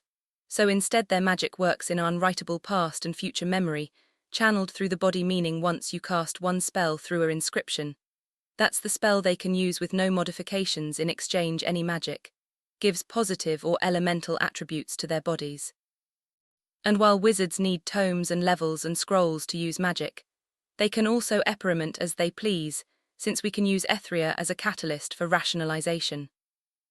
Specialized sorcerers, however, ignore the rules of limitations place on a sorcerer, while using their bodies and minds as magic in exchange. They have a rationalization tied to an inner plane of existence, which is used as their catalyst wick draws what type of magic they can use. Whether that plane can manifest or not is on the sorcerer. In short, they can increase their spells as they please and learn anything inside of what they can use if they practice. Dude just doesn't shut up. I say, I don't really get it. Mostly because I wasn't paying attention halfway through his speech. Rujuro groans. Jesus, Miss Hema, are we really sending these fucking children out into their deaths? You got a better plan, he huffs. He narrows his eyes at Miss Hema before continuing in exhaustive detail. Listen, for specialized sorcerers, the body and mind are your ability to use magic. When you're looking at your stats, the higher your magic is, the more magic your body can handle at once. If it goes over that pool, your body will take the hit. Because the brain can only hold up so much information at lower levels, and you can only use so many different spells because your magic is stored internally. If you don't get it, combat's your best teacher. I'm going to inscribe 2 onto you and modify them so you can use them without backlash. Okay, well, if I can just create magic, then why wouldn't I just create a spell instead of buying it from you? A multitude of reasons, but the main one is time. We don't have time to sit and watch you try to make magic, and especially something either so trash you might as well not even use it, or so good that your body breaks down before you can use it. He tosses 2 rocks at me, and I catch them. He smirks. Good reflexes, you're going to need them. I say, I thought you said you were scribing them onto me. I don't need to touch you to do that. The stones glow in my hands and I see it. My system opens up. 2 spells, acceleration and deacceleration, and teleport, both with a 3-minute long cooldown. Care to explain why the cooldowns are so long? I ask. Think about it like riding a bike or starting to cook for the first time. At first you don't know what you're doing and you're kind of fumbling around, trying to put random ingredients together. And you need either help learning from the outside, or you need to just figure it out by trial and error. Magic's the exact same way. The more you cast it, the more you put points into magic or tech if it has physical capabilities, mostly the latter, not the former, the shorter your cooldowns will be. Yeah, but 3 minutes, that's like forever in actual fighting, I say. So use it wisely, although since your magic pool is so low, you could probably only teleport so many people right now, not to mention your time limit for acceleration and deceleration should be low as well. I look down at my system page. He's not wrong. However, it says, acceleration and deceleration can target as many people as I want within my sight. However, the more I target and the stronger the effect, the worse the backlash, the more it will surpass my magic pool. 1 target will equal 4 magic stat points, and the maximum I can affect in turns of speed is 1.3 and 0.8. How long I choose to accelerate or decelerate a target is also up to me as well, but I have to set it before, and I cannot change it during the actual cast, not only that the longer it goes the more backlash. Teleport is a lot simpler. I can target 1 person for every 8 points of magic I have, and the distance I can take them is for every 4 points of magic I have. I can teleport them 5 feet. You probably already read the spells, but you need to teleport everyone here, Miss Hema says. That's kind of way beyond my capabilities, I say to my own disappointment. Walacia steps up from the crowd. Don't worry, I'll keep you alive. Rudoro looks at Miss Hema. Normally, my services cost at least 200 gold, but I'll just put it on Miss Hema's tab. He flashes a smug look at me. As for you, little sorcerer, you owe me 1,000 gold. 1,000, I'm fucking broke, I spit. Don't worry, good buddy, I heard you were going to the abyss. I'm sure it won't cut into your profit margins too goddamn bad. He chuckles. This fucking guy thinks I'm gonna pay him. Little does he know, there's no way in hell I would ever associate with a bastard like this. As if reading my mind, Rujuro says, if the constraints weren't so dire, there's no way in hell I would ever associate with a bastard like this, is what you're thinking, right? Chapter 18, Gear. A shocked look crawls on my face as Ragnarok holds back his laughter at my expense. Don't you start laughing, because you are about to be in the same predicament, Rujuro says. Ragnarok shrugs, let me enjoy the moment a little. Just before I am about to tell Ragnarok off, A seal suddenly appears on my right hand, glowing with a purple energy that feels like it's wrapping around my hand. What the fuck did you just do? Rujuro's smile widens. You took my merchandise, now we have an oath. An oath? I didn't agree to an oath, I exclaim, bewildered. Yeah, Mishima says, that's his special magic. He custom-made it for himself and spread it throughout the entire mercantile world. Rujuro remarks, it's quite popular. It made my name pretty big and got me a nice mansion. Then I realized I didn't want to deal with the politics of it all, so now I sell shit in a backwater village. Rujuro sighs, a hint of longing in his voice. I miss my mansion on the second layer. Ragnarok says, a smirk written in his tone, guessing you had to sell it because you couldn't afford to keep paying for it. He groans, running a hand through his hair. Don't get me started, I had to sell it to my fiancé. You mentioned the fiancé, I say.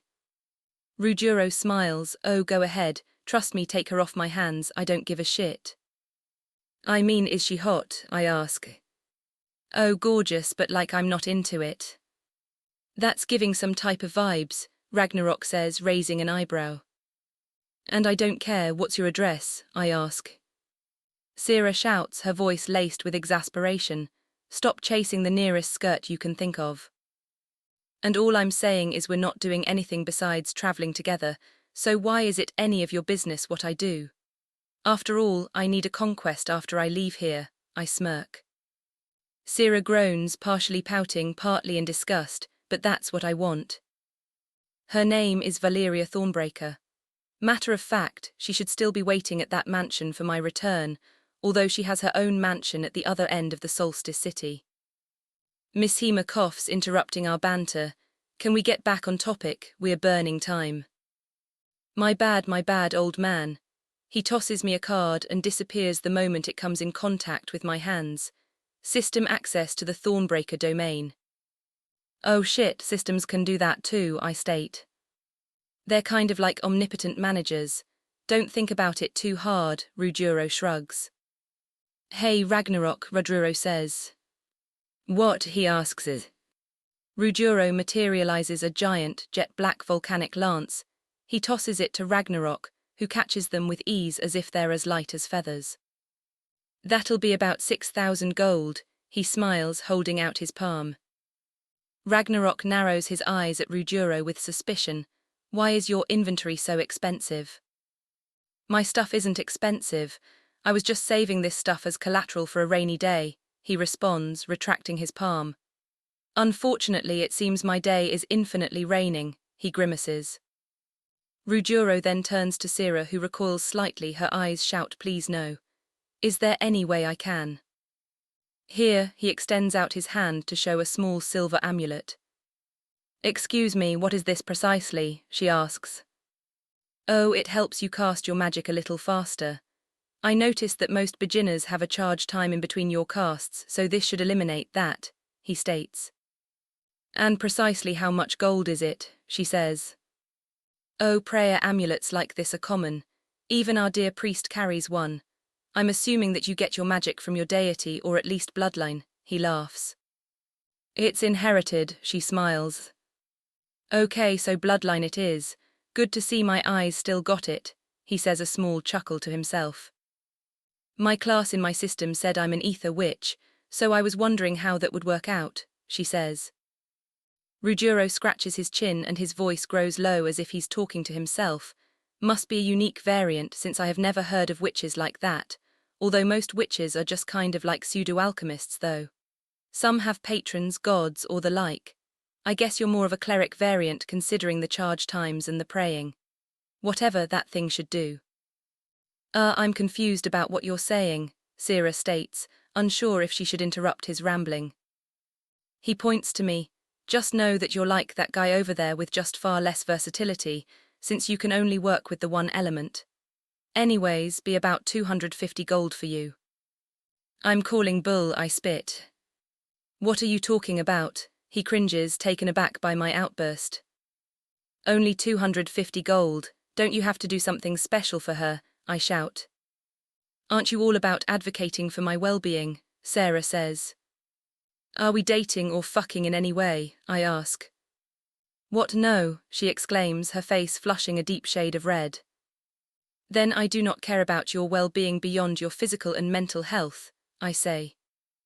Wait, if that's the case, then shouldn't you be happy for me, she says. I never said anything about financial, I retort. Miss Hema presses the bridge of his nose, his patience clearly wearing thin. If you're done joking around, we are going to die. He sighs. God, is this what happens when you get 4 otherworlders together? Whoa, whoa, whoa, don't lump me in with the Earthlings. Ragnarok points to the group, his tone indignant. How do you know I was from Earth? Ruggiero says, his eyes narrowing. I can obviously tell myself of the greed you display, dumbass, Ragnarok spits. Seals appear on both their arms as they accept their gifts, binding them to Ruggiero's magic. Honestly, I'm surprised. I would have tried to downgrade my equipment.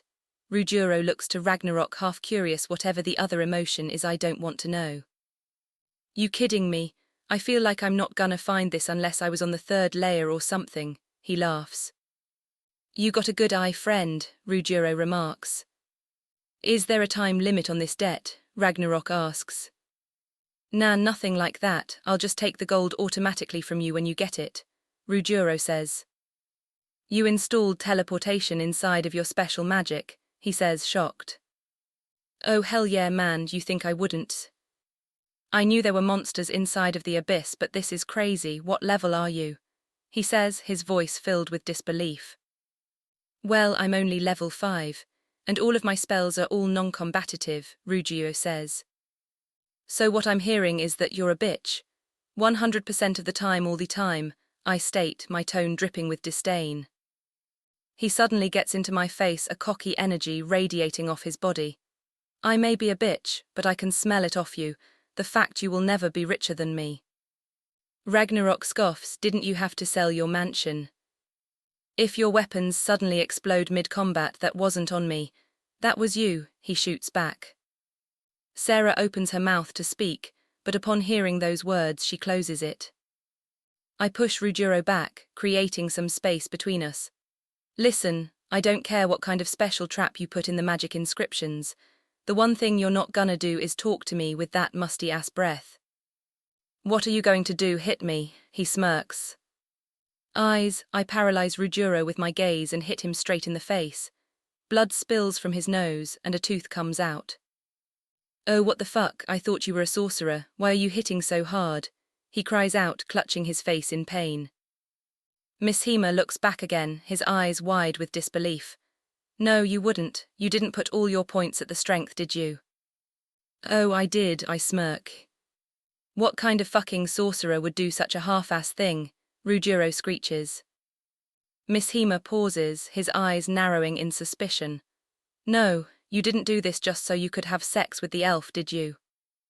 I flash him a knowing smile. It'll take heaven and earth for me to be stopped when I'm on a mission. I walk over to Ruggiero's slightly hunched form as he holds his face in his hands, trying to wipe the blood away from his nose that's still pouring. Wait, I don't like violence. Hold on, wait a second, please. He drops to the ground, begging for mercy. Miss Hema stops me with one arm, preventing me from delivering another blow.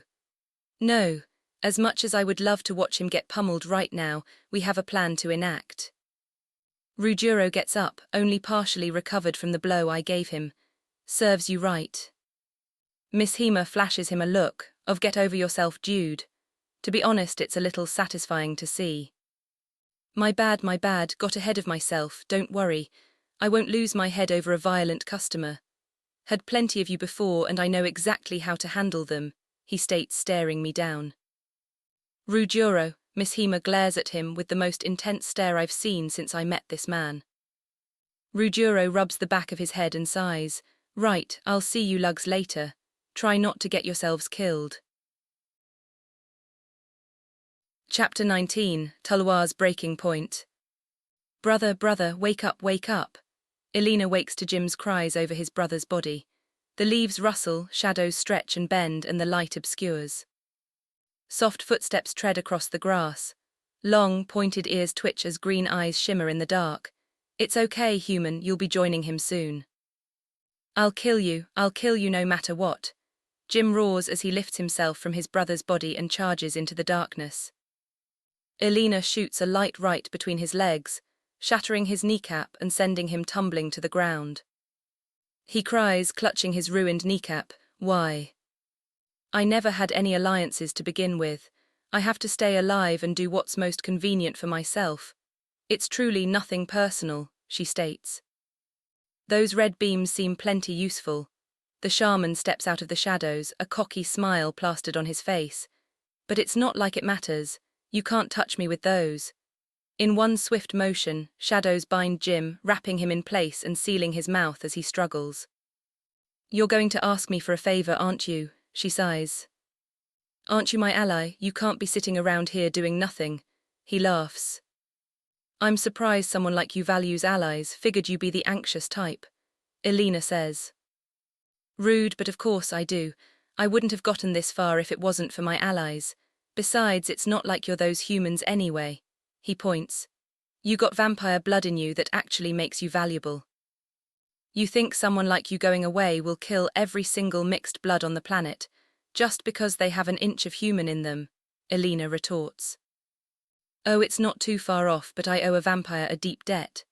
Lady Everwar made me promise, even if it's a half-breed, to do her a favor and spare it.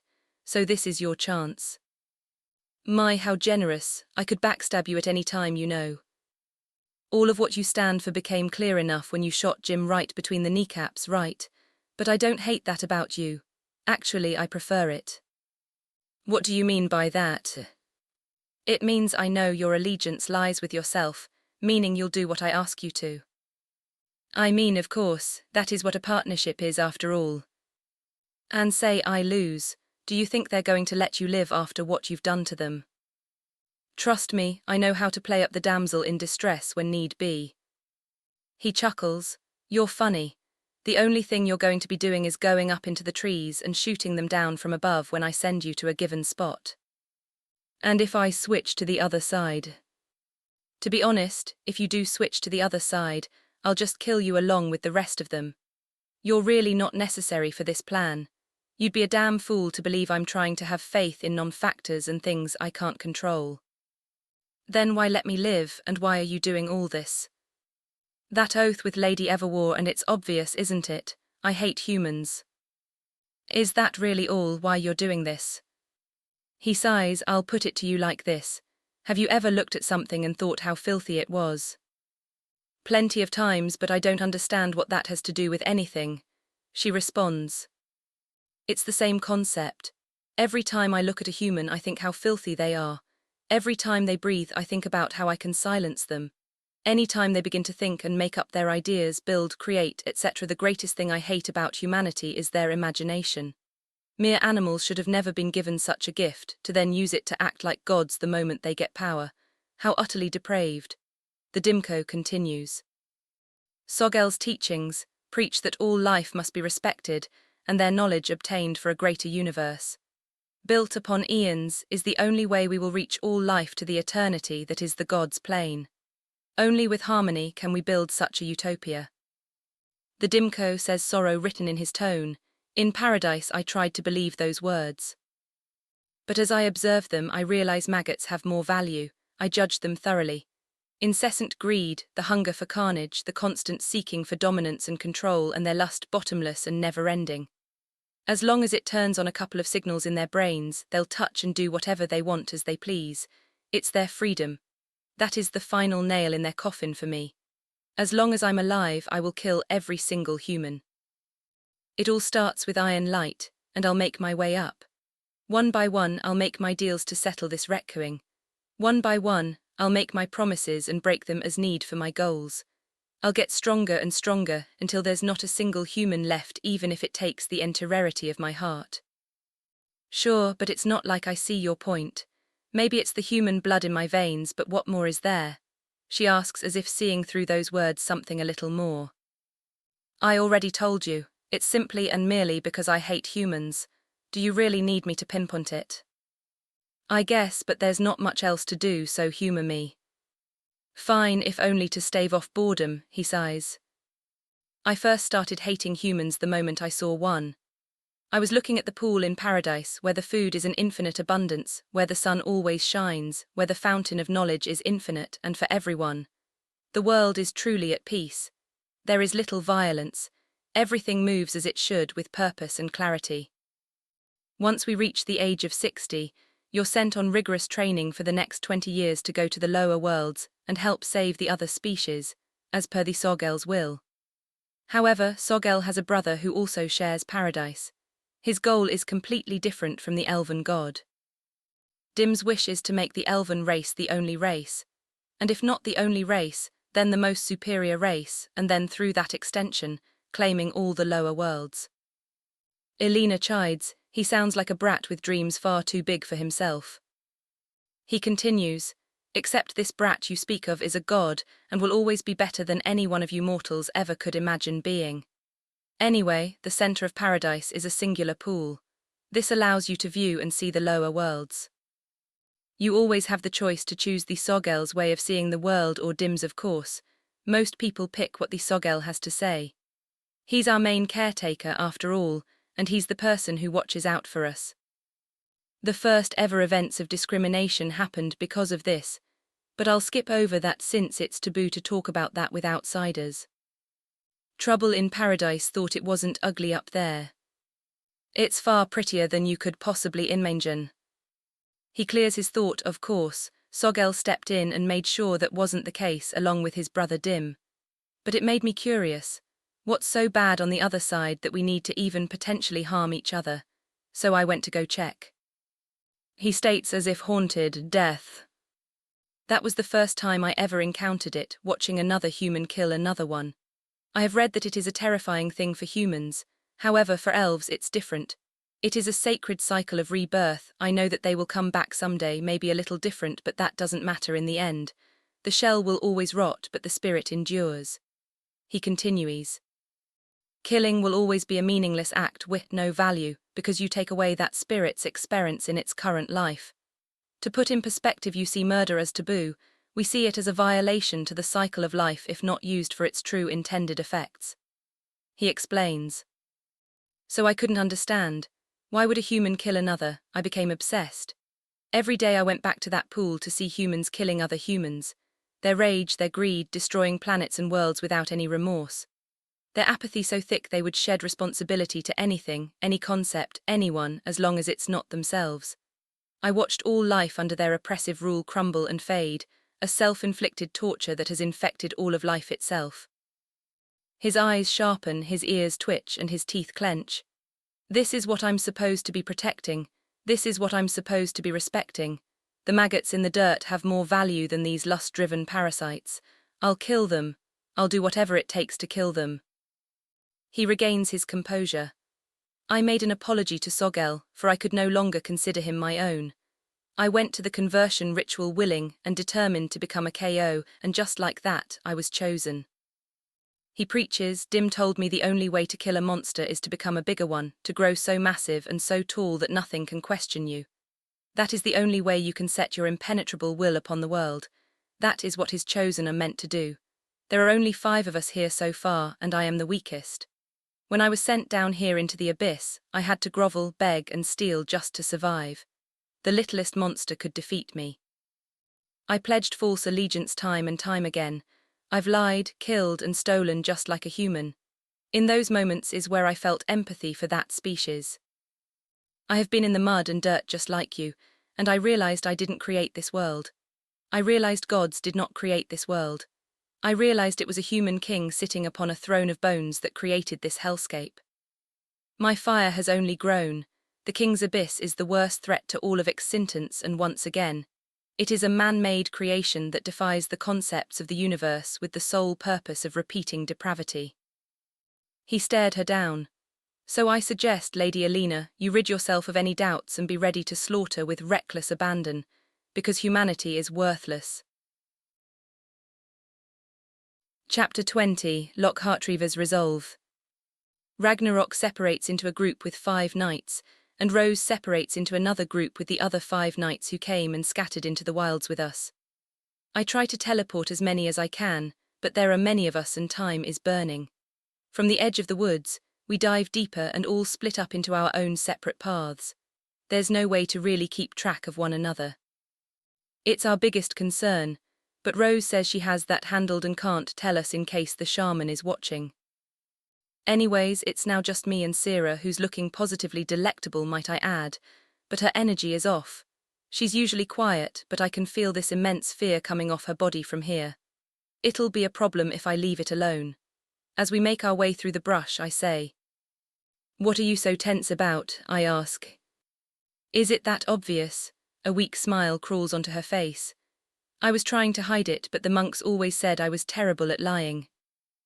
I respond, trying to distract her. "I don't think you ever told me who you worshipped." "It's 'cause you kept making fun of me," she pouts. "I wasn't lying when I said those compliments, you know. And again, I don't say it to every girl I meet, and before you say to me that I should stop, I won't. You're truly something special, Sierra," I say. "You're truly something special, Sierra. I don't know how, I don't know why, and I don't really care that I can't get you out of my mind." I see a slight blush as she turns ahead. "Well, while we look for him, maybe it's best I tell you a story, at least for this little bit to calm the nerves. Scanning the entirety of the wilds is difficult after all, and it'll take us some time." "Would you be happy to tell your story?" I ask. "I believe it's necessary, I wouldn't say happy," she states. "Then let's bury it." "What? If it doesn't make you smile, then what's the point of it? If it doesn't make you laugh, then what's the use of it?" I state something about her words urges me to say. "You're meant to be happy, Sierra. I don't know who told you that you couldn't be, but I wouldn't believe them if I were you." I continue. "Stop it, are you trying to make me cry?" She jabs at me, but that miserable look on her face doesn't drop. "I wish I could tell you everything and we can talk as long as we want to," she says. "Maybe next time over dinner," I poke. "You'd like that, wouldn't you?" She flashes a knowing smile. "Can you blame me?" I smirk. "Fine, I'd love to, but you better make sure that Spot has good dessert." "Will do," I laugh. Jackpot, I fucking scored a dinner date, now if only I could convince her to pay before we show up. She lowers her eyelashes. "I think I'll tell you who I worship. Zitterlix, also known as Nemesis, and she's the goddess of unforgiven souls. Under humanity's domain, she guides those who were lost in life, the greedy, the malevolent, innocents who lost their lives too fast, and she helps them find a proper resolution." "Sounds like there's a lot you're not telling me," I say. "There is, I'll state the important part bluntly." She takes a deep breath in. "My entire life I was cursed to be a burden to others. Bad thing after bad thing keeps happening and I don't know how to stop it. I try and try, hammering myself at this invisible wall, and so I turned to prayer, not that I came to it of my own volition. I was found, after all, and given a proper home." She bites her lip. "I'm sorry. It's all a little too painful to talk about right now, and it's not the moment for something as important as this. It's probably my fault that you all have to go through with this anyways. After all, things like this aren't supposed to." I interrupt her. "Does it matter?" Pardon, exasperation is in her voice. "That circumstance of yours, does it really matter? Even if bad thing after bad thing keeps happening, you still get up to face it, don't you? That means you want something more, and that's beautiful," I say. I continue. "If you keep blaming the world for your misfortunes, you'll forget the people who put you in those circumstances are the ones to blame." "But it's my fault, I'm the nuisance, I'm the problem," she cries. "Who told you that? The same people who made you so quiet, Sierra. You didn't ask to be born, so you don't owe the world anything," I say. "That's just selfish thinking," she says. "Maybe you're right, maybe it's all just my selfish thinking. You haven't told me anything yet, but that guilty look on your face doesn't suit someone as kind as you," I respond. "If I did tell you, it wouldn't absolve me of all of my crimes. But if it helps you understand what precisely you're getting into, even if we do survive this, I wouldn't blame you for leaving me either." She looks up to the trees, leaps up to one of the sturdier branches, leaving plenty of room for me. She sits down, looking at the forest floor, waiting for me to get up as well. I jump up with ease and sit right next to her. She clutches my arm and leans into me. "It seems I have the responsibility of telling you. Since you won't let me admonish myself," she closes her eyes. "And for once I just listen." A house on top of a hill and a mother and a father, just like every other child in my village. Something feels off, as if she's letting go. The roots underneath the tree, I can't pull my eyes away as they slowly turn black.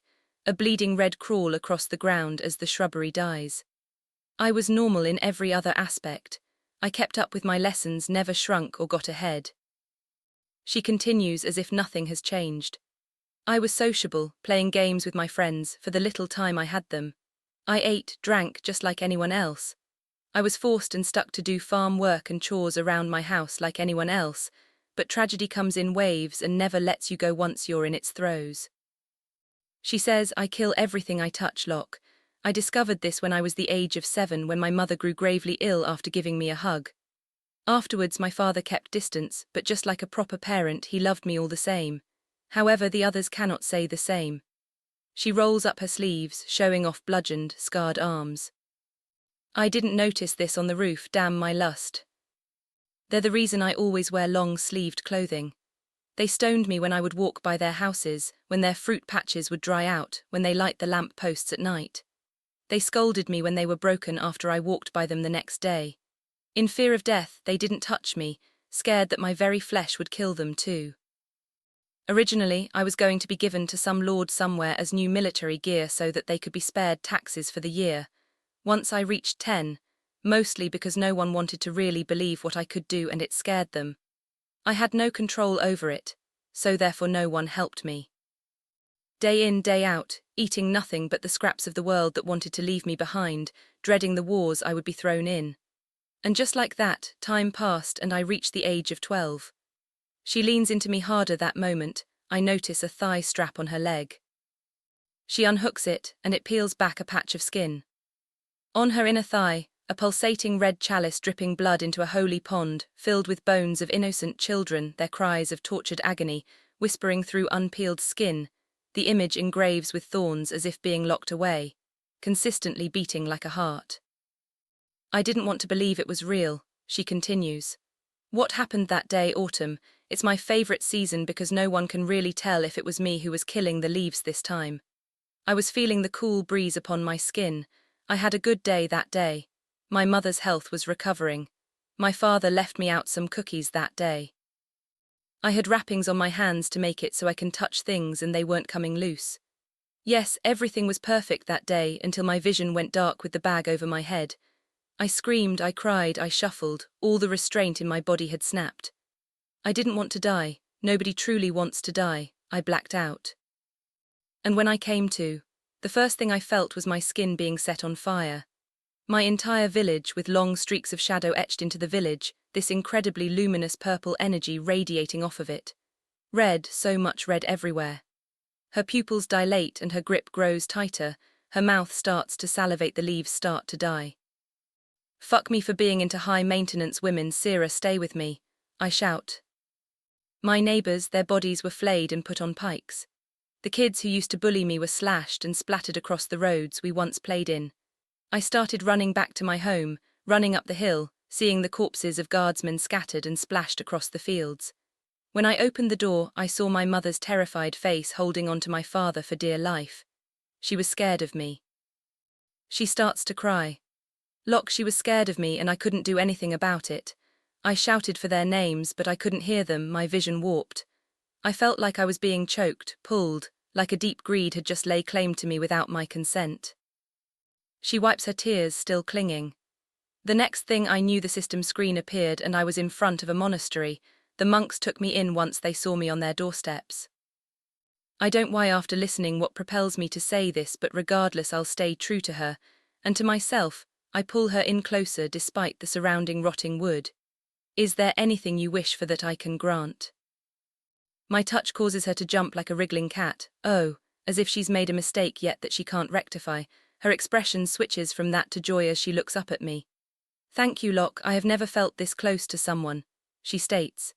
If I'm not being too greedy, could you tell me about your world, could tell me about you? I heard it's peaceful, I'd like to see a world like that again. About me and my world. You're funny, you know that, Sira, there really isn't anything special about my world. I sigh.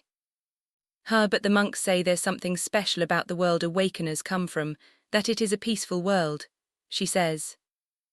I wouldn't say that. All the violence, all the damage that's done just gets glossed over. We exist, we slave away, harvested for the sake of our betters. Well, as you can tell, I am clearly doing the eating, not one of the ones on the plate. I say. I see, that's such a shame. I wanted to hear of a better place with more kindness. She states, a upset look gazing into the bramble. Sira, there is no truly peaceful world. I don't believe it, and I don't think you should either. Nemesis always said it's our duty to guide people back onto the path to righteousness, that in time, a world like that would be a peaceful one if our sacred mission were to be law. She says. Yeah, you can guide all you like, but sometimes they can't get back on. Like a man who lost both his legs without prosthetics, he'll never walk again. Like a woman without her sight, she will forever be blind. Maybe she can read a thing here or two in a language that makes sense to those without eyes, but it doesn't matter. In the end, she will never know the faces of her loved ones if she's not ostracized, and the man will always be behind others if he cannot run, I say. I continue, in my world, we have forgotten what it is to be fudiso, like vultures.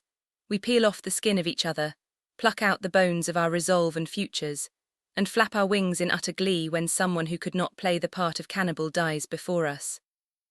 Sira comments, sounds awful. I thought it was supposed to be a better place than here. I ignore her and continue. Yes, I come from a peaceful world. We have the analysis to judge ourselves properly. We have the smarts and ability to grow the world to our convenience, yet that only spawns more disputes, our civilization handcrafted for the sakes of those who claim to be deserving and those who are not. The circumstances of the chosen are arbitrary and meaningless. You can toss some stones at the wall, but the wall will be unbothered regardless if you make a dent or not. That is the definition of change in my world. I don't know what's coming over me, but the words keep moving bits because I saw the graveyard again. I have no reason to despise it as much as I do. After all, I was born better than everyone else. I have the world in the palm of my hands, and yet it only makes me resent it more. Even I, to many, am the supposed wall to throw stones at. A bitter laugh escapes me. Shoko was right, the more you hold it all in, the further the dam will break and flood will push anyone new away. I could not change my nature, whether it's the survival instinct of the body or the knowing that I am nothing without the privilege. Regardless, I cling to it until I couldn't anymore, its pieces left in my hands. I didn't know what to do. I was drifting, it felt like, an endless sea of self-hate, masked over by ego and pride. The self-devouring nature of my character only grew. She listens intently, as if knowing that I needed this moment too. Looking at me with a look saying, it's okay to be fragile with me, I'll listen. Rage, I feel rage. The powerless kind of hate and rage that comes too late and never goes anywhere. I became something that others could get, that most could understand within the throes of their own apathy. I tried to see value in the world during that time. I tried to seek out a place for myself, and as soon as I thought I found the pieces, I realized they were never meant to fit in my hands, and I lost again. A pitying laugh escapes me. My first real loss. Even if I have omnipotent observation, nothing could prepare me for that loss. Nothing could prevent the pain I felt from that loss. It was just the one time, but I had put up my guard so deep, rooted myself so deep within the earth, so my walls so thick against the coldness of the world, that it was enough to set me over the edge. In the end, I lost everything else that mattered to the world but not to me in that moment. I spent my life as a hollow caricature of who I thought was predictable and acceptable, and after that moment, I decided that's how I'll die too. Who died? Sira asks, a knowing look in her eyes. I flash a small smile. Everyone else always asks me what died, not who. Grief is so a part of our everyday that we forget what it means to mourn. That's the world I come from. I have a different dream for you, but it's in the same vein. I explain, if my world is peaceful, if my world is so gentle, if my world is so pure and it's paradise, then I want to understand tragedy as a concept. What defines it? What allows it? What is necessary to be considered pain, and what isn't? Is it our losses that create the nature of our character, or are we merely all products of trauma that we inflict upon each other? A morning sets and writhes in me, as a lighter feeling I can't put into words runs through me. Only by understanding will we be able to define and create a peaceful world. So yes, I come from a peaceful world, if I were ever to return and time has passed, in the moments before I would step through that gate to my apparent home. Fear ripples in the back of my spine. I would be worried that the sky is beset aflame. I'd be worried the streets that I once travelled would be nothing but reduced to rubble. I'd be worried that I see starving children and mothers, the light fading from their eyes, cradling their dying infants in their hands. I'd be worried to see men placed on pikes, bodies impaled and left hanging there. And then finally, I'd be worried I would just be watching everyone go about their business, plugging their noses from the stench, looking at the corpses with nothing but disdain. Mere animals that should have been neutered. I'm terrified to define my species by those words because I know we're capable of better, I say. I hold her tight partly to comfort myself and partly to hope she can feel my resolve. I've seen it, I felt it. Sira, I promise you, as someone who doesn't understand tragedy, as someone who cannot define pain, as someone who has only ever truly lost only once, that we'll find it together, and we'll see at firsthand what a peaceful world is and what it feels like. I swear it on the dead and living that I'll find a space better than the hell we give each other. I declare. Chapter 21, The Knights of Ironlight. A guard goes flying through the air, smashing into a tree. His body cracks and splits in half as blood splashes against the forest floor. Tulwar of the First Moon laughs maniacally. Come on now, make this fun for me. He blitzes another guard, slashing his throat open. 2 other guards collapse on top of him, swinging their swords downwards. His speed is too great as he counters, and they are suddenly repositioned. Rose is in front of his face, thrusting upwards. She makes a clean blow, piercing straight through his stomach and pulling out. His body stumbles backwards, clutching his wound. She charges, smashing him in the face with the pummel of her sword. That's not a bad ability you got, he says, his body dissipating into shadows. Tendrils come out of the branches. The guards rush the tendrils, one of them conjuring a small barrier that deflects them. The other guard sets his hand on fire. Rose, permission to torch the forest. Granted, she shouts. In that instance, the guard sets the trees ablaze. Tendrils attached to the branches burn up in the flames. Not bad, Tulwar announces, his voice echoing through the wood. Tulwar comes rushing out of the bushes. Rose slashes his body, cleaving him in 2, splitting the shadow in half before another one suddenly steps right behind her. The guard with the shield charges, blocking the incoming attack and pushing the clone out of the way. The clone leaps back into the tree line, throwing daggers that break the shield. The smell of smouldering smoke fills their nostrils as Rose and the other guards begin to cover their mouths. The other guard with the flames in his hand torches the rest of the trees. Rose sheathes her sword and crouches. Bartle, Marcus, keep to the front, I have the rear. They nod, with Marcus stepping forward and facing the forest in front of him. The shadows recede with the light of the fire. Man, don't you hate it when everything goes exactly as you expected? I mean, life is about surprises, right? Tulwar laughs. A massive shadow leans over the trees and splashes down, consuming Marcus, with Rose hiding behind Bartel's reformed barrier shield. As Marcus's armor erodes, the sounds of his bones breaking echo. He can't even scream as the shadows slip into his body through his mouth, suffocating him. Rose stares at him in utter horror. His flames expand and break him out of the grasp of the shadows. Marcus hobbles to the inside of Bartel's shield, which phases him through as he drops to ground holding a dying flame. Rose, I can't hold on much longer, Bartel strains. We're not calling in on the emergency plan yet, she shouts. The flames die out. They are consumed by an entire ball of darkness. The rushing waves of shadows dissipate and recede into the orb. The ground becomes flat. The brush and shrubbery disappear. Several bodies of Tulwar appear from those shadows one after the other, until a total of 16 surround them. Hey, you want to know my level? They all say in unison. 8 of the Tulwar clones charge. All 8 leap in unison, charging for both Rose and Bartel as they prepare to stab. Rose roars a battle cry, repositioning Bartel, Marcus and herself outside of the orb of shadows and closer to where the ritual circle is located. Bartel goes to check on Marcus, who coughs up a vial of blood. He tears off his chest plate, revealing a huge, deep, pulsating, veiny-like shadow sprouting out of his chest. Bits of blood and bones spew out of the hole. I can't, Marcus shouts, blood splashing out of his mouth. From where we're positioned, Sera, Lock and Ragnarok are all still out of range, Rose says. Does that mean that this is a three-prong attack? I didn't think he was this strong, Bartel grits his teeth. I don't think any of us could have imagined he would be this strong, Rose shakes her head. Laughter comes from the trees. What's wrong? Can't handle the pressure. You already researched me, didn't you? You talk about how you hate that everything goes according to your wishes, but you sure are thorough, Rose remarks. Of course, why wouldn't I be? I don't want to die. My life, the lives of my kin take precedent over everything.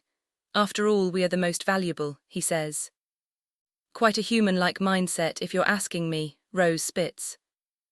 Several daggers come from the trees. Rose unsheathes her sword and parries each and every one of them. A tendril wraps around her leg, and she stabs it straight through the ground, cutting it off. A wave of tendrils come out of the ground, and surrounding branches coming at all angles. Bartel generates a barrier around Marcus's body. Rose quickly repositions herself to be in that barrier before it's fully sealed. The tendrils crash into the shield before dissipating. You're talking a lot of trash for someone who can only hide behind walls, Tulwar shouts, a smug hate in his tone. Then again, what can I expect from trash like you? I truly want to know what Sogel sees in your species. You really are a rotten elf. Aren't you supposed to believe that all life is equal? Rose says. You would like that, wouldn't you? The type of thinking so convenient that it's easily abusable, something that's so nice that you can easily corrupt. I know what you are and I'll kill you like the rest, he spits. A massive wave of tendrils comes from the surrounding trees. The shadowy orb in the distance breaks and turns into another tidal wave splashing through the trees, crashing against the barrier. Bartel shouts, I can't last for much longer. Please, Rose, call them. She bites her lip. You know what she's thinking about right now, Bartel, Tulwar says. Shut up, monster, Bartel shouts. The barrier cracks. She's probably thinking about how to find where my main body is right now, and all things considered, you haven't found me yet. So, if she warps everyone to her position right now, that will use her one-time big warp for the day and probably waste their potential chances at not only killing me but disabling the barrier outside the forest, Tulwar laughs. After all, wouldn't I keep something that important close to me? I mean, of course, you could play the psychological game. Since he's telling me this information, maybe it's nowhere near him to begin with, but let's be practical, shall we? The barrier breaks even further as it cracks in a glass-like formation and is barely held together by Bartel's will. Your mind's getting turned to mush, Bartel. You're running out of options and your commander is thinking about suicide, Tulwar announces. Don't listen to him, Bartel. I'll get us out of this, Rose says. You're down to a singular warp long range and 2 short range warps. I doubt you have anything besides that, Tulwar mocks. So think about it, Bartel. I could save you right now. Just turn on your commander and drop the barrier, Tulwar says. Please, Bartel, I'll get us out of this. Just let me think, Rose begs. She looks to Marcus, then to Bartel, then to the surrounding area, clutching her sword in her hand, trembling ever so slightly. Rose, tell the captain that he better take good goddamn care of my little shit of a brother. That little dumbass can't stop himself from getting into trouble, even if it were to kill him. He cracks a smile, just like his older brother, so you keep an eye on him, all right. Tell him to not end up like me. He kneels, the barrier only moments away from breaking. So you've made your decision, Tulwar responds. Don't know what you think of humans, but I'm not a part of your design, and I'll prove it to my last moment, Bartel spits. Rose, his straining cry emerges, his blood begins to pour from his mouth and leak from his eyes. The bones in his fingers are twisting in on themselves. Use my shoulders and get to the trees. Find the hostages and shut down his damn barrier. Rose nods, I'll make sure. You don't have to say anything, I already know you will. So go, Rose, Bartel says. He looks to Marcus, whose body has been eroded by the shadows that wrinkle around in his veins, foam pouring out his mouth. His eyes roll back into his head, blood leaking from his ears. Looks like I'm catching up to you, buddy. Fly high, Night Rose. Chapter 22, but like any animal I will survive. Bartel expands his barrier one last time, pushing against the tsunami of shadows as Rose backs up to the brink of it and charges forward. Using Bartel's shoulders, she jumps into the air. The barrier collapses and consumes both Bartel and Marcus, and she flies onto the tree branches, jumping from one after the other, the tendrils catching up with her. Her swift sword strikes keep them away. "Hey, you must be feeling terrible that he up and died so easily," Tulwar says as she lands on one branch after the other. "Honestly, I didn't know the guy all too well. Miss Hema probably does. He makes it his business to make sure everyone feels welcomed amongst the guard. It's one of the qualities about him that I do like. He's stupid kind and caring to a fault." Her slashes become faster as more tendrils pop out of the trees, from the leaves, from the bark of the trees, from the branches, even the ground. Longer tentacles shoot out, threatening to snap her joints, and she cuts them all down, landing successfully onto each and every individual branch with no issue. The immense speed of which she cuts slowly wears down both her sword and her body. "How boring, you callously sacrificed his life. Man, if I was him, I'd be pissed from beyond the grave." His mocking laugh rips through the air. "Don't twist my words for your own convenience. I'm utterly enraged. That was someone I didn't get to meet. Someone I probably would have wished to know. We could have been good friends." Balls of shadow appear all around her from every angle. The first two get cut, the next three get split in two and explode. The shockwave ends up sending her to the forest floor, crashing into more balls of fiery shadow which set her back ablaze. She screams through the pain, standing back up. Tactics assault. She charges forward, weaving through the trees, cutting through each ball of fiery shadow, her burns accumulating with each cut. Her sword snaps and her body falters as she tumbles to the ground. The Sheodwas consume her body, the sound of blood splashing echoes through the forest. "For a species that dies so young, you sure do fight like mad dogs. Then again, you can't grow old, so it's no wonder you don't have any wisdom." Tulwar spits. "Growing old isn't just about wisdom. It's about your community, the people you keep around. You want to see their families too as much as they want to see yours.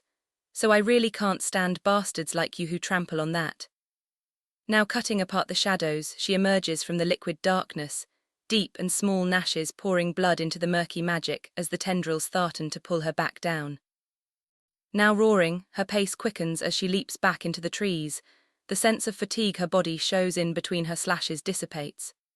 Rage burns through her broken blade against the tendrils, still splitting them with the sheer speed she carries. She suddenly changes her direction, going on the path that Sarah and Locke were supposed to take. "I found you," she says, her body glows a blue-golden hue, the veins in her skull visibly tighten. Tactics Myra. A thin red beam of light flies through the air.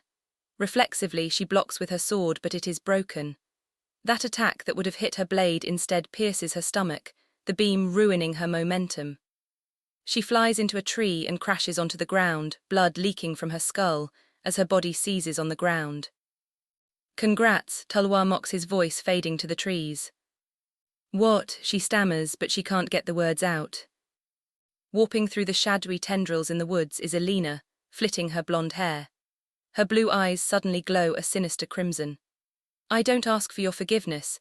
I already killed the other two for levels and drank enough blood to increase my stats and abilities, including the paralytic beam you felt just now." "Why?" Rose chokes. "Oh, it seems you can still speak." Another goes straight through her chest, easily penetrating her breastplate. Blood spews like a fountain from her insides. It pours straight down from her lips. Her fresh blood-like wounds coagulate and stagnate. Elena places one hand under her chin, lifting it up, taking blood on her fingers and licking it. She looks down on Rose. "Hell, it's been so long. Originally I was going to prey on that boy Alvis, but I don't mind a woman in my mouth."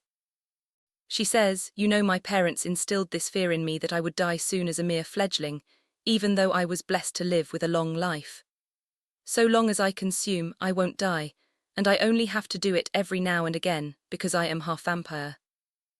She explains, but really all of it is nothing more than a curse in the end. "I'm hopelessly jealous of you. To be able to live and die with such zeal, to attach meaning to your lives. I'm a rotten corpse who only knows how to shuffle along, and maybe after 500 years, I'll find the point to my life, but for now." She observes Rose, revealing her fangs. Rose seizes on the grassy floor, spite half twitching on her face. It seems you can still move, she leans in closer. Let's fix that, shall we? Elena takes one swift bite into her throat. Elena can feel the tears streaming down Rose's face as she's being violated, writhing as she chokes.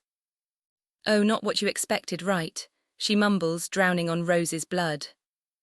The moment passes and Elena unhooks her fangs, pulling back, looking deep into Rose's eyes. I love savoring a meal. They say the pleasure you get from being bit by a vampire is tenfold, anything you could possibly imagine, and I get the pleasure of being filled. She continues, for me, it's the feeling of what it's like for you to taste the expertise of a chef tirelessly preparing a meal.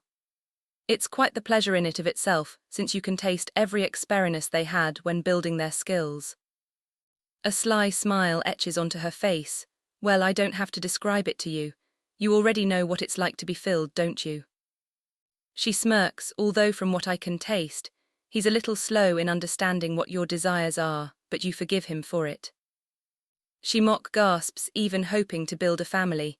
What a nice wish, and another thing I should be jealous about. Rose's eyes burn with a sinister fury as she stares at Elena, who puts her hands up. My apologies, you live such a fleeting life that I almost forgot it means something to you. She chuckles, I would love to talk about it with you, but alas, everything can only hold on for so long. She sinks her teeth back into Rose, who shakes and shivers while being stuck in place. Her tears won't stop as her resistance weakens further, her struggling being reduced to whimpering, begging to be released. What feels like an eternity for her only lasts 1 minute. Elena notices she stopped moving, and she picks herself up from Rose's body, standing above her. Your blood is as noble and refined as your character. I'm sorry it had to end like this. But like any animal, I will survive. Don't forgive me, resent me, and if there is an afterlife, I meet your retribution then. Rose flashes one look, her eyes wavering with exhaustion, barely craning her head, saying, get it over with. Elena puts up a singular finger up and shoots a beam of light directly through her head. Chapter 23, There Was Never a Choice. Ragnarok treks through the forest with the guards closely following behind him. Through the dense foliage, shadows stretch out and snap the neck off one of the guards trailing behind him. Their head rolls onto the forest floor, blood spewing into the air. Ragnarok materializes his silver sword in his left hand while keeping the dragoon lance in his right. The other guards apprehensively pull out their swords and shields.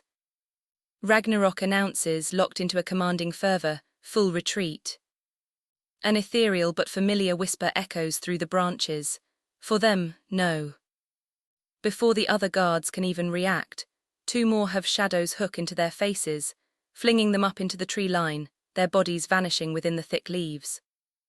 What the fuck? Another guard cries, backing away from the spot where his comrades were hooked into trees, his steps retreating toward the bramble. Tulwar appears from the brush, and before Ragnarok can even react with his lance, he blitzes and slashes the guard's throat clean open. Materialize, second shine, he shouts, gritting his teeth as the elf focuses on the other guard. The last guard blocks Tulwar's strike with his sword, the force of his knife pushing him back slightly. The Goward pushes back. Tulwar sinks into ground, his maunmetum causes the Goward to stumble forward. While Tulwar sinks, he slashes his ankles down to the bone. Toses the knifes, then with both hands pulls of his feet. Volcanic light. Molten rock consumes the area, burning away the leaves, the surrounding trees, and leaving a wide open space of hot rock in the middle of the wood. Tulwar sits on the edge of that fiery arena. A pseudo-magma rock space. You really are full of surprises. You really should have turned them down and gone off on your own. The eyes of a cold predator cut through a mocking gaze. Any chance you're still taking offers on me being a pet? Ragnarok asks, a certain cheekness in his cadence. You really have no pride, do you? Tulwar laughs. Considering you instantaneously obliterated 4 guards who were a higher level than me. No, I don't think I have any pride. That's too bad. If only you were more snivelling and weak, I might have been tempted to take that offer. But I know what kind of man you are, Ragnarok. Don't tell me I'm the type of human you despise the most. That shit would be a pain in the ass. The performance you put on is unsightly. The dark elf narrows his eyes with uncertainty. What the hell are you talking about? Ragnarok spits. To be honest, in that performance, you showed quite the respect for others and their issues. You just don't want to get dragged into anything unreasonable, especially without fair compensation. It's not so much a way to protect yourself as it is a way not to be taken advantage of. That really doesn't mean shit coming from your mouth, Ragnarok sighs. Tulwar grins. To be honest, as much as I want to kill each and every last one of your species, I don't truly hate humans like you. I find your honorable qualities to be endearing. Does that mean you'll let me go? However, that's the closest you'll ever get to a compliment from me. It's that insolent look in your eyes that screams of an untamed beast. Your rage and hate are the only two things I see when it comes to you. Tulwar continues. So you've got me all figured out, big deal, Ragnarok mocks. I didn't say that was all that you had. Beyond the appearance that you portray, you're empathetic to others, to all life. You well and truly don't want to do this, yet you force yourself anyway. Unlike that silver-haired boy who only functions off primal instinct and self-assured philosophies, you truly ever only wanted peace. That's why I hate you, because it's difficult to kill someone like you. You would have made a fantastic elf, Ragnarok. We could have been friends in a different life. Tulwar for the first time shows a solemn look. Ragnarok grits his teeth and shouts, "Why can't we be friends in this one? Why are you so hell-bent on hurting everyone else for the sake of your own goals? Is it truly that you just observed humanity as a collective and decided to be against our existence?" The dark elf raises a hand. Yeah, you get the full picture, but let me enlighten you on exactly what's in my heart. A ball of shadows wraps the surrounding space, consuming the trees, the grass, and everything else in darkness. The molten rock beneath Ragnarok's feet is the only thing that doesn't crack and crumble away, providing what little light exists in this otherwise infinite darkness. Ragnarok plans his next move. Alternate Earth, year XXXX before Academy. Brother, do you have to go? A short girl with purple eyes and golden hair stands before Ragnarok with a pleading look in her eyes. Yes, they need one from every family, and father's been missing for 5 years. The government can no longer support us being housed in the abled sector without a sacrifice. Mother's sick, so she can't go on another mission anytime soon. As clear as a bitter goodbye. Ragnarok hugs his sister at the door frame. She interlocks her bandaged fingers, digging her bruised face into his shoulder, sobbing softly. Don't leave me here alone. Okay, you have to come back. You're all I have left in this world, so don't leave me here alone. Promise I'll be back before you know it. You know that time works differently out there, right? The longest anyone's been gone is 5 years and counting, she interrupts. But the average is just a couple of weeks, okay? I'll send you letters while I'm at the academy, and I'll visit during the summers. So you won't be alone all the time. A militant man in a sterling white uniform, standing beside a large caravan-like bus, calls out from outside. Ragnarok, finish your goodbyes. It's time to leave. There are many students who wish to do the same as us, run away and hide, but we all suffer the same fate no matter how hard we try to escape it. So instead, just promise me you'll stay safe, sis. Ragnarok pats her one last time. She nods, teary-eyed, closing the door as her brother walks out of her life. Ragnarok makes a silent oath. I'll find them, Lunara, don't worry, I'll come back home alive. I'll make sure we're all a happy family again, I promise. Ragnarok dashes forward into the darkness and cleaves through with his silver sword, over and over again, cutting straight through the endless abyss, hoping for a glimmer of the world. Several knives, blades, and daggers come flying at him from every direction. Volcanic lance. He shouts it, burning up the shadowy daggers as they close in while he keeps cleaving into the dark. He stops on a dime. He shoots his lance upward, firing off a barrage of fireballs that light up the air, exploding in shining waves, burning away the darkness, the forest terrain coming back to full fruition. Beneath the glow of the fireballs, he spots a stray knife and dodges. But to his right, a cut to his ribcage. Tulwar lands the first strike, blood dripping to the ground. Damn, finally got you, look at that right there, I love seeing that red. Ragnarok clutches his bleeding wound. Fuck, fine then. He grits his teeth and charges forward, chasing Tulwar's fleeting figure as he dashes from branch to branch, flying through the forest as though it's open sky. Shadow daggers come flying at his head, silver sword first shine, in that instant the daggers disappear. Tulwar sinks into a tree, his voice echoing. Looks like instead of full understanding, all you need is a general gist of it. It won't matter though. Tendrils come popping out of the ground, trying to pierce and grab Ragnarok. Two hook his calves, forcing his stance unsteady. He bats and swats away the tendrils with his volcanic lance, and creates more molten magma beneath his feet, burning up the tendrils. Then he hears it, a loud, thundering thunk. The lance slackens in his hand. It extends, steam pulsating from the back of the molten steel. He clicks his tongue. Looks like you're running out of options. From all directions, one after the other, the throwing daggers fly for Ragnarok's throat, arms, ribs, legs, any part of him that seemed available in a flurry of cuts and slashes. Ragnarok blocks them all in an almost refined and efficient manner, snapping the throwing daggers into paces before they could even reach after hundreds of throwing kinfs lie on the ground broken. He gasps for air, exhaustion creeping onto him. Tulwar sits on a tree branch swinging his legs and lets out a massive yawn. You know, eventually I'd tell you how all of this works, but I don't know all the rules of your nullification. To be honest, it's incredibly dangerous. Though if this goes on long enough, you'll nullify these tendrils too, and then I'll really be in a pinch. The tendrils disappear and the shadows recede deeper into the woods. So let's do this. He pulls out a small, glowing green dagger. No tricks, no gimmicks. After all, it's only right that I prove my superiority to you. Okay, Ragnarok dematerializes the volcanic lance. It hasn't cooled down anyway, and at this point I understands how the tendrils work. He holds up his silver sword. In that brief instant, they both stare each other down. Chapter 24, Torn at the Seams.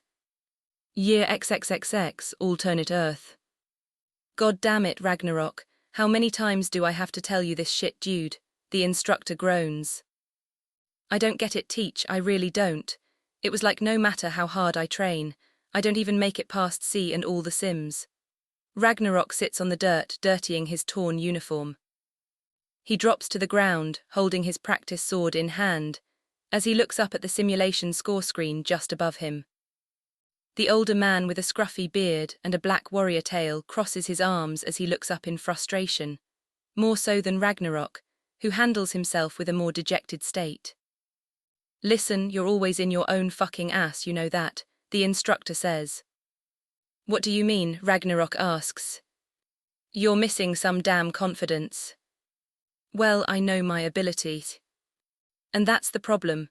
You keep saying the words like I know my ability, I know my role, I know my place. He sighs, you came to me with the words I want to transcend my fate, right? Be more than just a disposable piece of meat on a cosmic battlefield beyond on us. Correct.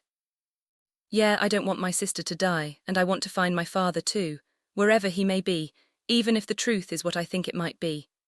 Ragnarok sighs, sitting upright, anxiety on full display. I'm not good with talking with this emotion shit, but listen. The instructor groans. Due to the anomaly, we're not allowed to send recruits on live combat missions. This is where I would normally tell you to get your damn confidence, but I'll try my best to make soldier out of you regardless. That is my duty as your teacher after all. Now get your ass up. He says. Were those supposed to be encouraging words before Ragnarok could even finish the sentence? He's grabbed and thrown back onto the training arena. If I don't see a C+ on that training score under the next 3 tries, I'm killing you myself and I'll take the charge. You wouldn't kill your own students, right? Ragnarok escukes out a nervous chuckles. A shining golden blade materializes behind the instructor, radiating a massive fire-like glow that towers over the two of them. My daughter is dead, I don't got any grandkids, and the government keeps breathing down my neck about jumping in again, even though they damn well know I would be considered a cheater character the next time I drop. He shouts. He eyes Ragnarok, it's always me who has to put my life on the line. You don't want to be me, right? I don't want to die, Ragnarok responds. If you can't succeed here, then let's die together. Red Rock stares into his mentor's eyes. A cold light passes through them for only a brief moment, as if confirming he means what he said. Ragnarok closes his eyes, holding his practice sword tighter. Yes, sir, I'll score higher without a doubt. Tulwar vanishes. In that instance, he's behind Ragnarok, striking downward with his dagger. Ragnarok whips around, blocking it with his silver sword before Tulwar vanishes again, and appearing right behind, riding a rock. Lunging to stab him in his back, Ragnarok spins, dodging, ready to strike him. Tulwar flips out a dagger from his sleeve into other hand, blocking the silver sword. His hooked knife teeth clench the silver sword as he scrapes his blade across, closing the distance, flipping the knife in the opposite hand, ready to plunge it into Ragnarok's chest.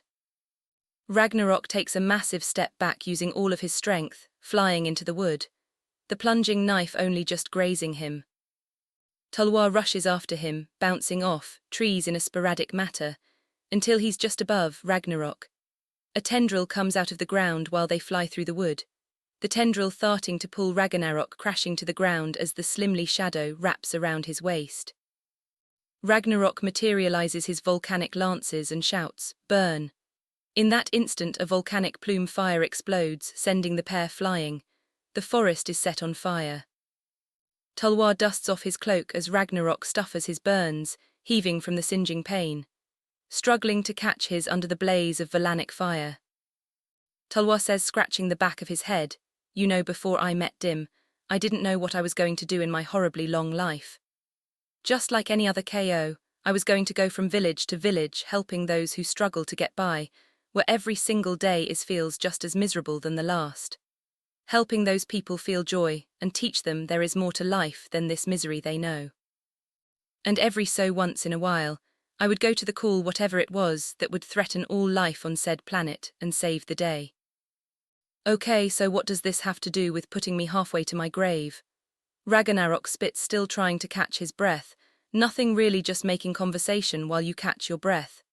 He shakes his head, looking at the blaze. "Anyhow, I dreamed of being a hero like that."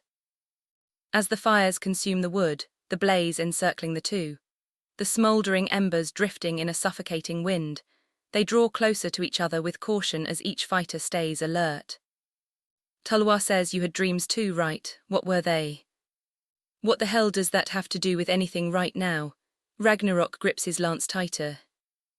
Tulwar sighs, his eyes drifting to the embers. Regardless if a KO or an EL dies, they are sent back to paradise and molded through the birth tree and are reborn.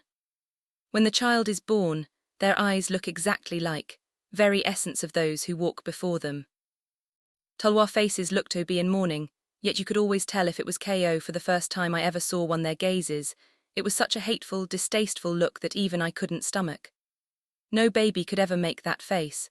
I only thought they must have gone through hell to look like that, yet you share the same gaze of those infants. He holds up his left hand, second ritual, gate open, blessing of the night. The ever-expanding fire suddenly turn blue, flying off into a now night sky. "I'm not letting you finish that." Ragnarok charges, lance in hand. Tulwar flips over his strike as the world grows dark, the state of the world. "For the next 10 minutes, all light will become the moon, and that light will be my weapon." Ragnarok materializes his silver sword. First his body drops to the ground. Blood spews out of his mouth as screams, choking on his own blood. "Your ability is at its limit. I figure you're able to double your stats since you are far faster than you should be, and that it was one of your sword's abilities. Since you were using it very sparingly, I assume you can only use your shines so many times." Ragnarom tries to stand only to slip and drop to the ground. Tulwar flashes a pitying glance. "This fight dragged out too long for you. Be proud, Ragnarok. You fought far better than anyone could have in the abyss. I hope through the sea of reincarnation you are reborn a EL." The hazy blue light glows like the sun, taking in the light of the stars and the artificial moon, pouring it all, being the sole light in the world for just this brief moment. All that light shrinks and pours into the knife that Tulwar holds. Year XXX, alternate Earth. A speech plays on a loudspeaker. "You are the last line of defense for all of existence. Hold your heads high, soldiers of the endless war. Carry your pride on your sleeve. Slaughter every enemy and be relentless in your much-needed cruelty. On the hot summer pavement, next to the vending machines that were all out of drinks, a boy crawls on the ground bleeding, his fingers, all but 3 are broken, bruises across his torso like spots on a leopard.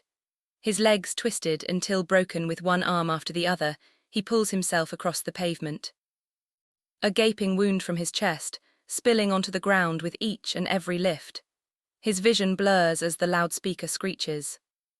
You are not meat shields. You are not fodder, not a single one of you is. Each life gives itself for this invaluable cause. You are the first and last line of defense. For any stranger, for your loved ones, and for life at large. Your strength is holds to the universe together, never falter. He pulls himself into the back of a pickup truck. He rips out his phone from his pocket, laying on the metal seizing. The phone rings as he waits for it to pick up, his vision going in and out. Hey sis, can you hear me? Oh, you don't sound so good, are you okay? Yeah, just those bastards came again. I gave him hell this time, I promise. Ragnarok lied, he bit his lip in frustration. Gripping his fist with whatever little strength he had left. I need you to call somebody for me. Yeah, just send me your location and I'll get there. Don't bring the authorities, call him otherwise I won't make it. What did you do? I ain't done shit, sis, he says. They wouldn't leave me alone, so I fought back. What the fuck is wrong with that? If I were to die there would be no punishment. Good for the docs too, since they'll get an endorsement from the family. Who are you talking about? Fucking royals, how the hell did they get to be special? What the fuck does that even mean, royalty? We hold the same goddamn organs, fuckhead. Brother, you're scaring me. Please tell me you're all right. I'm fine. Just call him. He hangs up, sending his location to his sister. Throwing the phone back on the ground, covering his eyes. I'm fine, Dad. I can juice what you're doing right now and I don't blame you. It's a worthless life we all live. But allow me to hate you all the same for not saving us too. The rules flicker by in his mind. Protocol 1Z: those who were born of low birth and low talent shall never touch those who are born with high talent or high wealth. Records 2A: those who are found to abandon their duties must be executed by the nearest member of the race. Kin is not exception. Record 3A: any love shown outside the designated target given to an individual is punishable by death, in or off-world. Rules and numbers, why do I keep adhering to this? Images of his sister flashes through his mind. Fuck. So that why they say have at least 2 kids, so that if one or the other parent dies, there's something else that keeps the other person going to survive. Family is just another ball and chain, to collar us from our real potential. I can't think like that. It wouldn't be right, not after what we all been through. The evening sun beats down on the car window.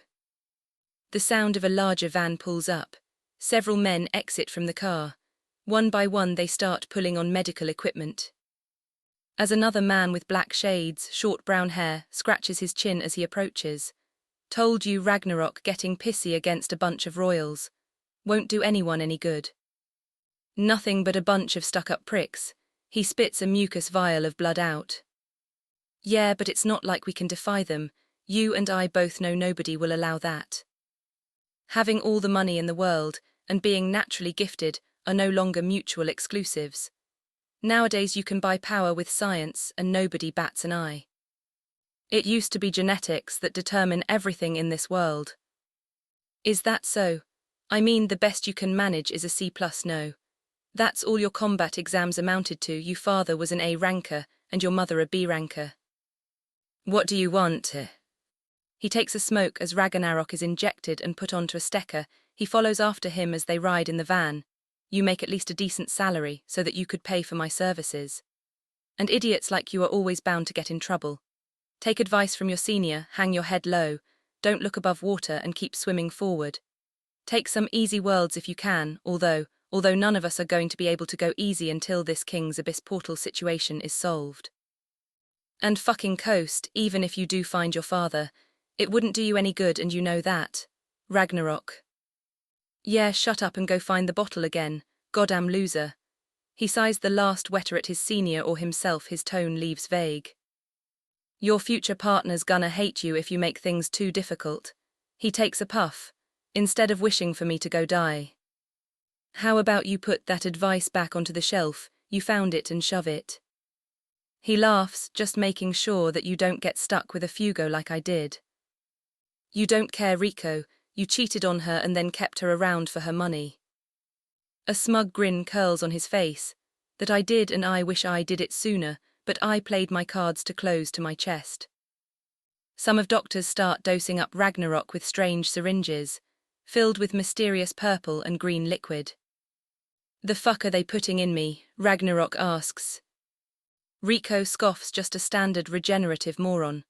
Medicine's evolved quite a bit anyways, especially since we have those other planets, with the planets Citria and Library. If it wasn't for those 2 planets, you would be a dead man right now anyways. Take it from me, don't dream about being limitless. The world will only come to hurt you again and bring you further down each time you try to soar higher. After all, it's a worthless universe we all live in. Dreaming about being limitless. Ragnarok says that's where you're wrong. I'm an even bigger dumbass than you could imagine. I dream about a world without limits. One where we can all live and die as we please. But in order to do that, I need power. Chapter 25, Branded. Moonlight fire soared on those whisper words. The dark elf swings his heavy, large pile of streamed fire downward. Ragnarok is encased in blue moonlit flames as they crash down, onto his body, roasting everything inside the darkness. In the instance that it appeared and crashed, is also when it all disappeared. The smouldering darkness fades to embers, and what's left of where Ragnarok was standing is nothing but ashy wood and burnt-down trees.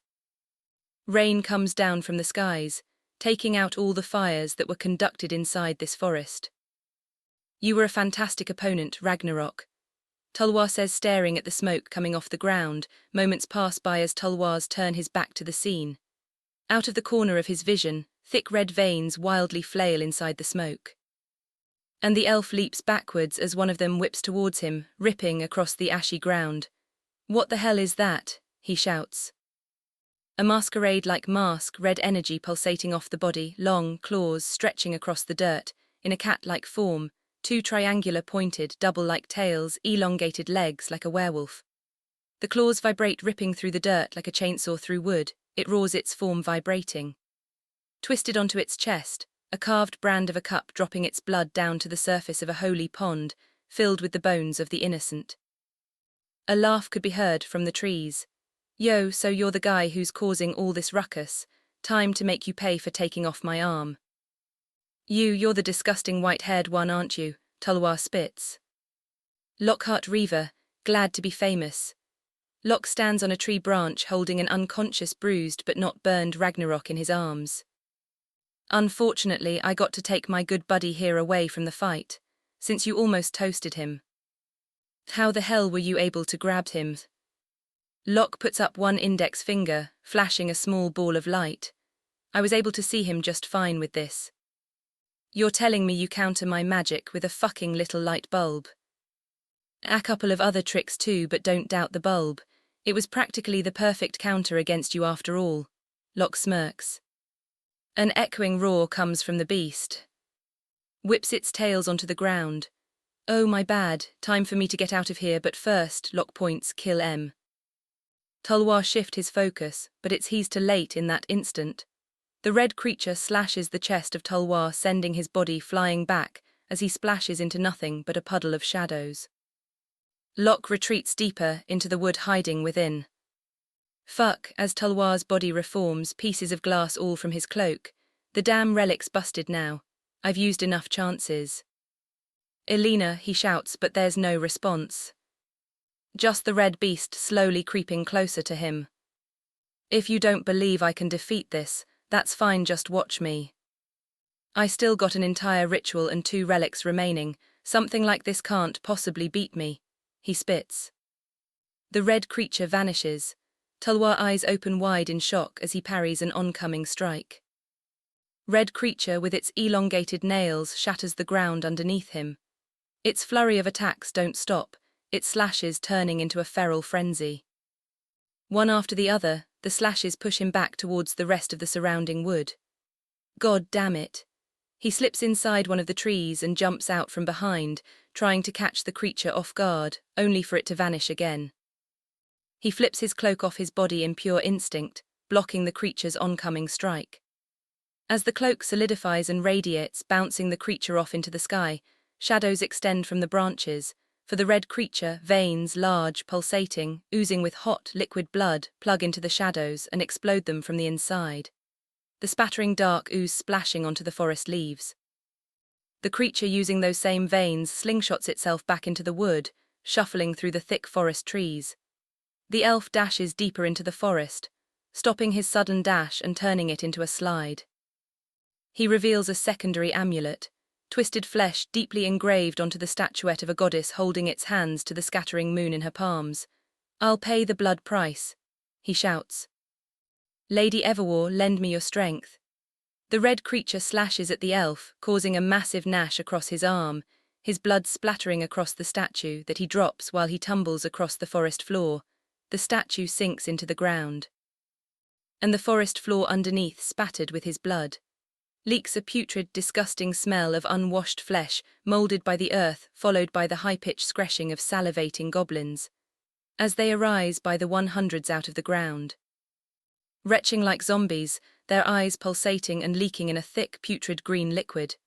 Hey roar there, their numbed battle cries. I didn't expect to be weak from the amulet. The elf clutches his wounds, gasping for air. The red creature turns into a berserker like rage, ripping through goblin after goblin, throwing their limp bodies into the air as it tears, ripping through their bodies like a hot knife through butter. Using their blood to blind the other oncoming goblins, spattering their bodies against the trees. The veins jutting out of creatures and piercing straight through the bodies of the other goblins, and hanging the strays before crushing their necks and flinging their body back to the forest floor. Tulwar sends more waves of goblins, being careful to stay out of the way of the tendrils, taking deep breaths in and out, as he paces his horde-like summons. The creature with a spare eye observe his form as it dismantles the goblins one by one. With utter ease, their crude resurrected weaponry, proving no match for the creature as their blades break against its skin. A stray arrow comes from behind the elf. Piercing the red creature side, a goblin bites onto its back. The creature wildly flails, throwing its body around and striking, and every other stray goblin that tries to pierce it vibrating hide with spears. Only barely penetrating the skin with its teeth as their jaws are blown apart. The spear tips break, hardly doing any damage with their consistent but repeated assault. As their bones go flying, as their eyes fall to the feet of Tulwar, he whispers a small incantation, and a small portal appears next to him. He reaches his hand inside, it pulls out a set of bandages. He wrapping his arm to stop the bleeding. He takes a potion out, pouring the liquid down his throat, throwing the glass to the ground. He crouches down to a low stance. The ritual may have given me the world when it comes to power, and I have to use it sparingly, but the moonlit fire sword is mine, so with my body catalst fear these flames. His dagger extends into a flame again. The creature, realizing the power of those flames, rushes at the elf, bulldoze through the goblin bodies, the collective serving as his meat shields to slowing it down. Their tumbling bodies try to collapse onto the red creature, trying to push it back, biting, kicking, scratching, holding it back as much as they possibly can, while their ligamnet break and explode with each possible contact. He aims his moonlit fire sword. Dim, light your servant's path forward and vanquish this sacrifice. Another large stream of flames comes breaking out. The forest is once again set ablaze. In the sea of fires, the red creature is nowhere to be seen. But unlike the last time, the flames quickly wither away, the dagger breaks. The elf inside the smoke coughs violently. His blood splashes to the ground, large burnt scars appear on his right arm where he was holding the knife, his eyes bleed. I guess that's the price for power. He drops to a knee and whispers another incantation. The portal appears and he grabs out a silver dagger, one less intricate and much more narrow and straight than his last one. Out the smoke walks the figure of a woman. He hears the sound of her footsteps and raises himself into a serviceable stance, closing his damaged right eye while keeping his left open, despite how bloodshot it is. Moonlit hair and deep blue eyes, figure swaying but her gaze determined, she locks on to the elf. "Ah, you're that one brat." He pauses watching her, but Sira doesn't say anything. "Never guessed you could be a brand of sacrifice. Next time I'll do my research better." He spits. Sira still stares him down, the slants of the dead wood becoming overbearing. "Don't have anything to say, human," he shouts. "Why do you kill?" Sounding despondent, her voice echoes across the battlefield. He stopped, pauses, almost if he's holding back a laugh before he composes himself. "Isn't it obvious? You wretched humans are a blight on existence. But tell me, why do you wish to speak to me? Isn't it obvious my only intention is to want you dead? Look what surrounds you: ash, smoke, desolation. Think about the amount of animals that could have lived here." Sira bends down and scoops a clump of brittle land, letting fall through her fingers. "The clean streams are now sullied by your pollution. The indescribable damage that you've done to this local ecosystem. For what? To hurt people who were living off the land you adjudicate with prejudice and slaughter without mercy. So explain to me, why are you acting like the very same creatures you despise?" He clicks his tongue. "That's the rotten problem with you humans. You know your behavior more than anyone else, but do nothing to stop yourselves or each other. While everything suffers from your actions, I know what my people are, and they will carry a brighter world forward after I sent Spesix to depths of time. What if everything in this era turns to ash, in the middle of your carnage?" Sira says. "As long as your kind is dead, it doesn't matter. Without rot like you dragging the rest of us down, we can rebuild." Tulwar says. "Tell me, what does your god believe? Tell me, after all the humans are dead, who will reign at the top? Don't you think that would just start more fighting? Did you ever question your beliefs?" Sira berates. "What makes them so special that they should only be the perception of your reality? Did you ever consider that there were other ways you can opening up to the world? That there is another way to go about this, than merely just relentless killing with you on the top?" She says. "What are you talking about, human? Always thinking of who's on top like it matters to you, a lesser individual such as yourself. Just be grateful you have peace. Put your wise and most kind in charge and let the rest work itself out. And another thing, it matter what my god believes. If he betrays me, then I will fight him myself when the time comes." He says.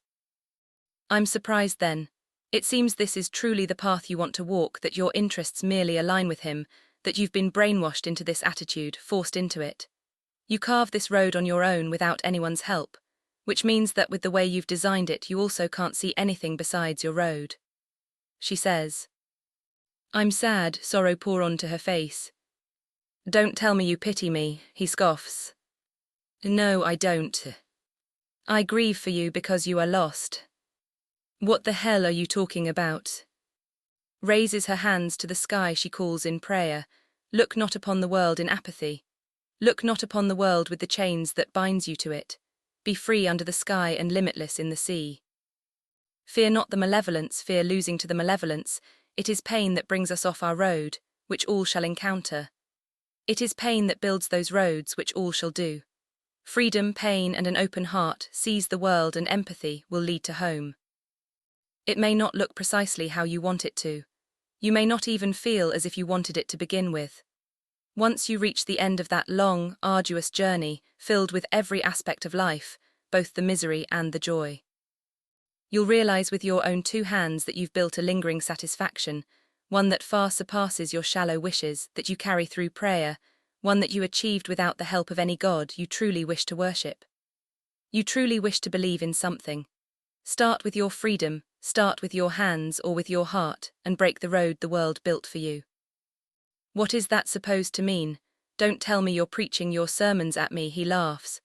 Congrats, you finally did something befitting of your worthless race. Her hands fall to her sides. Tell me, did you build this road with your own two hands, or were you led here to me? What kind of question is that? Of course I built this, with my own. He pauses. Looks like you finally realized, she says. I knew from your tone that you were capable of self-reflection, the moment you renounced your God, by saying you'll betray him if he betrays you, however little those words may mean. she says. She continues, but I can tell you are gifted everything to walk down this road.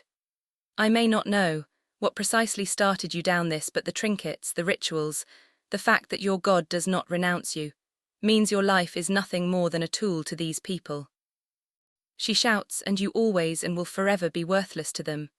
A disposable life to further their path, a road that merely leads to their world. Tell me under this sky on the ground of your desolation, if it was all truly up to you. What do you know about me?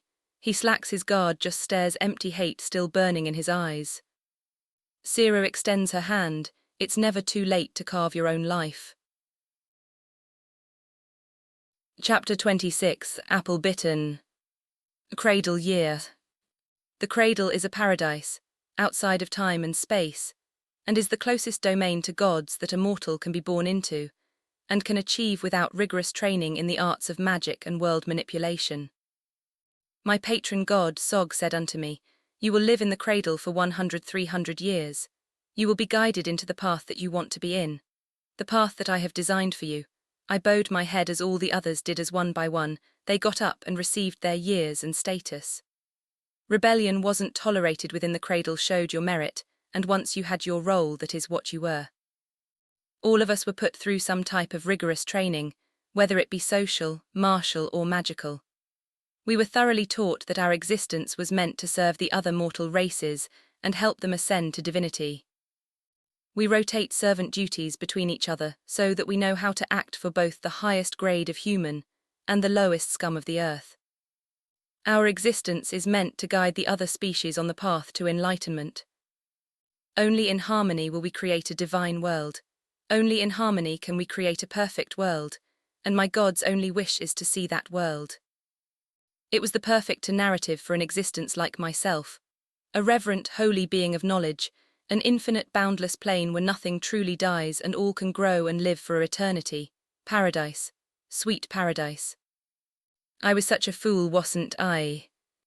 There were plenty of rules that needed to be followed, but most didn't need to be stated, and if it could be forgiven, you would be. It was clear that they were ever only made as execries so that we could fit into human society better. Other stated rules were merely made so that we could fit into human society better, but that's besides the point. However, there were two exceptions. 1. Don't harm your compatriots in a way befitting of a non-EL2. Do not look into the well. The reason for the first one was self-explanatory, and the second one was a bit more nuanced.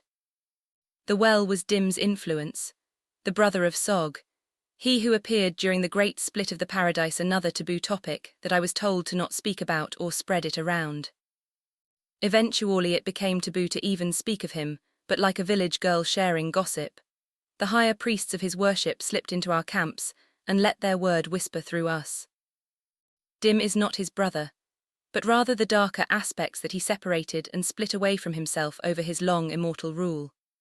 The great split which tore paradise into two, the smouldering caves and labyrinths where the KO live and the green pasture and wide camps where the EL live, was all because of Sog's resentment for the other races. Their words pure blasphemous rambling. Our elders held us at a sebmili. Nothing good would come to follow the will of Dim. Those who chose to follow that monster are not true EL. It is harmony we worship. Slavery is the only action they pursue. We are the only one who will achieve enlightenment. Their words are holy ceremony. Even though we shared paradise, this venom in our hearts is what spirits us. This quit storm led to the first discrimination and the inciting incident known as paradise falling. While I wasn't there in the crowds that day, I could hear my kin whisper amongst themselves about the issue, their bodies move with that of a dying visionary clinging to a future never realized. I can see it all in my mind's eye. God, please forgive us, stretched hands to the birth tree in prayer. The snickering, did you see the corpse, serves them right. I wish I could see them die again. How dare they get their blood on our land? Rotating eyes yearning to punish the rule breaker, salivating, twitching hunger, to be better than their fellow man, jingling spinal, twisting horror, the bodies that were left to be forgotten. Framed justicar art of the bodies of their kin, hanged in their houses when the museums were told not to allow it. A thirsting, simmering rage bathed in self-righteousness. I watch them blame the dead because they can't fight back. I watch them draw more hate for their love of worship. Stretched hands to the birth tree, the taste was grating on my nerves like the blood in the training ground under the blinding light. I could only stare at this failure in shame. That well was my next destination, and to the world I loved, my grave. The first thing I saw was a starving mother clutching her infant son. A strong, leading hand, smashing the child against the hard pavement built with hands, just like those. Her screaming rippled into my mind and body like a poison that remains after an antidote. Trying to reach for her now dead baby. This blood pours on the wound, his hands sinking like teeth into her flesh. The man that hand belonged to rips and violates her. After he's done, he merely leaves her there and exits the room. He then with his comrades went and slaughtered the rest of the village, pinning the men on pikes and scorching their bodies ablaze. He did this for 3 years, becoming a baron of the land due to his not only notoriety, but the fear of the common folk and the lack of pressure from the aristocracy, who lost control of that land. He let them establish their little walls, he paid his tithe to them. The years flew by, he expanded his lands, war on the horizon.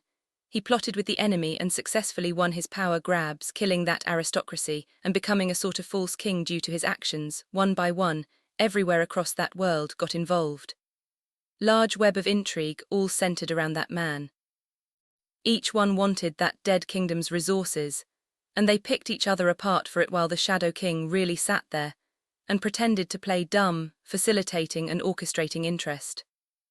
Through tongue-in-cheek remarks and foolish gambles, as he secured his own wealth and power. He sent assassins and created smear campaigns across the globe where those he did like or could manipulate. Those who would pretend to be his enemies but were really allies under the surface. In the way he was the devil, just like the devil, they don't know when to stop taking. The land became ravaged, uninhabitable. Long years of war ripped up the planet. As the gluttonous rich consume the world, High's body rots, a cackling nest of dying husk. The world shouldn't be here without me. The world doesn't persevere to live without me. What value do the people have without me? What value does life have without me? People should be as I like it. People should be mine as I want it. Buried under the planet, yet his actions remained as a scar on the earth, on the people, on the world. Time moves forward. The skies polluted, the seas were all but worthless, and the land never recovered. Thus marked the end of all life on that planet. There was no living organism or animal left. Merely the hollow husk of what was beautiful. I knew that this well showed me a glimpse of multiverse at its entirety. This planet was just one out of many. The well has its limitations, but it can show the owner an incredulous amount of planets and worlds and process that information to their brains in a comprehensible manner. So I decided to sit and watch for the first hour. That same story repeated with slight variance. I laughed, it surely can't be common. Second hour, that same story repeated with slight variance. I laughed, it surely can't be common. Third hour, that same story repeated with slight variance. I laughed, it surely can't be common. Fourth hour, that same story repeated with slight variance. It too funny. 3 in a row, what are the odds? Fifth hour, that same story repeated with slight variance. But I couldn't laugh anymore. Sixth hour, that same story repeated with slight variance. I bear witness. Seventh hour, that same story repeated. What a waste. Eighth hour, that same story repeated. Why, ninth hour, that same story repeated. 0.10 hour, this surely is it. 11th hour, I can't stop watching. 12th hour, stop, please just stop, show me something different. Under the cover of dusk I ask those who follow the dim how to watch the well, to see the truth with my own eyes. A priest adroned in black and gold, robed the smell of an insect like incense burning, explained to me that this well cannot quantify infinity, but it can create something in its likeness. Therefore, it makes a prediction based on how much it can see at any given moment. So in order to quantify an event, if you close your eyes and ask it, force you to feel a series of frequencies. If the frequencies is low, that means it rarely ever happens within the given multiverse. If the frequency is high, that means it's practically law that it happens. I went back to the well, knelt feeling the weight of the stone, closing my eyes. my body churning into a puddle of pseudo-sound. I ask if the horror that I witnessed happens often in Ripzone, my pseudo-sound body, reverberating into a higher canoness, my senses debliating into a ethereal untouchable reverence of the greater universe churning close, to a nothingness that can only be described as reincarnation, and I knew by the 13th hour that humanity are nothing more than ants destined to serve an inexplicable greater evil. Hate eclipses my townge, a venom more toxic than the nuclear waste made to clear civilizations, a dirt more vile than the subservience than a soldier killing what he swore to protect. Infected my body. My mind clouded with echoes of the dead, I bore witness to their sorrow becoming my only thought. An incalculable amount of times is what I found that it's law that they kill each other. I breathe in and out, and like a prayer of a dead man. I try to remember Sogel's teachings. It is merely nature for apex animal to kill, to destroy, to consume. All humans are just animals with a bit more responsibility, who don't realize that, if they merely had teachers, like we do here in paradise, they would not end up as such destructive creatures who only function on their bases of desires. They have not only intelligence, but the wit to ascend to a higher being. While they are short-lived, they must be treated with equal respect of that of a fellow elf. If I sutti them, if I patronize the behavior, maybe when I go down, I can truly help them. If I just try hard enough, maybe I can find an outcome where this law can be averted. On the first day I watched the skies get set ablaze. Their bones jutted into concrete, the fathers feasting on their infants. Day 14, another forest burned down. The river is running dry, polluted toxins echo in the sky. The planet is consumed in noxious gas. Day 65, it repeats, it's repeated, and repeated and repeated and repeated. Day 128. Let's see the mountains cave in on themselves, drills, massive drills ripping into the earth. The pulsating magma, killing all wildlife as the earth implodes. Day 256. Another hanging, another gutting, another explosion, another gas. The jaws of greed won't let go, the jaws of greed won't let go, the jaws of greed won't let go, the jaws of greed won't let go. Day 365. I waited, but time is still frozen. I waited, but that life won't come back. Millennia of seconds have passed, and each one of them were wasted for all life. How can they possibly be guided? I watched their intestinal tracks line the trees. I watched them dump their waste deep into the sea. The most worthless of them, eating the corpses of their children, for the sake of paltry fantasy. The fathers eat the bodies of their mothers, the mothers in turn eat the bodies of the fathers. Other times the children consume their parents, but it doesn't matter as long as there's something lesser. Barren ash fire, barren ash fire, barren ash fire. Smoke fills my lungs, my eyes starts to water. The sky, I can't see anymore, sporadic hues of a twisted color. Coming from a filthy race that refuses to wash away their sins. Day, year, hour, time, how long has it been, how long will it be? Can I forget everything that I've seen? I only want to forget everything that I've seen. See Chapter 27, Children of Paradise. My training has ended, and it's time for me to go descend and down into their world. I have come fully prepared. There's Battleground, now known as the King's Abyss, made from human greed typical. Same story of a man who tries to become God. Rather than bring his fellow men with them and create a kingdom of gods, he alone chooses to rule over all of them. As long as someone else gets eaten, I must never forget, that is the core of humanity. I walk along the cold and desolate training halls, feeling the wooden training dummies one last time, looking at the etching marks stuck into the walls that haven't been repaired yet. A gruff voice shouts to me, "Tulwar, it seems you're heading out before me." I respond, I guess that is the case. Brother Malrev has always been quite the strong hand and a good friend. We call ourselves the KO. We are considered to be an offshoot of the ELs by both our own kin and the other races. I am a part of the inner circle known as the Elite Departed. We spent years building knowledge of different world and countless hours fostering our strength and ability. The inner circle is oddly cold compared to Sog's paradise. But it's understandable that we're all so tense since we carry so much on our shoulders, and we have so little support. I give him a small smile. I'll be back before you know it. Well, that is if you don't follow in after me. I'm working hard every single day to make sure I can join you soon, Brother Tulwar. His silver earrings glint under the fading torchlight. The warm light almost causes his darker skin to glimmer, his short black hair absorbing the light, the power of his muscular physique gripped into his handshake. His piercing green eyes holding my gaze as he slips an object into my palm. I figured I'd give this to you. Opening my palm, I see a small cross-like pendant adorned with red jewels. I ask, where did you get these? It's agreed upon rule that both the KO and EL aren't allowed to have these. Well, I couldn't think of a parting gift, so I asked Dim, and he gifted me this. Malrev winks. He doesn't want to change those rules as well, but he said to keep it a secret from the other god. I'll treasure it as I enter the battlefield, brother.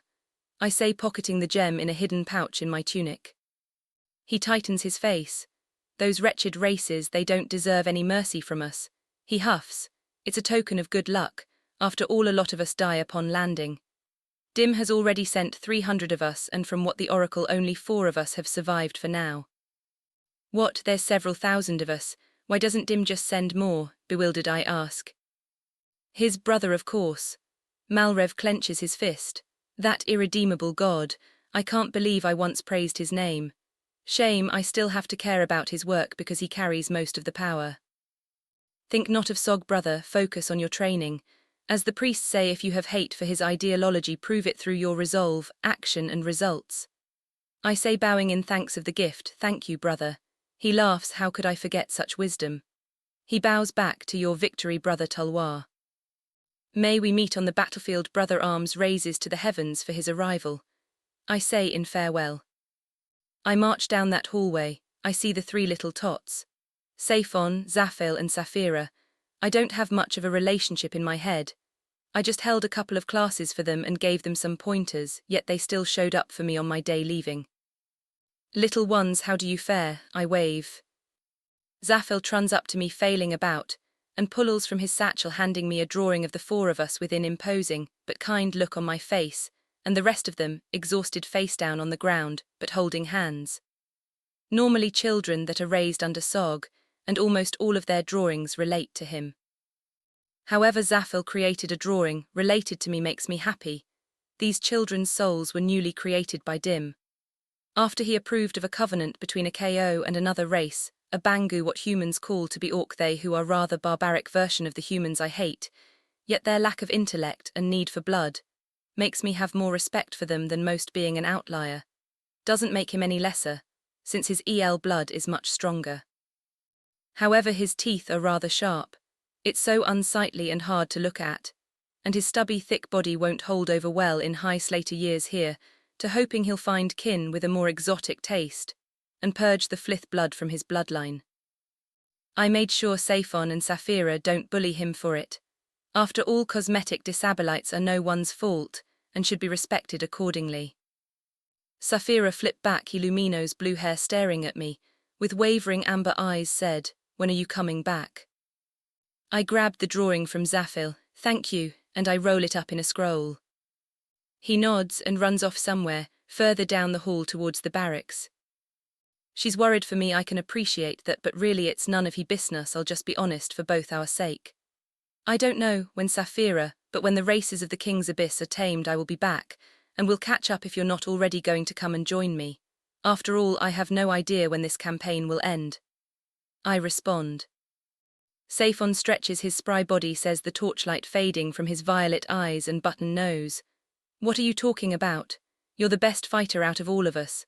You'll be back before the festival of the first light. That's a year from now. There's no way I'll make it back in a year's time. I'll change the topic a little, speaking of which, you should get prepared and find someone safe on. Why, all I need is Dim, he shrugs. I was about to correct him, but he's not wrong. All we need is Dim. Every other relationship is rather trivial, before I can price him. Saphira points, you said you teach me some magic. I would, Saphira, but it seems that I've run out of time. Kihira will treat you well from here. She clicks her tongue. Dim's written in scripture that you can bring one person with you. I shake my head, forget it. Saphira, even though Dim's rule does allow that most journeys with 2 or more always end up with both members dead. You're not strong enough. She cries, but I have potential, no. Yes, but I won't be the one to take you, it's foolish. Even I believe I'm not ready. Most of us who have gone down there have died, and if I am one of the many sacrifice we must make, then so be it. But don't throw away your life along with me. I explain. Whatever, she storms off towards the library. Do you think she's going to be okay? Saphon asks. She'll be fine, I rubbed the red-headed boy's hair. We move along now. We all have our roles to play. He flashes a smile. Thanks, I would stay and watch the ceremony, but those things are so horrendously boring. Tell the oracle my thanks. And with that, Siphon leaves too, leaving me all alone. I make my way down the rest of the hallway, saying my goodbyes to my compatriots with short exchanged bows, and I make my way into the octagon. Oracle is already standing there, waiting for me, along with Zaphil, who's wearing a brittle iron helmet. Zaphil, you can't come with me. Zaphil then looks up to the oracle with his beady eyes. The oracle merely laughs. I told you he wouldn't let you go. Zaphil hangs his head for only a moment, before he looks me back up and waltzes over to me, taking off the helmet. Take. Zaphil, you should know that I'm not allowed to bring any gear with me, right? Besides, it's far too brittle. I take a piece of the horn and snap it off the sharp end. See, you gotta work better on your helmets so they can protect you. Sophia takes the helmet back, holding in the sand, observing a broken horn. He looks sad. I hope I wasn't too harsh, but it's better to distance myself. I'll make a better one, he says. And what? I'll make a better one, so come back soon, I don't want to be alone, he says. I ruffle the kid's hair, and I pocket the horn. I'll take it as good luck. Thank you, Zaphil, I'll be back soon, I promise. He nods and rushes out of the room. Soon as the heavy stone door slams, the oracle smirking, clicking his taugni, making false promises to children now and here. I thought you were the most tasteful among us. You know I can't be cruel to him, chives. He covers up his green eyes with a black cloth, embroidered with a golden eye. It seems in the end he doesn't want to waste any time. Despite his demeanor, I go to the summoning circle that lies in the middle of the room, and stand in the middle of the stars, kneel, and clasp my hands together. Apparently, Sog's condition for us descending like this is very simple. We must experience the lowest points of the world that we are going to, and because Dim has so little power, he cannot refute that. So I will arrive as a wretch in this new world. Oracle raises his hands to the ceiling. Dim, in your infinite wisdom that lies in the deepest depths of the universe, where every shadow stretches on into infinity. Those who prance in the light are but mere fools before, not only your almighty knowledge, but your all-encompassing visage. We are the mortals who know our place, who do not wish to tread the garden of the gods. We wish to be your protectors, your defenders, against all those who would try to ascend to the divine realm, against all those who cannot treat the world that you give us with respect. I send upon you our finest vessel that we have crafted tirelessly through both ritual training and birthright to inherit your kingdom. Please bestow upon him the gift of your benevolence. I feel a soothing sensation, yet it's also cold and prickly, like a knife carving up a ribcage. It's still like an endless, undisturbed ocean. In the middle of a vast darkness, it blinks, radiating a shadowy hue for disappearing into my skin. Tulwar of the first moon, do you swear that beyond a reasonable doubt you are committed to the goal of taming the other races? If so, tell Dim what you hate the most about them. A foreign entity enters my body. I can't tell what it is, what it looks like. All I know is that it slithers for a moment. I am lost in different colder world, but that marking beats in me, like a flag shining on top of a destroyed battlefield. I feel inspired to let all of it out, the truth of my hate. Under no circumstance can I understand them. Animals of all variety aren't nearly as cruel as these humanoid races. I have watched them for over millennia, seen countless different versions of them, and each one seems more worthless than the last. I know of Sog's final condition in my servitude of Dim to become the least of them, to heal the wounds that apparently my God, the one I serve, has inflicted upon me. However, truth is, the more I am supposed to come to understand them, the more hate I feel for them.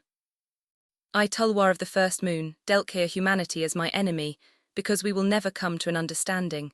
Fundamentally, physically, or emotionally. I, Tulwar the First Moon, will bring swift judgment upon our enemies, in order to the new world ahead. The oracle approves. Well said, Tawar, now go carry out Dim's will. My body dematerializes, but little did I know the real cost of my actions, the real cost of going to their world. Chapter 28, Let's Kill Each Other. Look at me, look upon me in all my glory, rotted bones and rotted corpses. I can hear the maggots circling inside of them. You can hear it too, right? The echo and cries of those left forgotten by your race, by your world. I came here with nothing but hate in my heart. And I found grief, tragedy like no other. My purpose, what even is it for? My guilt, what was it even for? The only thing I want to do now is bury myself along with these memories. So come now, let's die together. I raise my hand to the sky, yet the artificial sun does not relent, even though it's not real. It still beats on me just the same. Dehydration, borderline starvation, they're the real killers here. The sound of picks going on and off again, over and over. Without pause, without breaks, the strike of a whip slashes my chest. Its sting causes me heat to writhe on the ground. Get up, a masked guard says. You'll be out here until we tell you to stop, and if I catch you like this again I will kill you. Understand? I rise, it feels like I can't breathe. My hair is grabbed as the guard musky stench gets closer to me. The mask he wears signifies nothing but a wave of shadows, devouring a man bleached in red. He holds me in a type of way where I'm forced to look at him. I look at those beady, glazed over blue eyes. He's not even looking at me. At least look at those who you are abusing, fucking human. Do you understand? He speaks slow. Eyes wander to his whip momentarily. He's clenching it in nothing but pure unadulterated anger. I get it. In that instance, I feel my head smashed into the grimy dirt, blood pours out of my nose, and I spit out a tooth. I said, do you understand? Yes, I understand. He smiles at the whip-toe my back before picking up my tooth. Do you know they sell for 15 gold? If we hadn't found you first, you could have sold out your entire mouth, got yourself a class change, fucking meat. He grinds his boot into me, although, not like anyone would help a slave like you anyways. Then again, what other help you have other option do you have than ripping apart your body to survive? He kicks me in rib a sharp hammer, a nail-like pain courses through me. He eyes me as I struggle to a stance, I'm so tired. Is this Sogel's true wish to put us down so low to the point where we can't even fight back? What a worthless fucking god. I try to run and my vision blinking in and out looking for the nearest pick, so I can start mining the ether rock underneath me. It's a special type of mineral, requires a craftsman to maintain and manage. It makes most basic to even sometimes rare gear. Quite the common mineral here on the first layer, at least that's all I've overheard, nothing I can use here. Rules are strict and there isn't a single time where we aren't watched. There isn't really such a thing as a break. They're reluctant to even give us the privacy of a bathroom. If you have to shit, the more than likely they're going to tell you to shit yourself right here. It's incredibly hard to catch disease in the abyss anyways. Well, except for lower ranking classes like us, of course. The protections from the system, from common level of diseases, feces and the like, are able to infect us at a lower rate than they would in more vulnerable worlds. But this class makes us disposable fodder, and of course because it's made by a human playing god, the majority of classes that come into the abyss are also slaves. Instead of the guards this time, another slave told me this. Slaves are treated differently based upon race. For Bongu slaves, even since they're a warrior race, are merely given collars marked with an obedient spell or two or a slave mark and sent to field, and if they do good enough are sold at a mercenary company, and then freed from service. Elves are also different since the collation of knowledge will get involved if one of their kin are enslaved, so they can't be kept for long without consequence. There were times when they tried to snip their ears off to hide them, but that doesn't work since an EL will always sense another ELKO are sent as slaves. But since they're quite popular for fetish purposes, oftentimes even if they escape they are captured, branded, then class changed back into a slave. The only differences between and a class change and a slave mark is absolute obedience. Since the longer the mark is on, the more the user can resist. While the slave class can disobey orders, we are so weak that we can leave the cities without dying to anything. Since class change is legal in most free cities, most guilds will turn a blind eye for a fee, with the sole exception of those partnered with Era's battalion of paragons. And technically the freest ones on layer 1 disallow both, but allow transfers and marking in between layers. Regardless, I get the fuck out of here. I smash my pick against the rocks and my arms begin to grow heavy. Hasn't even been 5 minutes yet. My body about to drop again. Dizziness takes over and I feel a ringing in my skull. Shit. This is where I die. It's not fair, and it's not correct. But I drop, my body hits the ground. It doesn't want to move anymore, no matter how much will I muster it. It refuses to move. I hear some shouting and some voices above me. For my vision fades. Don't let me die here, don't let me die here. Dim, even though you are considered to be the false god. You are my truth, do not let me die here. The King's Abyss, present time. The surrounding wood of iron light still covered in shadow. Struck, leaving almost a crater like fire in the middle of the wood, destroying the surrounding area, and what grows will no longer return.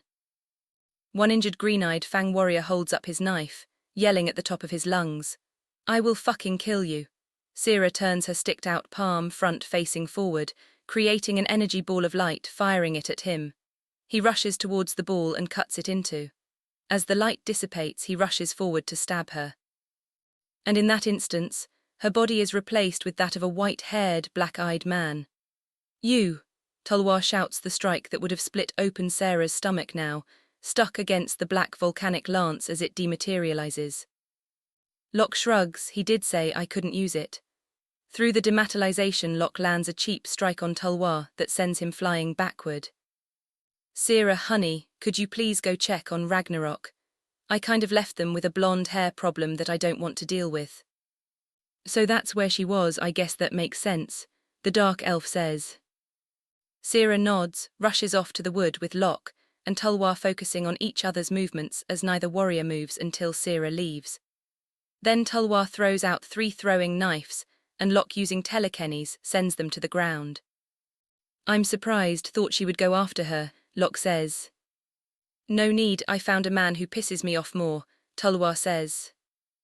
Lock picks out his ear, says the guy who's screaming at the top of his lungs. I'm going to fucking kill you. Lock flashes a smile. Take breather, buddy, women aren't gonna like you if you're that aggressive. Tulwar spits, says the dog who can only think with his cock and balls. Lock puts his hands up, a smug grin on his face. Shit, I'm sorry no one's ever loved you in your life. Tulwar rolls his eyes. You're just a brat. Don't lecture me about connection. One as half-hearted and worthless as you would never understand something like that. There's really no way of talking my way out of this one, huh? Just answer me this then. Man to man, no god or some shit. Why do you do this? And if it's just because my god told me so, don't bother answering. Tulwar relaxes a little bit. Countless times. I have seen a demise of many worlds. What I've done is merely a fraction of the harm that your species causes on a second-by-second basis. If you were to say something like, don't you regret seeing those moments, I'd spit in your face. He continues, those who consistently avert their gaze from the truth will never end up in a world they want to reach. It will only cause havoc and destruction for those around them. I learned that concept by watching yours, but I think there is one thing I want to say to you though. Lock crosses his arms. Okay, lay it on me. Your type, who you are, where you come from and why you were born is the root of all evil in the multiverse. Killing you will be just like a thorn stuck in the palm. It will only be the greatest possible relief. Tulwar says, a burning passion, hate running in his eyes. Lock readies himself into a stance, and Tulwar does the same. The fighters circle each other, observing for only a moment before both charge at each other. Acceleration triggers. Lock's body moves far faster, keeping up with Tulwar's movements and slashes, as he weaves interchangeably throughout each and every strike. Tendrils come out of the ground.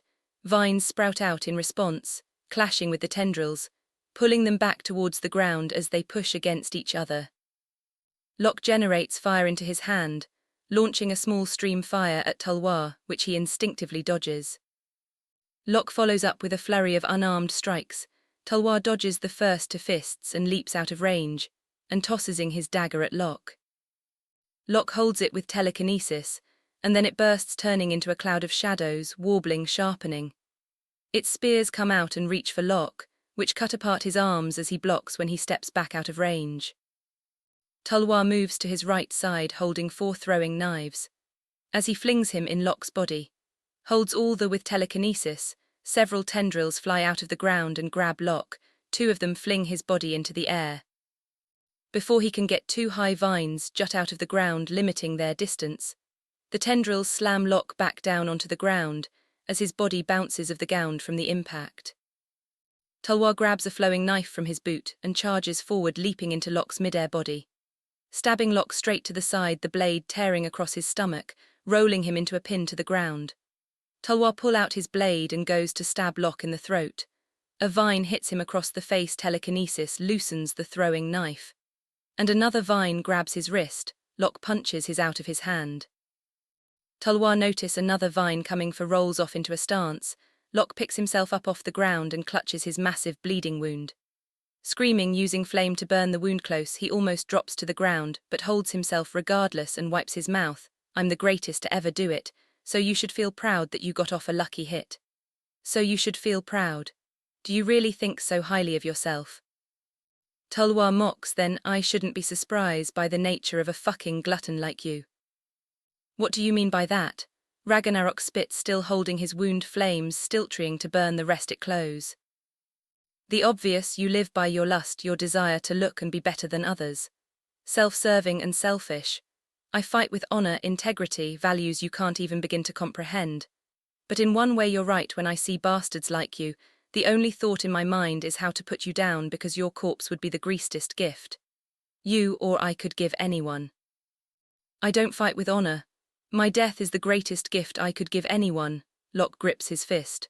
A snarl unlike him appears on his face, twisted by thick layer of a pain. Fine then, let's just kill each other. Chapter 29. Scarlet hair blazing in the wind, leading to a world of courageous hearts. Earth, 2 years before Lock's senior year. It's one of those painful summer days when you're not really released from the clutches of societal responsibility. What I would give to be born in a different era, or at least one with more excitement than this. I find myself nodding off while I walk. But some smell graces me, cherry, mixed with a type of passion that makes lava look touchable.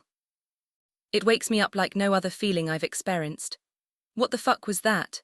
I audibly whisper, my gaze shifts as if it's an automatic turret, and what I see is spectacular. I've never seen anything like it. One long flowing red ponytail, the wind blowing it as if it came right out of fiction. My eyes follow to the owner. There's a certain crispness to her movement, as if she thoughtfully planned out every step before she took the time out of her day to come here. Backpack on both shoulders, but yet her gaze is forward, facing upward. If she had a sword, I wouldn't question her knighthood. That's how refined her posture is, and dignified her mannerisms are, even while merely walking. It's like her whole existence was as if she was wrapped in starlight. I'm stumbling over my words. Normally this doesn't happen to me, but this feels like a critical exception and that I can understand. Hey, you. She stops and turns to see me, reaching my hand for her arm, which I retract quick, as bullet the moment she turns around. Staring at me with beady green eyes and a button nose, her skin on the fairer side. The moment she sees my face, she clicks her tongue and says, "What?" As if she came straight out of rebellious teen flick, but disillusionment doesn't hit me. Wait, she already doesn't like me. The fuck did I do? Your name, can I get your name? I sputter out. Everyone else is hurrying to class, passing us by without a care in the world. I just hope no one I know cares enough to stop and bother me. You're one of the rich kids, right? She spits back, venom in her voice. Oh, is it a class thing? How do I recover from this? I'm making bad impressions just by existing. Yeah, but like I'm one of the cool ones, so. She looks me up and down, lame ass. Ow, my fucking pride. You're not really giving me a chance to prove how cool I am. I say, please take my clumsy ass bait. She crosses her arms. How precisely are you going to prove that? You can barely speak, let alone breathe. I gotta be concise. I have to be what people want me to be. I can do this, I can do this. I put off a cheerful exterior for my first move, scratching the back of my head. I think I should start off with introductions if we can start over, of course. My name's Lock Heartreaver. She shakes her head and steps back. Well, Lock, it was good meeting you, but I have to get the class. Wait, you free after? Yeah, but I'm not going to spend my time with you. Even if I buy you stuff, I retort immediately. Why would you spend money on me? She spits. Shit, this is a death trap. I don't think there's any normal answer that I can give here. Is it so wrong for a guy to get to know a girl over some drinks of non-alcohol variety? When they have intentions like yours, yes. She smirks. Besides, wouldn't your girlfriend get upset or something? That fucking bitch. There's no way hell I'm going to let her get in the way of this. Oh, that thing's just a rumor. Besides, it's not like we're in a relationship or anything, so we can meet, talk, hang out. She gives a disgruntled groan and puts up her 2 fingers. Fine, but on 2 conditions. My ears are open and I am waiting. She smiles at that. Good. First, you rich kids can transfer students out of your class, out of your classes, write others into yours because you want to have your ideal experience. I have a guy named Ryan Smith in my class who likes to bother me a lot. Swap him with somebody. She puts down 1 finger, and the second is you have to buy me a gift after we're done hanging out. That all? It's too easy. I expected more. Well, I'm not one to question things when they're going my way. As she nods, I act like I'm thinking on it for a brief moment before snapping my fingers. Sure, consider it done. I'll go to the teacher's office right now and request your transfer. Okay, see you later then, Lock, she waves. Your name and preferably number, I say. It's Shah, I'll meet you after class. She stops me mid-walk away. Right, you gave your last name, it's Shah Yulia.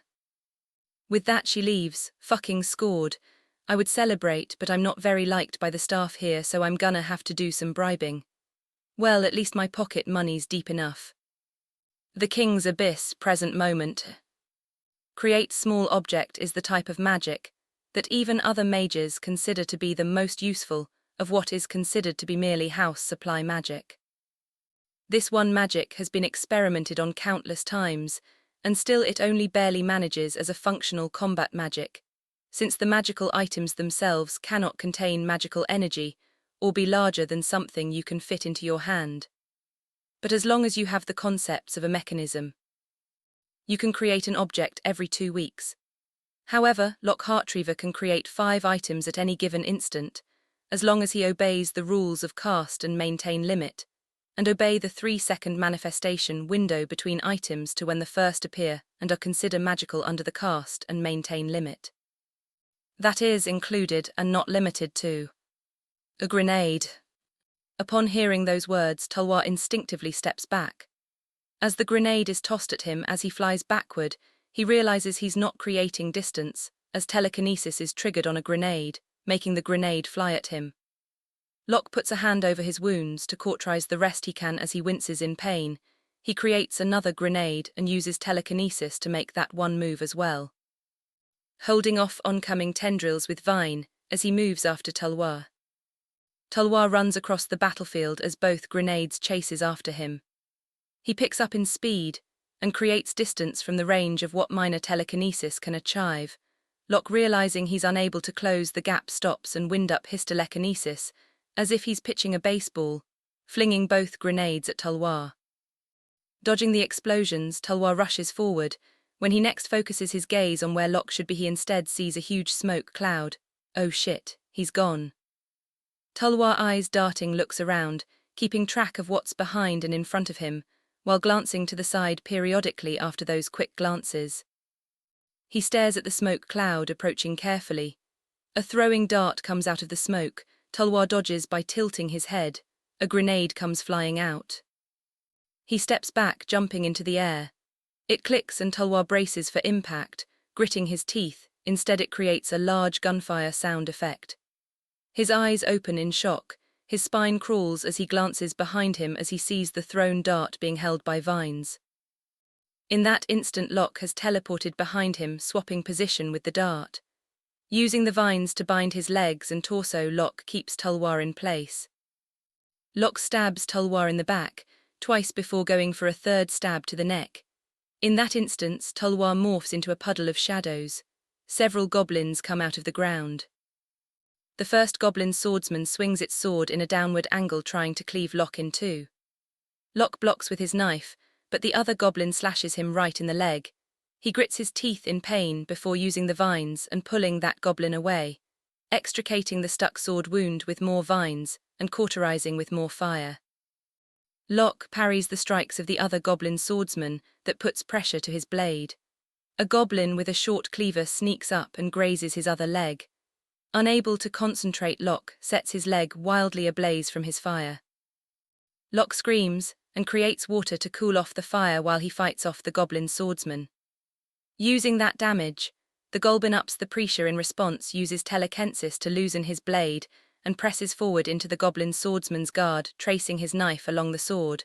Only but a moment. Lock stabs the goblin right in the face with his knife, pushing it to the ground. Tulwar appears on the other side of the battlefield, quietly observing. The other goblins try to enage Lock. He binds half their bodies with vine and goes for the kill, using his knife to slash the rat of the first one, and then throw his knife into the head of the second one before their bodies could go limp. They melt back into another puddle of shadows and split off across the ashy ground. Two goblin crossbowmen appear right in front. Iok creates another knife and Tulwar melts from the tree and reforms in front of the goblins. Lock engages, closing distance between himself and Tulwar. For the first two hits, Lock is able to match Tulwar before he suddenly speeds up and starts to blitzing through Lock's guard, leaving him with shallow cuts and stabs across in arms and torso. Lock tries to retreat, using light as a temporary blind coverage. Another arrow is shot, straight into Lock's rib. He slows down even further. Tulwar, trying to take advantage of the opportunity, charges in. Mystic eyes, Lock eyes flashes a golden hue, paralyzing Tulwar. The other arrow that flies through the air that would penetrate his skull is blocked by a thick metal coating laid on his left hand, as Lock creates a thin but durable metal to protect his hands in that instant and block the shot. Tendrils en masse erupt from the ground. The vines aren't enough as they struggle to hold the tendrils back. Lock slashes and cuts away the tendrils, pushing for Tulwar, when another arrow comes flying, causing him to change direction and dodge. In that moment, Lock's guard is wide open and Tulwar is unfrozen. A cleaving knife strike splits him right down the middle. The wound still shallow, but the force puts Lock on the ground as blood leaks from his skull, all the way down to his pelvis, covered in cuts. Tulwar kicks him while he's down, sending Lock tumbling across the field with Tulwar rushing after his rolling body. He jumps, flying into the air. Predicting where Lock loses momentum, Tulwar leaping to strike Lock as soon as his momentum starts to slow. Lock puts up a hand to Tulwar. A small glow at first, then a massive light blares right into Tulwar's eyes as he goes to cover them. Lock roars, his hand consumed by an onset of fire. A big ball of fire in his palm, leaking up his arm. Tulwar's leaping form, barreling through the flames, Lock grips his fist closed to strike. But with the influx of dropping cast, the motion of Lock closing his fist and Lock releasing the magic at the same time causes the magic to backfire, causing the both of them to explode, sending them ragdolling across the battlefield. Bodies singe from the impact, light burn marks coating his body. Lock struggles to stand, shaking, body swaying as if he's dizzy. He vomits, pulling out the arrow and throwing it to the ground. Poisoned, he mutters. Tulwar shouts, "I don't care if the outside barrier breaks. I have to kill you here." Shadows en masse begins to wrap around Lock's body, chains clinging to his wrist and pull him up into the air as if he was nailed to a cross. Lock stares at Tulwar with nothing but animosity. Tulwar, clinching his teeth, creates a massive shadow spear, flings it directly at Lock's chest while spilting through the air.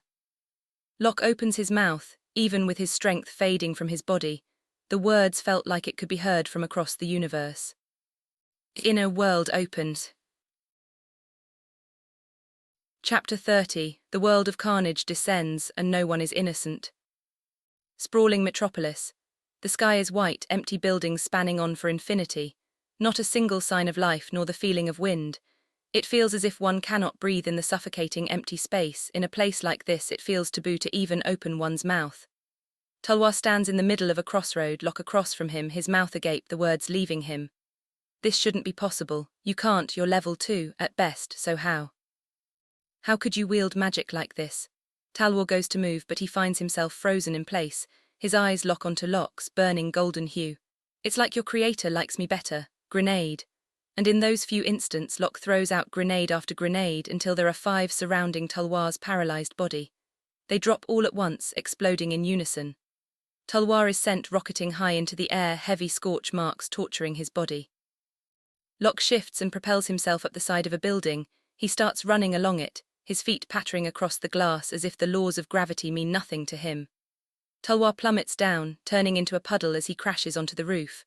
As soon as he reforms, Lock is already there, watching him with wide, hungry eyes. I see your endurance has increased. That poison should have been affecting you by now. Talwar remarks. Lock kicks up a wall of stone and sends it flying. Talwar dodges, moving out from the left side of the stone wall to fling throwing knives at Lock, but he's nowhere to be seen. Vines wrap around Talwar's feet. He immediately throws one of the knives at the vine, cutting it loose. Another stone wall goes flying at him. Talwar leaps over it. No sign of Lock again.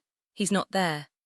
Talwar is still midair, his gaze flickering around the rooftop. His eyes peek at several more grenades are thrown at him from obscure angles, motioned with telekinesis.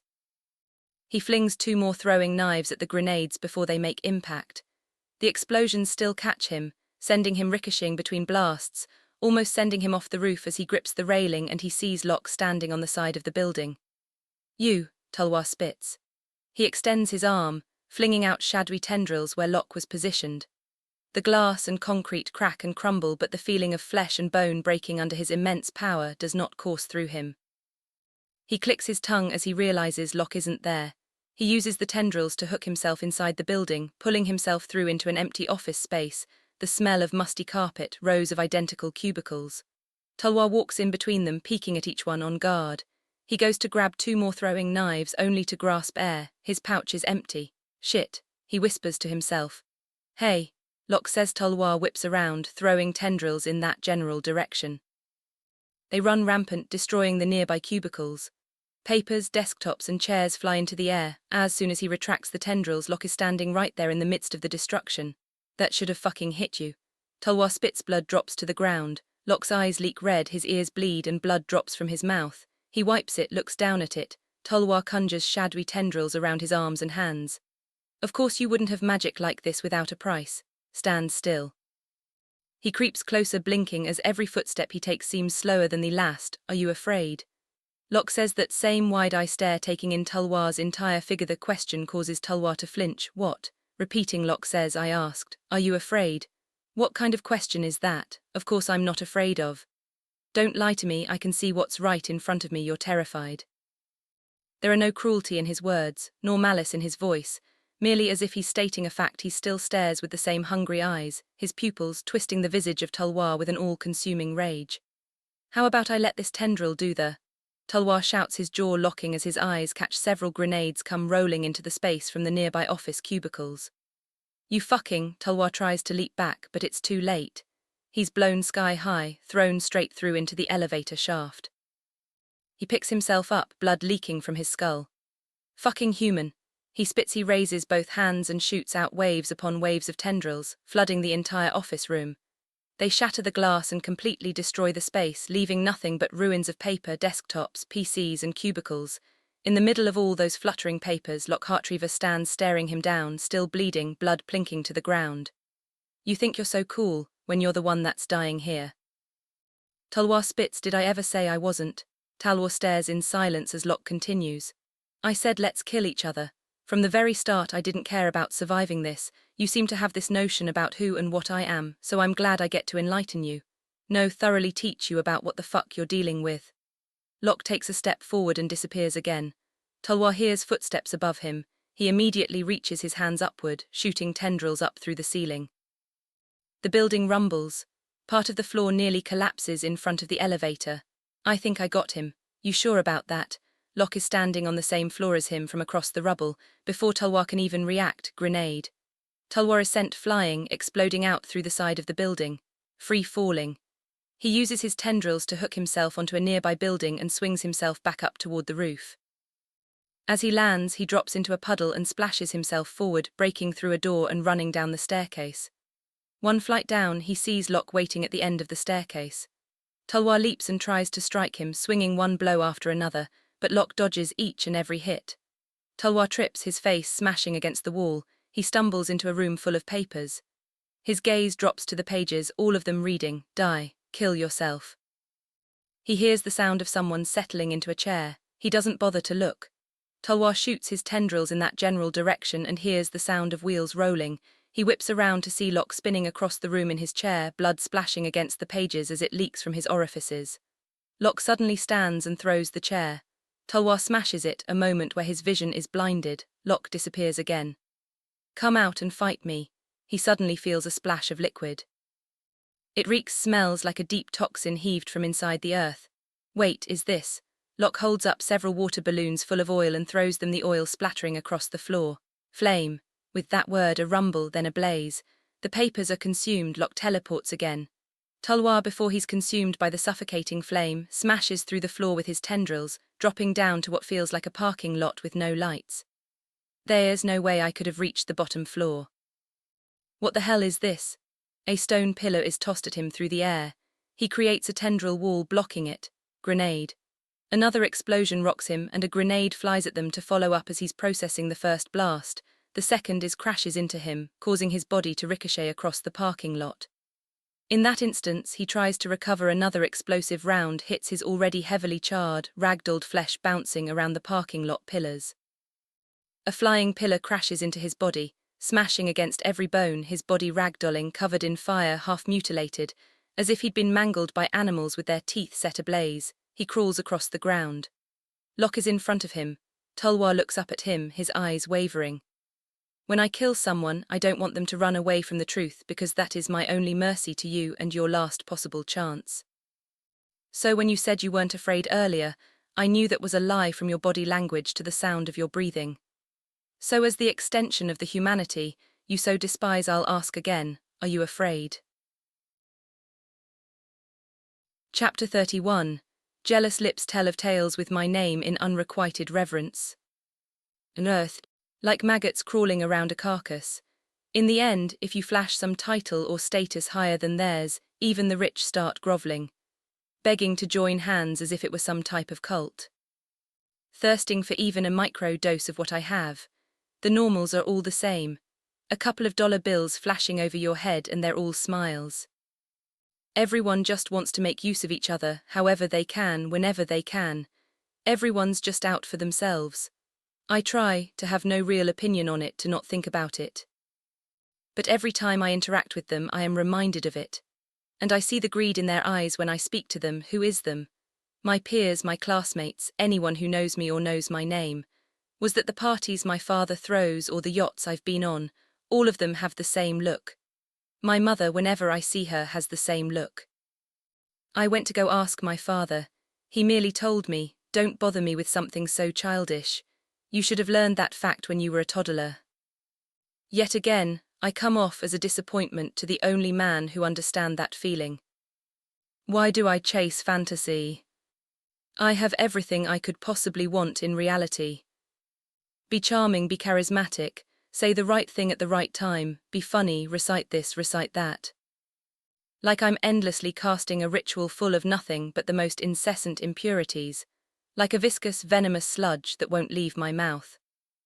I am full of disgusting impurities. I yearn for fantasy, crave it.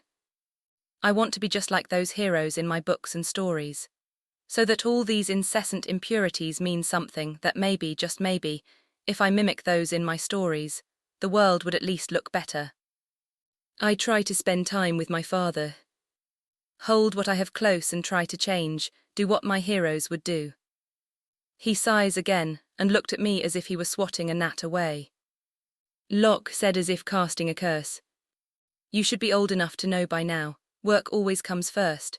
Business always comes first. Unless your wealth can span generation after generation without end, then what's the point of it? Control, domination, these are the basics by now. I don't talk to you because you would say nothing of value. Learn to get the basics down, then come back to me. His desk drowned in blotted papers. I ask for advice. And he got even more frustrated, slapping down a stack of papers, folding his fingers together. Find a woman or something, go fool around for a bit. I don't want you doing something stupid like getting emotionally attached to any of it. Just be in a social space and take control of it. I don't care if you fail over and over again. Don't whine to me.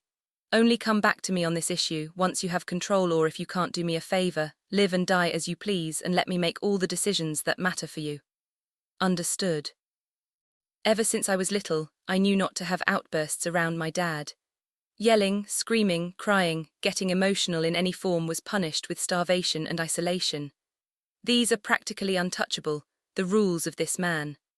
One time my mother took a lot more money than her usual stipend, and I remember when I overheard them through the door. Nagara, you don't have any right to control. I creaked open the door, and I peeked at him, slapping my mother straight across the face, grabbing her raised arm. What did I tell you about the 3 rules? The only thing you ever were good for were your genetics. Your father owning a mid-size company and refined looks to match. You should have been focused on marrying upward. Instead, you fooled around like a mad dog, which destroyed your reputation. You should be grateful your father let you have anything at all. If I were him, I would have cut you off from everything and anything I could, and separated myself from you as far as I possibly could. His grip tightens. I really do wonder where you get your genetics from, because your mother is quite the woman. She can properly judge character, and actually do the work that needs to be done to support a businessman. She never. His eyes turn cold, and the way his gaze locks onto her makes me want to vomit. He hisses, did I give you permission to speak? But you're right, she never liked me, but she also never approved of your actions. She knows what type of man I am and came to accept it, just like you should have easily done yourself, but you broke rule number 3. The one rule I told you never to break. Why?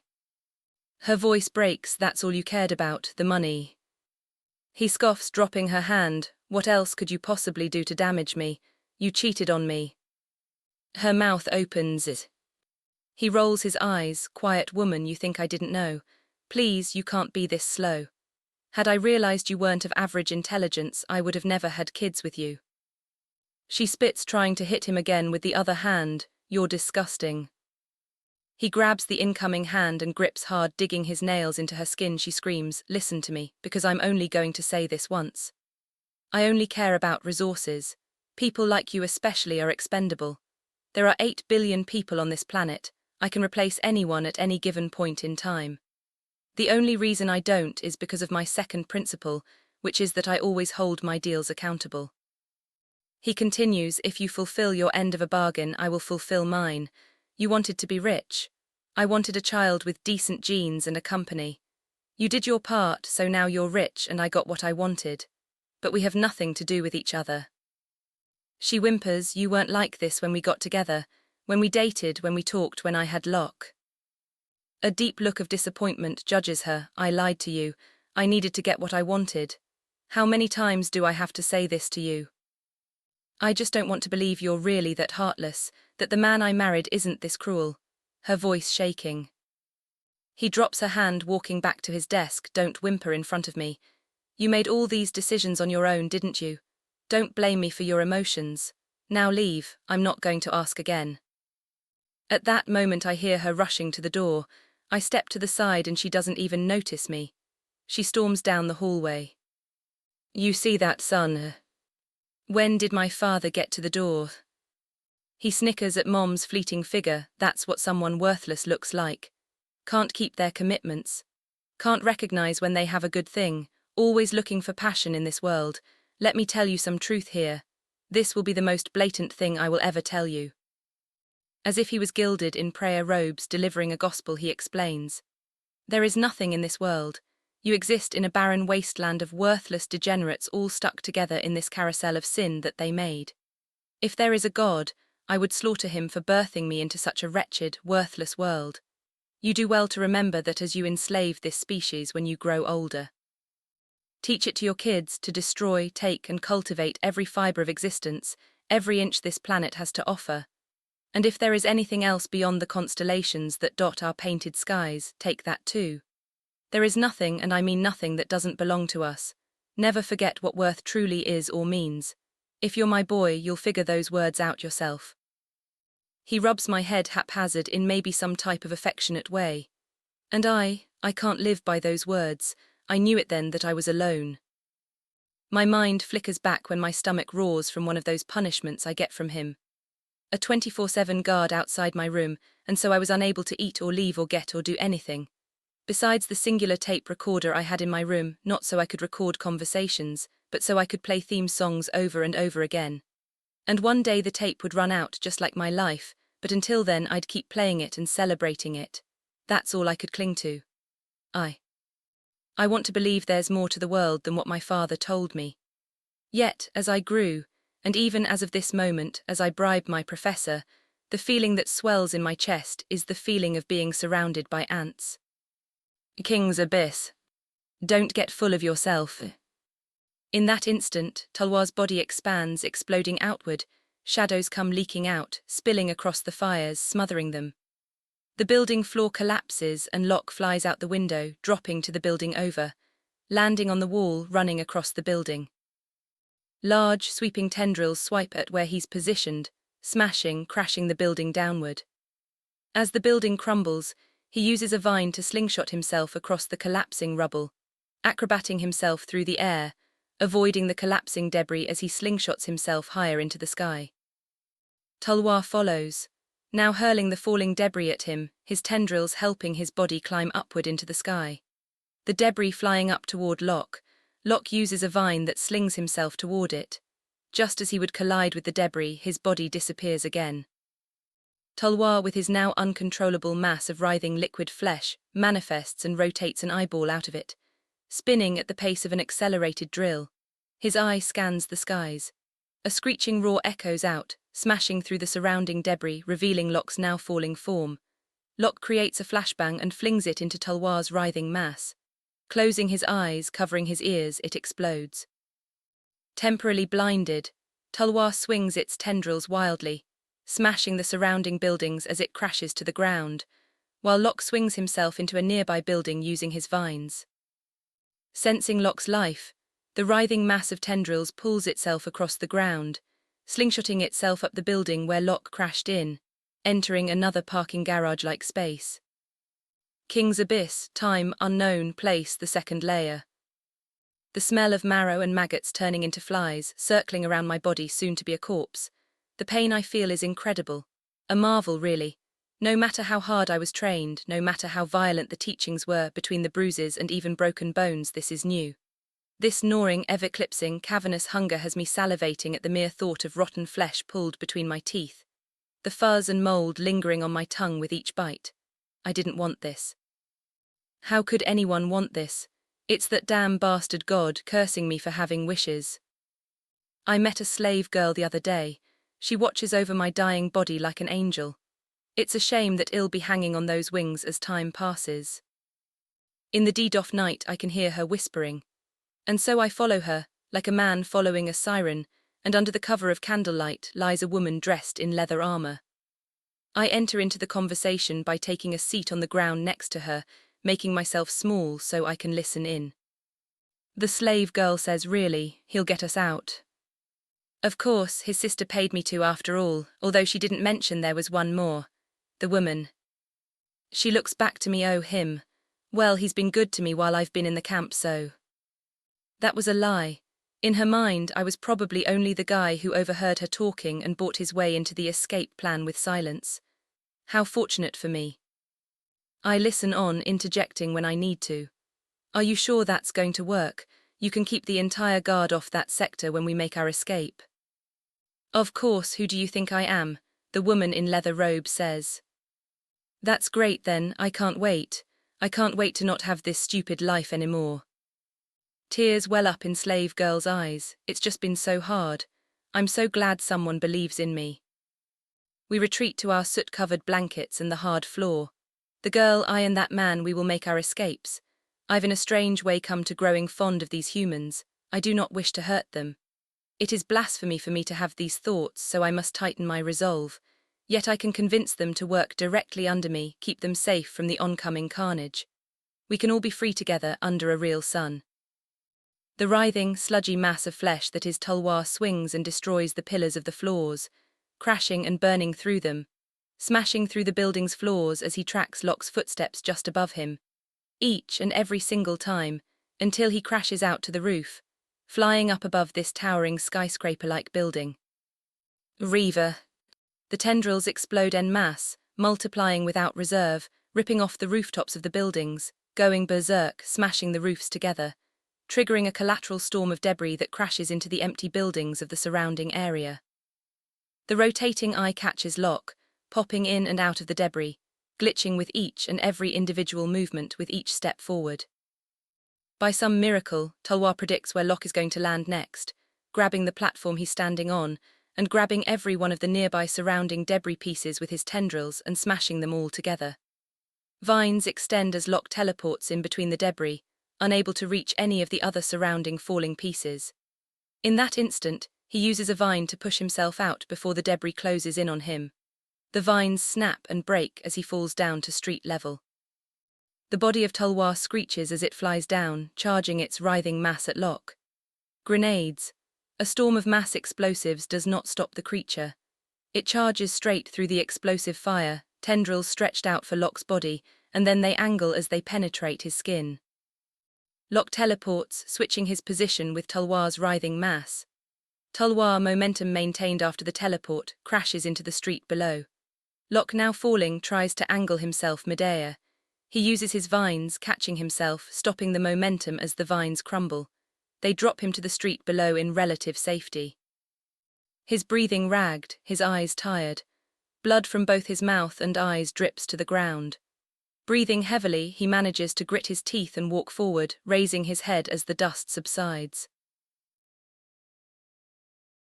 Chapter 32. Jealous lips tell of tales with my name in unrequited reverence too. Earth, 2 years before Lock's senior year. I kind of got to know this Shah girl a little bit, which is nice. It's been a month. We regularly ditch, or use a hurricane as an excuse. We just hang out, sometimes we bring Island along as well. My first 2 friends, really. I'm about to make this so awkward, but I mean, like, how can I deny my feelings? That's a terrible way to live, isn't it? Or at least that's what I'm supposed to think. Really, I don't get it. I sabotage something that's already going good. Why would opening up about my feelings be considered sabotage to begin with? It's so confusing. I don't know though. Shah feels a little different. Hey Lock, why are you in your own head? I come to the realization that I've been ignoring her for a little bit. I'm not trading on my own thoughts too hard. I look into her eyes as I take a giant chomp out of my multi-caramel, grinding the bite along with the waffle cone down to its last atom, trying to figure out what I should say next. That's gross, Lock. No, it's not time yet. Got to be a way I can ease into this. She looks back to the pond, sits down on the wooden porch. Footsteps from inside. 2 cans of fresh lemonade brought to us by a smiley, grey-haired woman. Late 60s, short-statured and kind-hearted, Judy herself. Judy, what's up? You don't normally leave the counter. That's because I enjoy reading my magazines. I figure you 2 kids need something for the road. Don't need it, your shop's struggling enough as it is. Oh, don't worry about that, I get plenty of customers, besides you 2 are regulars. What type of businesswoman would I be if I didn't take care of you 2? Although, speaking of which, isn't it class time for you 2? I respond, we're on spring break, it starts earlier nowadays. Lock, it's fall, Shah points out. I mean spring, summer, fall, aren't they all the same? Break is break. You should take your studies a bit more seriously, Lock, Judy says. What do you mean? I'm a student. Never seen you with a paper higher than a 75. Ever see me with a paper lower than 70, though? I retort, Lock, you really should pay attention to your studies more. Be a handsome doctor or a lawyer. Why the hell do people always gun for those 2 jaw droppers as an example of what to reach for? I'd rather die than become either of those, helping ungrateful strangers, or working myself half to death until I can get my own firm, if it succeeds, twisting and corrupting reality at my leisure, tempting me to do what's right by somebody else's measures. What kind of life is that? I pity all of those suckered into that thinking, into doing what was right. But I guess they do deserve some applause. God, Lock, as a lawyer, I think I would vomit. What the hell do you mean by that? Seeing you think about anyone but yourself. Well, it sounds like an impossibility. She close her and snaps them open. You would be the worst lawyer known to man. What kind of impression do you have of me? She averts her gaze. It's not something I can say in front of Judy. She grabs a can from Judy. Thanks anyways, I'm feeling extra thirsty. She gets up and starts to walk away. Wait a minute, Shah, are you going back? No, I'm hitting the arcade. Although I have to study extra hard enough to keep my grades up. I take the lemonade from Judy. See you, Judy. You two have fun now. Shah nods at her and we both start walking toward the arcade. You said something about studying. I can be your partner. Aren't you Mr. Never Pass 75? Unlike you, I still have to actually try to stay at the school we go to. Right, scholarship. You know I could just get my dad to pay for that, right? You know how obnoxious you sound.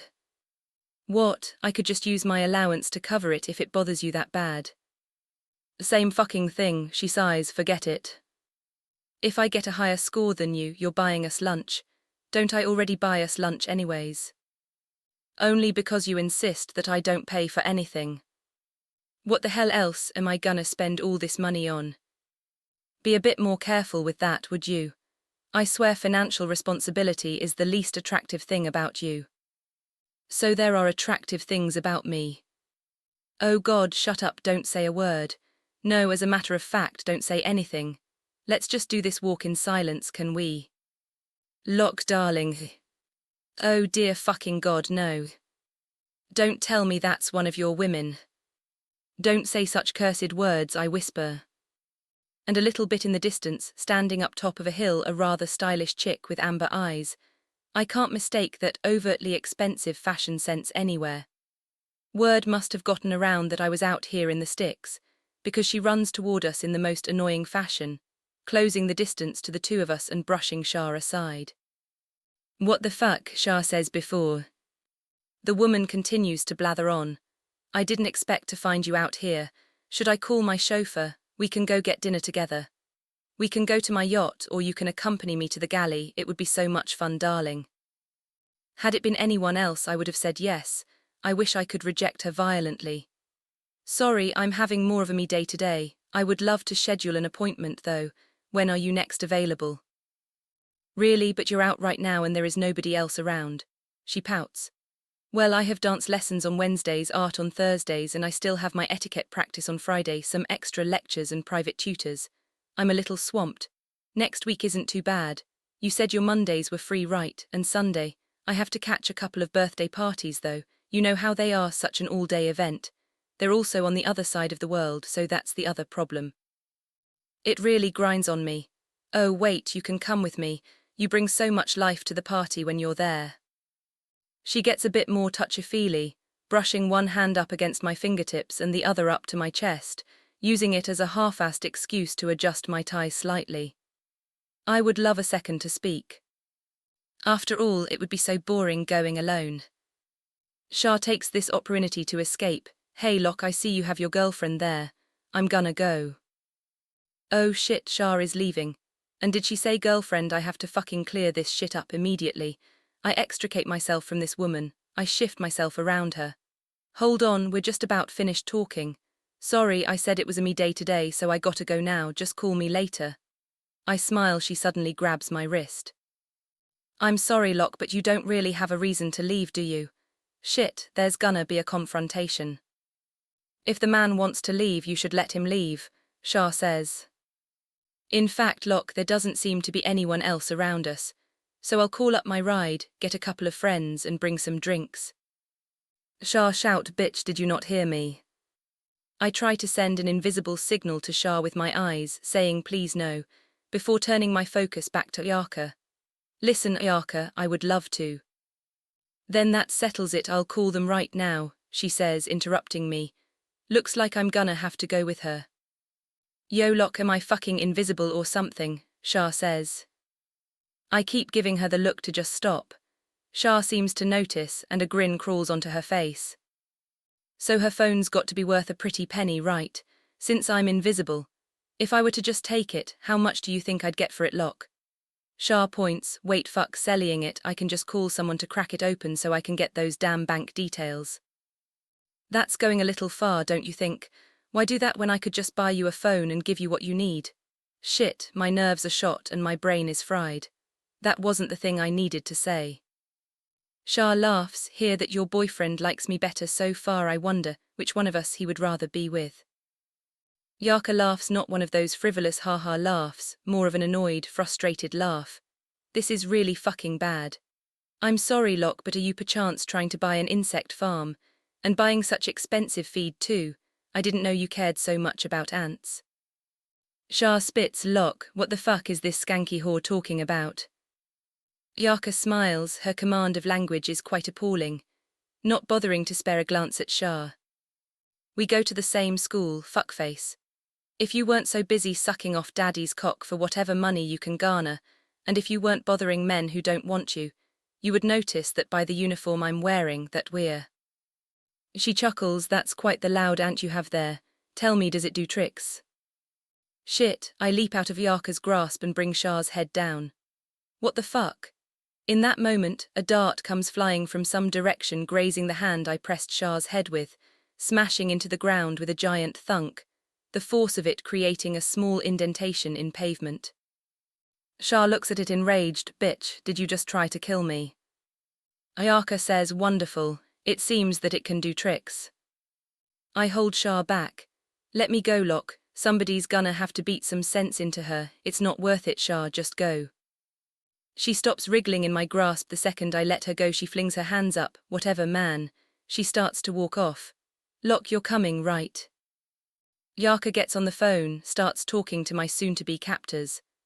I swear, the fact this woman has any friends is a fucking miracle, although they're probably all after her money or at least what she's connected to.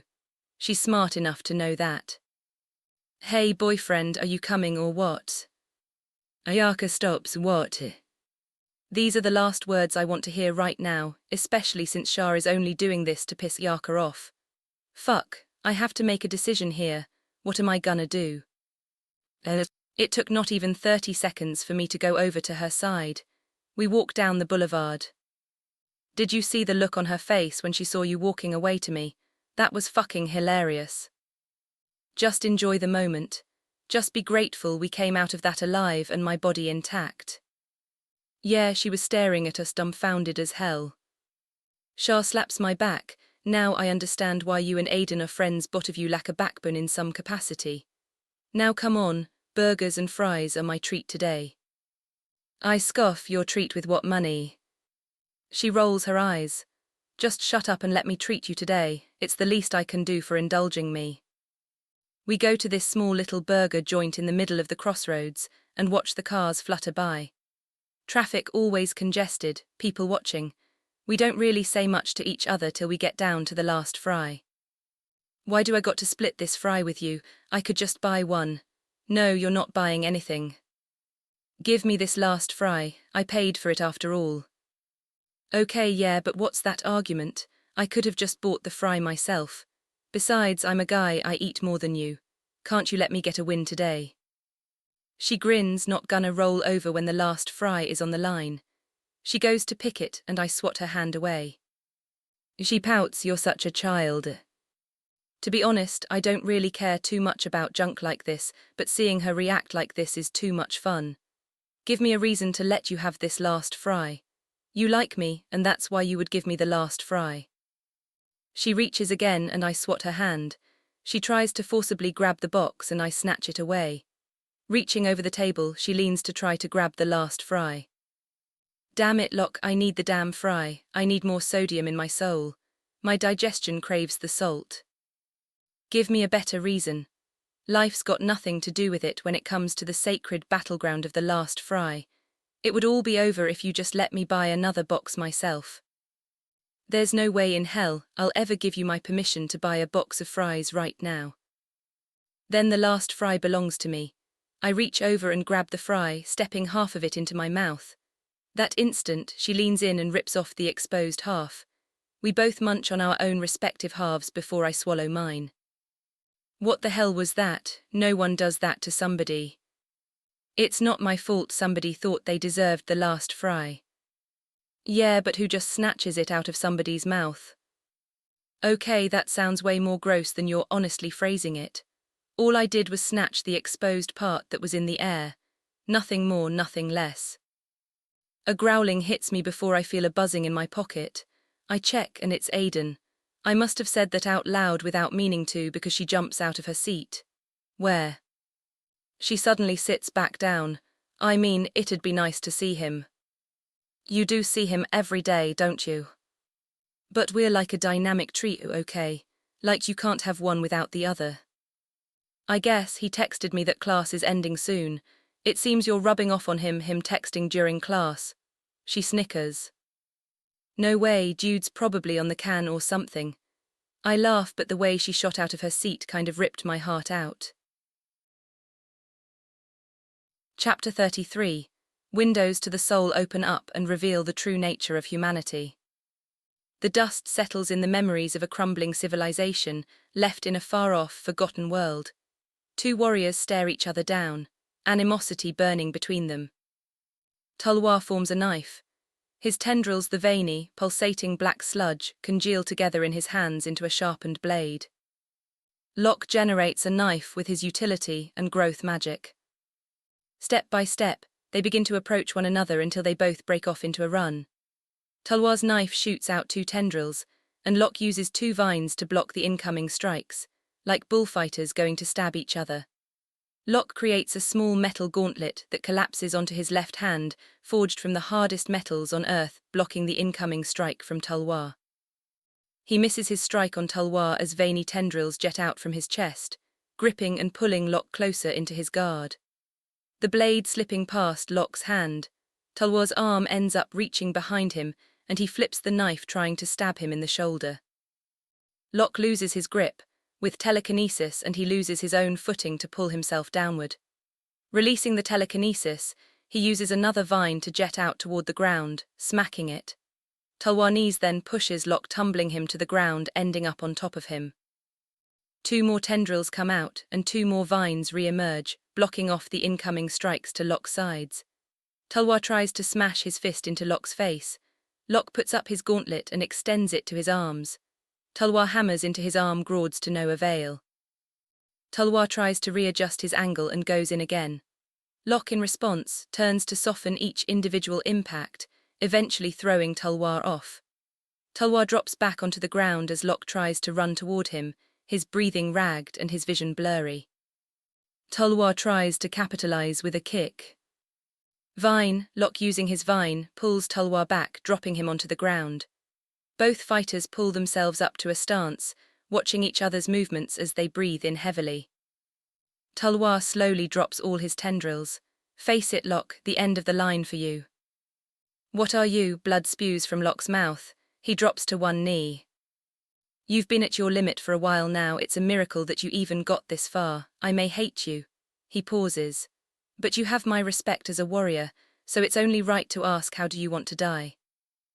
Earth, 1 year before Lock's senior year. It's raining today. Somehow we finally convinced Aiden that we should ditch together. I just hope he doesn't flake on us last second. Although Shah's a bit late too, since they said they would come together. They're probably, well, it doesn't really matter. They're only people I can call my friends anyway. Thinking about it too hard will only hurt. 10 more minutes pass. I mumble to myself. If you're gonna go on a date, at least tell me before flaking. I get a call from Aiden. I answer and I hear the sound of his voice choking on the other line. Aiden, you good man. I can some type of liquid sputtering as he chokes and struggles to breathe. A heavy and muddy thud cries on the other end. Listen, where are you? I can come pick you up. Better yet, I'll call somebody, just send me the location. They took her, Lock. I know what he means almost instantly. Where? The intersection. Hurry, they were wearing masks. Send me your location, I'll call somebody. I hang up, fuck. I run through the rain. I could call my driver, but I don't know how long that would take. The intersection's only 10 minutes away. Traffic's congested. I blip through the sidewalk streets, cars beeping at me as I run through the gridlock, leaping over car hoods, doing anything I can to squeeze out a little more speed. Fucky. Why, who would do this? Shah pisses off a lot of people, so maybe it's one of those kids. I don't know, I'll handle this all by myself. What if they have weapons or something I can't handle? What the fuck am I supposed to do alone? Worried thoughts carry me forward to the intersection. It's not rundown by any means. There's deep, elaborate construction work, gated off by a no trespassing sign. I slip around to the side, use a nearby trash can as leverage and peek over. I see a couple of guys roughly my age, or at least my height and weight. I scan the area. I look for anything I could use as a weapon without shifting my gaze onto them, hoping nobody notices. The excavated site turns muddy under the heavy rain. It'd be hard to get footing in there. My eyes drift to a shack, probably the break room. I lift myself up onto the fence and drop down behind some steel beams. They're not swarming the perimeter, only covering the entrance out toward the front and the entrances on the left and right sides of the building. The break room lies behind all of that. I watch the shifting patrols. I wait for their gazes to drift before making my move across the mud, trying to be as quiet as possible, shifting my way around to the back. The break room comes into sight. No keycard reader, perfect, and even better, nobody around. I pick open the break room door. I picked up this skill around middle school. My father used to lock me out of the house if I was too disobedient. During that time, I had a maid who would turn a blind eye for me, along with a head of security who didn't really care if he offended father or not. I grab a small scoop of mud, creak open the door and peek in. Empty and jackpot, a raincoat hooked onto the side next to a couple of lockers. Since I can see them working in the rain sometimes, there's bound to be at least one who carries one of these and leaves it here during break. After some searching, looks like I was lucky enough. It's a little oversized, but it's fine. I drop the mud ball and slip on the raincoat. The boots fit me just fine, they won't slip during a sprint. I leave my sneakers in the break room. I'll have to come back for them later. I look for anything that could be used as a weapon. Closest thing I see is a used glass coffee pot. I could take one of these chairs, but that'd be awkward to carry, and I don't want to attract too much noise. If they're smart, they probably periodically call each other to check in. Once one or the other goes silent, they can either collapse on the target or tighten their defenses. The back, however, is suspiciously empty. Would there be someone outside the door the moment I open it? No, in that case they would have already broken in. What's more likely is that coming in from this side, their defense is tightened in more of a U shape. The staircase to the next floor is on this side. Anyone who slips in through the back gets collapsed on the moment they come up the staircase or around through the back entrance. Meaning the best option is to scale the building. The only problem is the rain. Is it better to just let myself get caught? Work the ambush from inside? It might even be better to take down the two goons on the right side and let them call each other, then take them out after the call ends when they're not paying attention. The only problem is, if I take one of them, the other might back up and call for more. I need a way to quickly take out both without getting spotted. I consider calling the police, but if they're affiliated with the academy, there's no point. Shah might die because of it. I take the glass coffee pot. I run out into the rain with it. I'll just have to wing it and take a gamble of the right side of the building. I move to the right side, hiding behind a steel construction beam. One of them is talking on the phone with a friend, while the other tries to light a smoke under a steel beam. As soon as he closes up the phone, I run and throw the glass coffee pot at him. Before he can even react, it smashes him on the back of the skull. He bends down, clutching his head. His friend, no longer paying attention to his cigarette, sees me as I leap and plant both feet straight into his chest. His body crashes down, head hitting the solid construction foundation, bleeding profusely. His friend gets up. I manage to stand in tandem. Instead of calling for backup, he charges straight at me, knife in hand. A few short stabs force me onto the back foot, both of them missing. He winds back and tries to lunge, his sneakers catch on the mud. He slips. I kick him in the shin as he tumbles to the ground, not dropping the knife. I smash his hand with my boot and stomp on his face, watching it mush into the mud. He grabs my foot and trips me up. I fall right on my ass. The knife loosens in his hand. He tries to yell, but I kick him back in the face. Using my other foot, I swipe the knife away, kicking it across the muddy ground. He pushes himself into a roll and I stand back up, both of us on our feet. He eyes the knife for just a moment, takes a couple of steps toward me. My stance ready. Then he leaps for the knife. In that instant, I run and jump, stomping him on his back. He grabs the knife and starts swinging it wildly. A small cut opens across my leg as I back up. He mumbles something through his bruised and swelling face, blood leaking through his mouth, teeth missing. He tries to stand up. I kick mud into his face. This causes him to sputter. I rush up, gripping his knife hand. He resists, trying to overpower me. I smash my forehead into his over and over until he comes tumbling back down. He writhes and thrashes, his knife hand getting close to my face, 2 cuts, one across my cheek, the other across my collarbone. Both shallow. I manage to hold his hand down while he headbutt me. I'm not giving up the advantage. He's still flailing. I get some mud in my hand and throw it into his eyes. He writhes, trying to bring his arm upward. I take a slight lean back as his knife hand flails free, dodge the incoming cuts. I regrip his hand and smash my head into his face over and over. My head is bleeding now, dizzy, out of breath, tired. Once, twice I lose count, but he stops moving. His knife hand loosens and I grab it. Taking the knife, I stab him in the throat twice. Still keeping him pinned, and I rip into his stomach. Over and over and over. The knife, slicked with my blood, slips out of my hand and drops into the mud. How long have I been here? I'm outside of myself. How many times did I stab this guy? I try to pick myself up and fall right back into the mud. I'm exhausted. I black out and wake back up in the mud. I hear footsteps coming. I grab the knife and dash into the construction site. I spot a pile of trash and wooden debris and I slowly push myself into it. It makes noise. I freeze. The footsteps keep running. Hey Cho, that you again? I swear to fucking God, man. Noises like that give me the jumps, you know this shit. His phone starts ringing.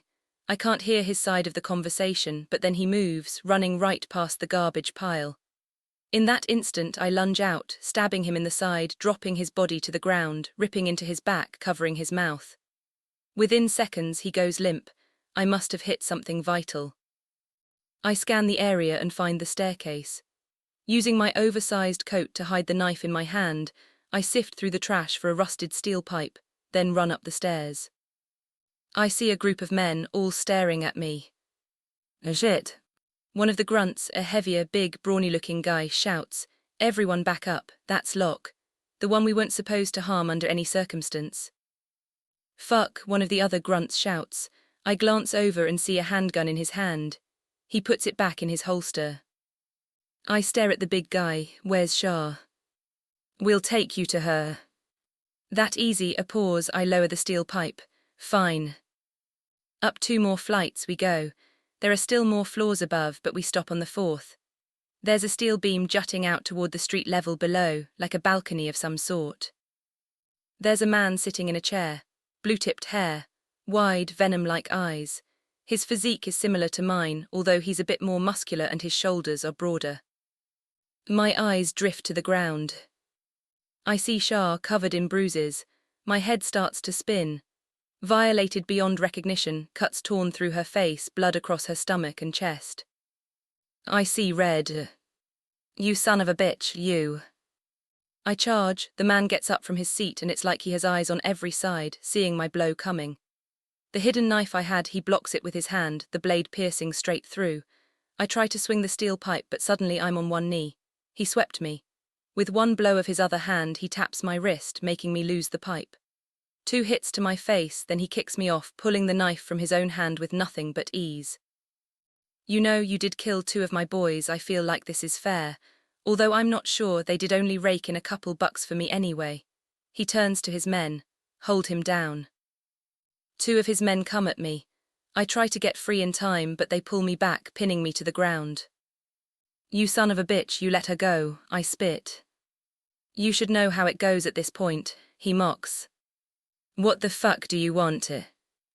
Now there's a good boy. He crouches slightly, tilting his head. But I really do got your girl leaking, huh? Seriously though, man to man, what the fuck do you see in her? She's poor, her looks are average at best, and she can't be swayed by money or status. This worthless bitch doesn't even have any common goddamn sense. So help me understand, what the fuck was the game plan? Shut up, not everything can be quantified by numbers. Matter of fact, isn't she dating your boy? Who the fuck is he? He glances back. Hey, Big Thunder. The same big brawler steps forward. Yes, sir. What happened to her boyfriend? He wasn't on the hit list originally, so tell me he did something to earn it. He wouldn't stop resisting, so we put him out for a little bit. He turns his attention back to me. Ain't that good news for you? Rage beats in me like a torrent of water. I swear I'll get every resource I have. Every goddamn one to get rid of fucks like you. He smiles. Resources, they're your father's right, Nepo baby. He makes her a ha look, I get it. You don't know anything about hard work, so let me give you a reality check. He walks over to Shah and I start to thrash and scream in their grip. Fucking let me go, don't you fuckers have any conscience? Ask that to the dead man you left outside. The venom-eyed man laughs. He picks Shah up by her hair and hits her twice. Dazed, she starts to wake up. She mumbles, blood spilling from her, turning her eyes away from him. She tries to move her arms but has no strength left. They limp and flail weakly. Be grateful, Lock.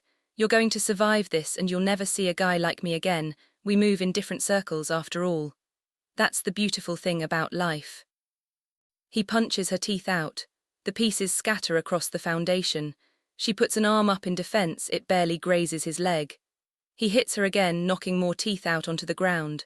Half her mouth missing, he drops her back down. Tears welling up, I can't move. Then I hear a zip. You know, some people would say blood's the best lubrication. You stop that shit right now, you goddamn mother. The boys pin me hard to the ground. Man, she almost bit one of my boys' dicks off. That was rough, so we forgot about using your mouth. He laughs low. But this makes it way easier, although I definitely prefer it when they're awake. I watch as he violates her. I couldn't turn my eyes away even if I wanted to. I didn't want to forget a single aspect of the man I hated most in this world, a man whose name I still don't know. He drops her body, he turns back to me. Oh shit, were you watching the whole time? I'd have asked, but I figured you would have closed your eyes. Don't tell me you were enjoying the show. I knew you rich fucks were freaks, but damn. I'm going to fucking kill you. Before all that. He crouches to my level. Give your father and your girl Iaka my regards. Iaka did this. I'm not really supposed to disclose client names, but it doesn't matter in this case. At least that's what they said. He straightens. Go to sleep, Lock. You'll wake up and realize you're in a different world from me. I feel a heavy blow to my skull, then darkness. The next moment I wake up, I swear the sun is rising again, beyond the towering grey walls of this city. I see Shah, red hair swaying in the wind, walking along that steel beam. Shah, wait, Shah. No, get back from there. She utters the words as I scramble to a stance. I slip, still reeling from the previous encounter. They said they'll hurt Grandma and Sis while I'm still here. That doesn't mean you have to die. I stand barely having enough strength to carry me forward. In that moment she turns to me, walking backwards off that ledge. As if God cut her out of the world, I watch her body, its weight a pressure on the sky. Don't follow me. Chapter 34. Windows to the soul open up and reveal the true nature of humanity, too. The King's Abyss, present time, Lock's inner world. Lock draws a wide smile across his face, blood coating his teeth. He says, I don't have anything to go back to.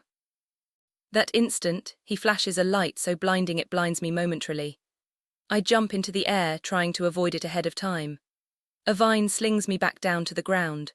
I use 2 tendrils to rip apart the vines, vision coming back into focus just in time to see Lock's fist in front of my face. I barely block the hit.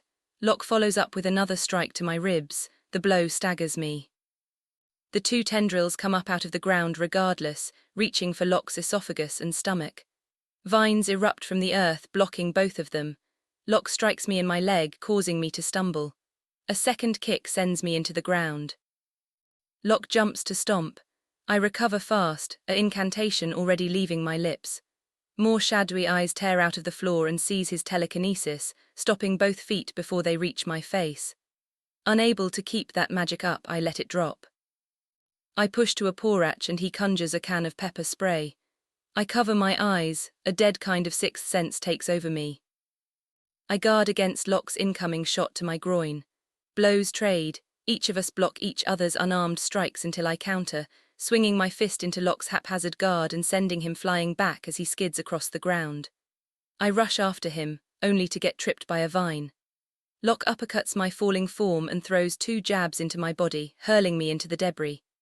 I use the pressure of my tendrils to push up. He creates two metal cuffs, flinging them, they latch across my arms, locking me to the debris. Tendrils sprout out of my chest. Lock grabs them with both hands and roars as he tears them apart, then pulls two more vines up from the ground. Fire. Fire coats his fists as I lunge forward, breaking one of the cufflinks with sheer strength, creating a shadowy tendril knife. The flames burn the knife away as he smacks my blow like it's nothing. The other flaming fist goes straight into my face. Lock pummels in with 2-3 more hits. I try to conjure more tendrils from my chest. Lock rips those apart. I try to create the knife again to stab at his neck. Lock blocks the stab, increases the flames, burning the knife away, then pummels me with the other hand. My body goes momentarily limp, and it's so fucking hot. Lock increases the heat, still driving fist after fist into me, using two vines to hold my legs in place. He double taps my arm back into the debris, and throws one more metal cufflink to lock my arm back in place. My strength fading from the pain, the heat, and the consecutive blow, he pours his focus into the flames on both hands, setting me completely ablaze. I scream through the pain as he mashes fist after fist into me, but through the pummeling, through the flames, through the fire, I can feel my spirit leave my body, as if I was watching myself in third person the entire time and in my pummeling seared shell. A reptilian eye glows, a brittle horn-like object shines, blazing from my chest. The King's Abyss, second layer. In the end, we were all foolish. I believed in the good of others, despite every part of me wanting to kill every last one of them. The entire idea of freedom was bait, a lure to draw out unruly slaves and mercilessly slaughter them, to sell their body parts and whatever else could be salvaged for mysticisms and other magical rites that required such pieces. I feel bad for Randolph. I told him that freedom was at hand. I feel bad for the slave girl I never knew. I assured her that freedom was at hand. I apologized to my God for being so trusting, so foolish about the very race I had been planning on killing. For playing judgment when I had no authority. For making myself superior when I think just like them. I had to admit that at least once I was no more human than the rest of them. Yet as I stare up at my killers, the pink-haired woman, Lazelli, and her partner, talking about something I can't hear, my only regret as I bleed out is that I couldn't see them die. The thunderous sound of black lightning, the retching of bodies being blown apart, sounding out as I pass out. The next time I wake, I'm inside a red room draped with intestinal tracts, hearts, ligaments, and organs. They're all human, I can tell by the shape, the length, the size. I've seen enough of them to know. It drips down from above. Everything soaked and dyed red, old and new blood mixed together in a twisted harmony. I lean up, noticing that what I first took for a ceiling is merely my immediate surroundings. Whips and chains hang from above, faces plastered onto the walls, hollowed out into the shape of human masks, each one of them with names carved into them, some with bones hanging from a nail stuck into the mantel. You were the only survivor. I hear a voice from above, melodic, and yet my spine curls, my stomach twists into something like nausea, my heart hammers in my chest. Every primal instinct is telling me that I must not look up, that I must run. There's no need to worry. What is eating at your chest is only the irrational fear of a mortal when they first meet a god. Couldn't be, it was said there could be potential allies inside the abyss. Please. As I look up, I see a descending, voluptuous figure.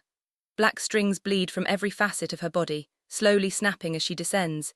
Each one as it breaks radiates a pulsating, clear white energy that causes the room to shake, blood splashing across the sheets and across my body. One of the intestinal tracts from the infinite space above hands her a heart as she descends. A chair of human ligaments and bodies forms as she takes her seat. A neat black cloth tied around her eyes. Long, raven-dark hair. A ghostly, warm skin tone that seems to have absorbed the sun itself. She takes a large bite out of the heart as if chomping on an apple. Blood spews across a luxurious royal blue dress with golden trimmings, shimmering as it splashes across the fabric. She swallows her singular bite. My heart sinks.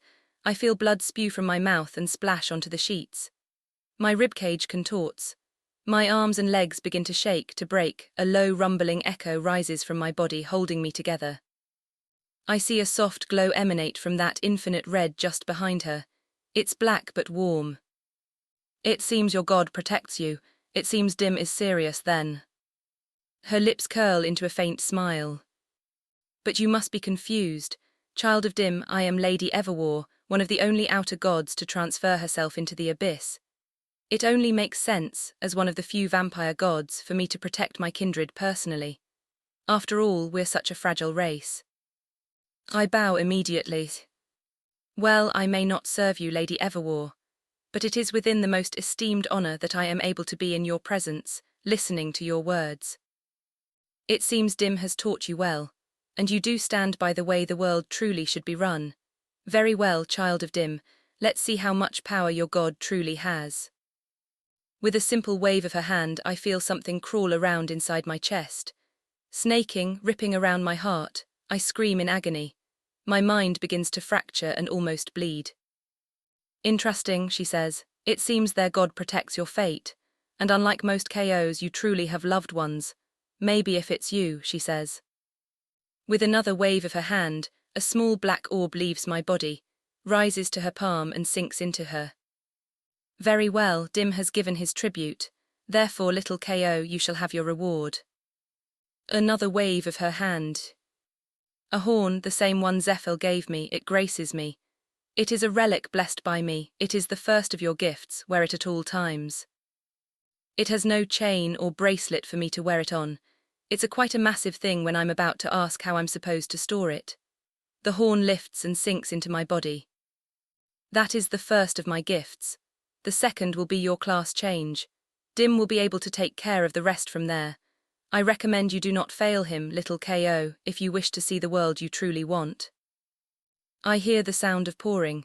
A thick, degrading smell of iron hits the air. I look upward to see an ocean of blood.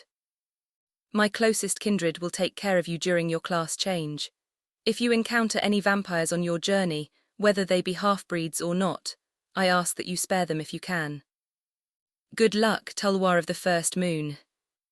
All gods are able to glimpse into an immortal's fate, no matter how weak. And for what I have foreseen, there is nothing but pain for you. She came and solved everything, and I have so many questions. But for now, the only words that belong in my mouth are these. I bow my head once again. Thank you, Lady Everwar. Thank you for this chance. I don't know how I could ever repay you. You don't need to, little one. Your vision is enough, your dream is enough. The King's Abyss, present time, Lock's inner world. Inside Lock's simmering fire. Burned and pummeled to almost nothing, I roar a billowing cry that sends Lock's body flying backward as my skin tears, the sheer shockwave of the sound ripping through him. My body cracks and buckles. Shadow spills out of me into Lock's inner world, wings jetting out from the shadowy mass as masses of them spill and rip from the bleeding dark. Lock tries to dodge the massive body as he runs backwards, scrambling over the debris. He sends grenades into the shadow mass that keeps expanding, keeps morphing. Lock drives 2 grenades into its skull. It barely slows the formation. The shape completes itself, a gaping, sharp maw, turning white teeth, jet-black wings, a thick array of jutting claws across scaly black arms, elongated talons that rip and roll through the debris. The monster known as Tulwar the First Moon. Eyes peer down at Lock's small body. With one half-hearted swing, I kick up a torrent of debris and rip through the street. Lock's body falters as he's caught in the swing. The moment he swallowed into it, his bones crack, his body crushed by the sheer weight of the force rippling through his carcass. His blood and bone explode out the other side, the remnants of him sent crashing through several buildings.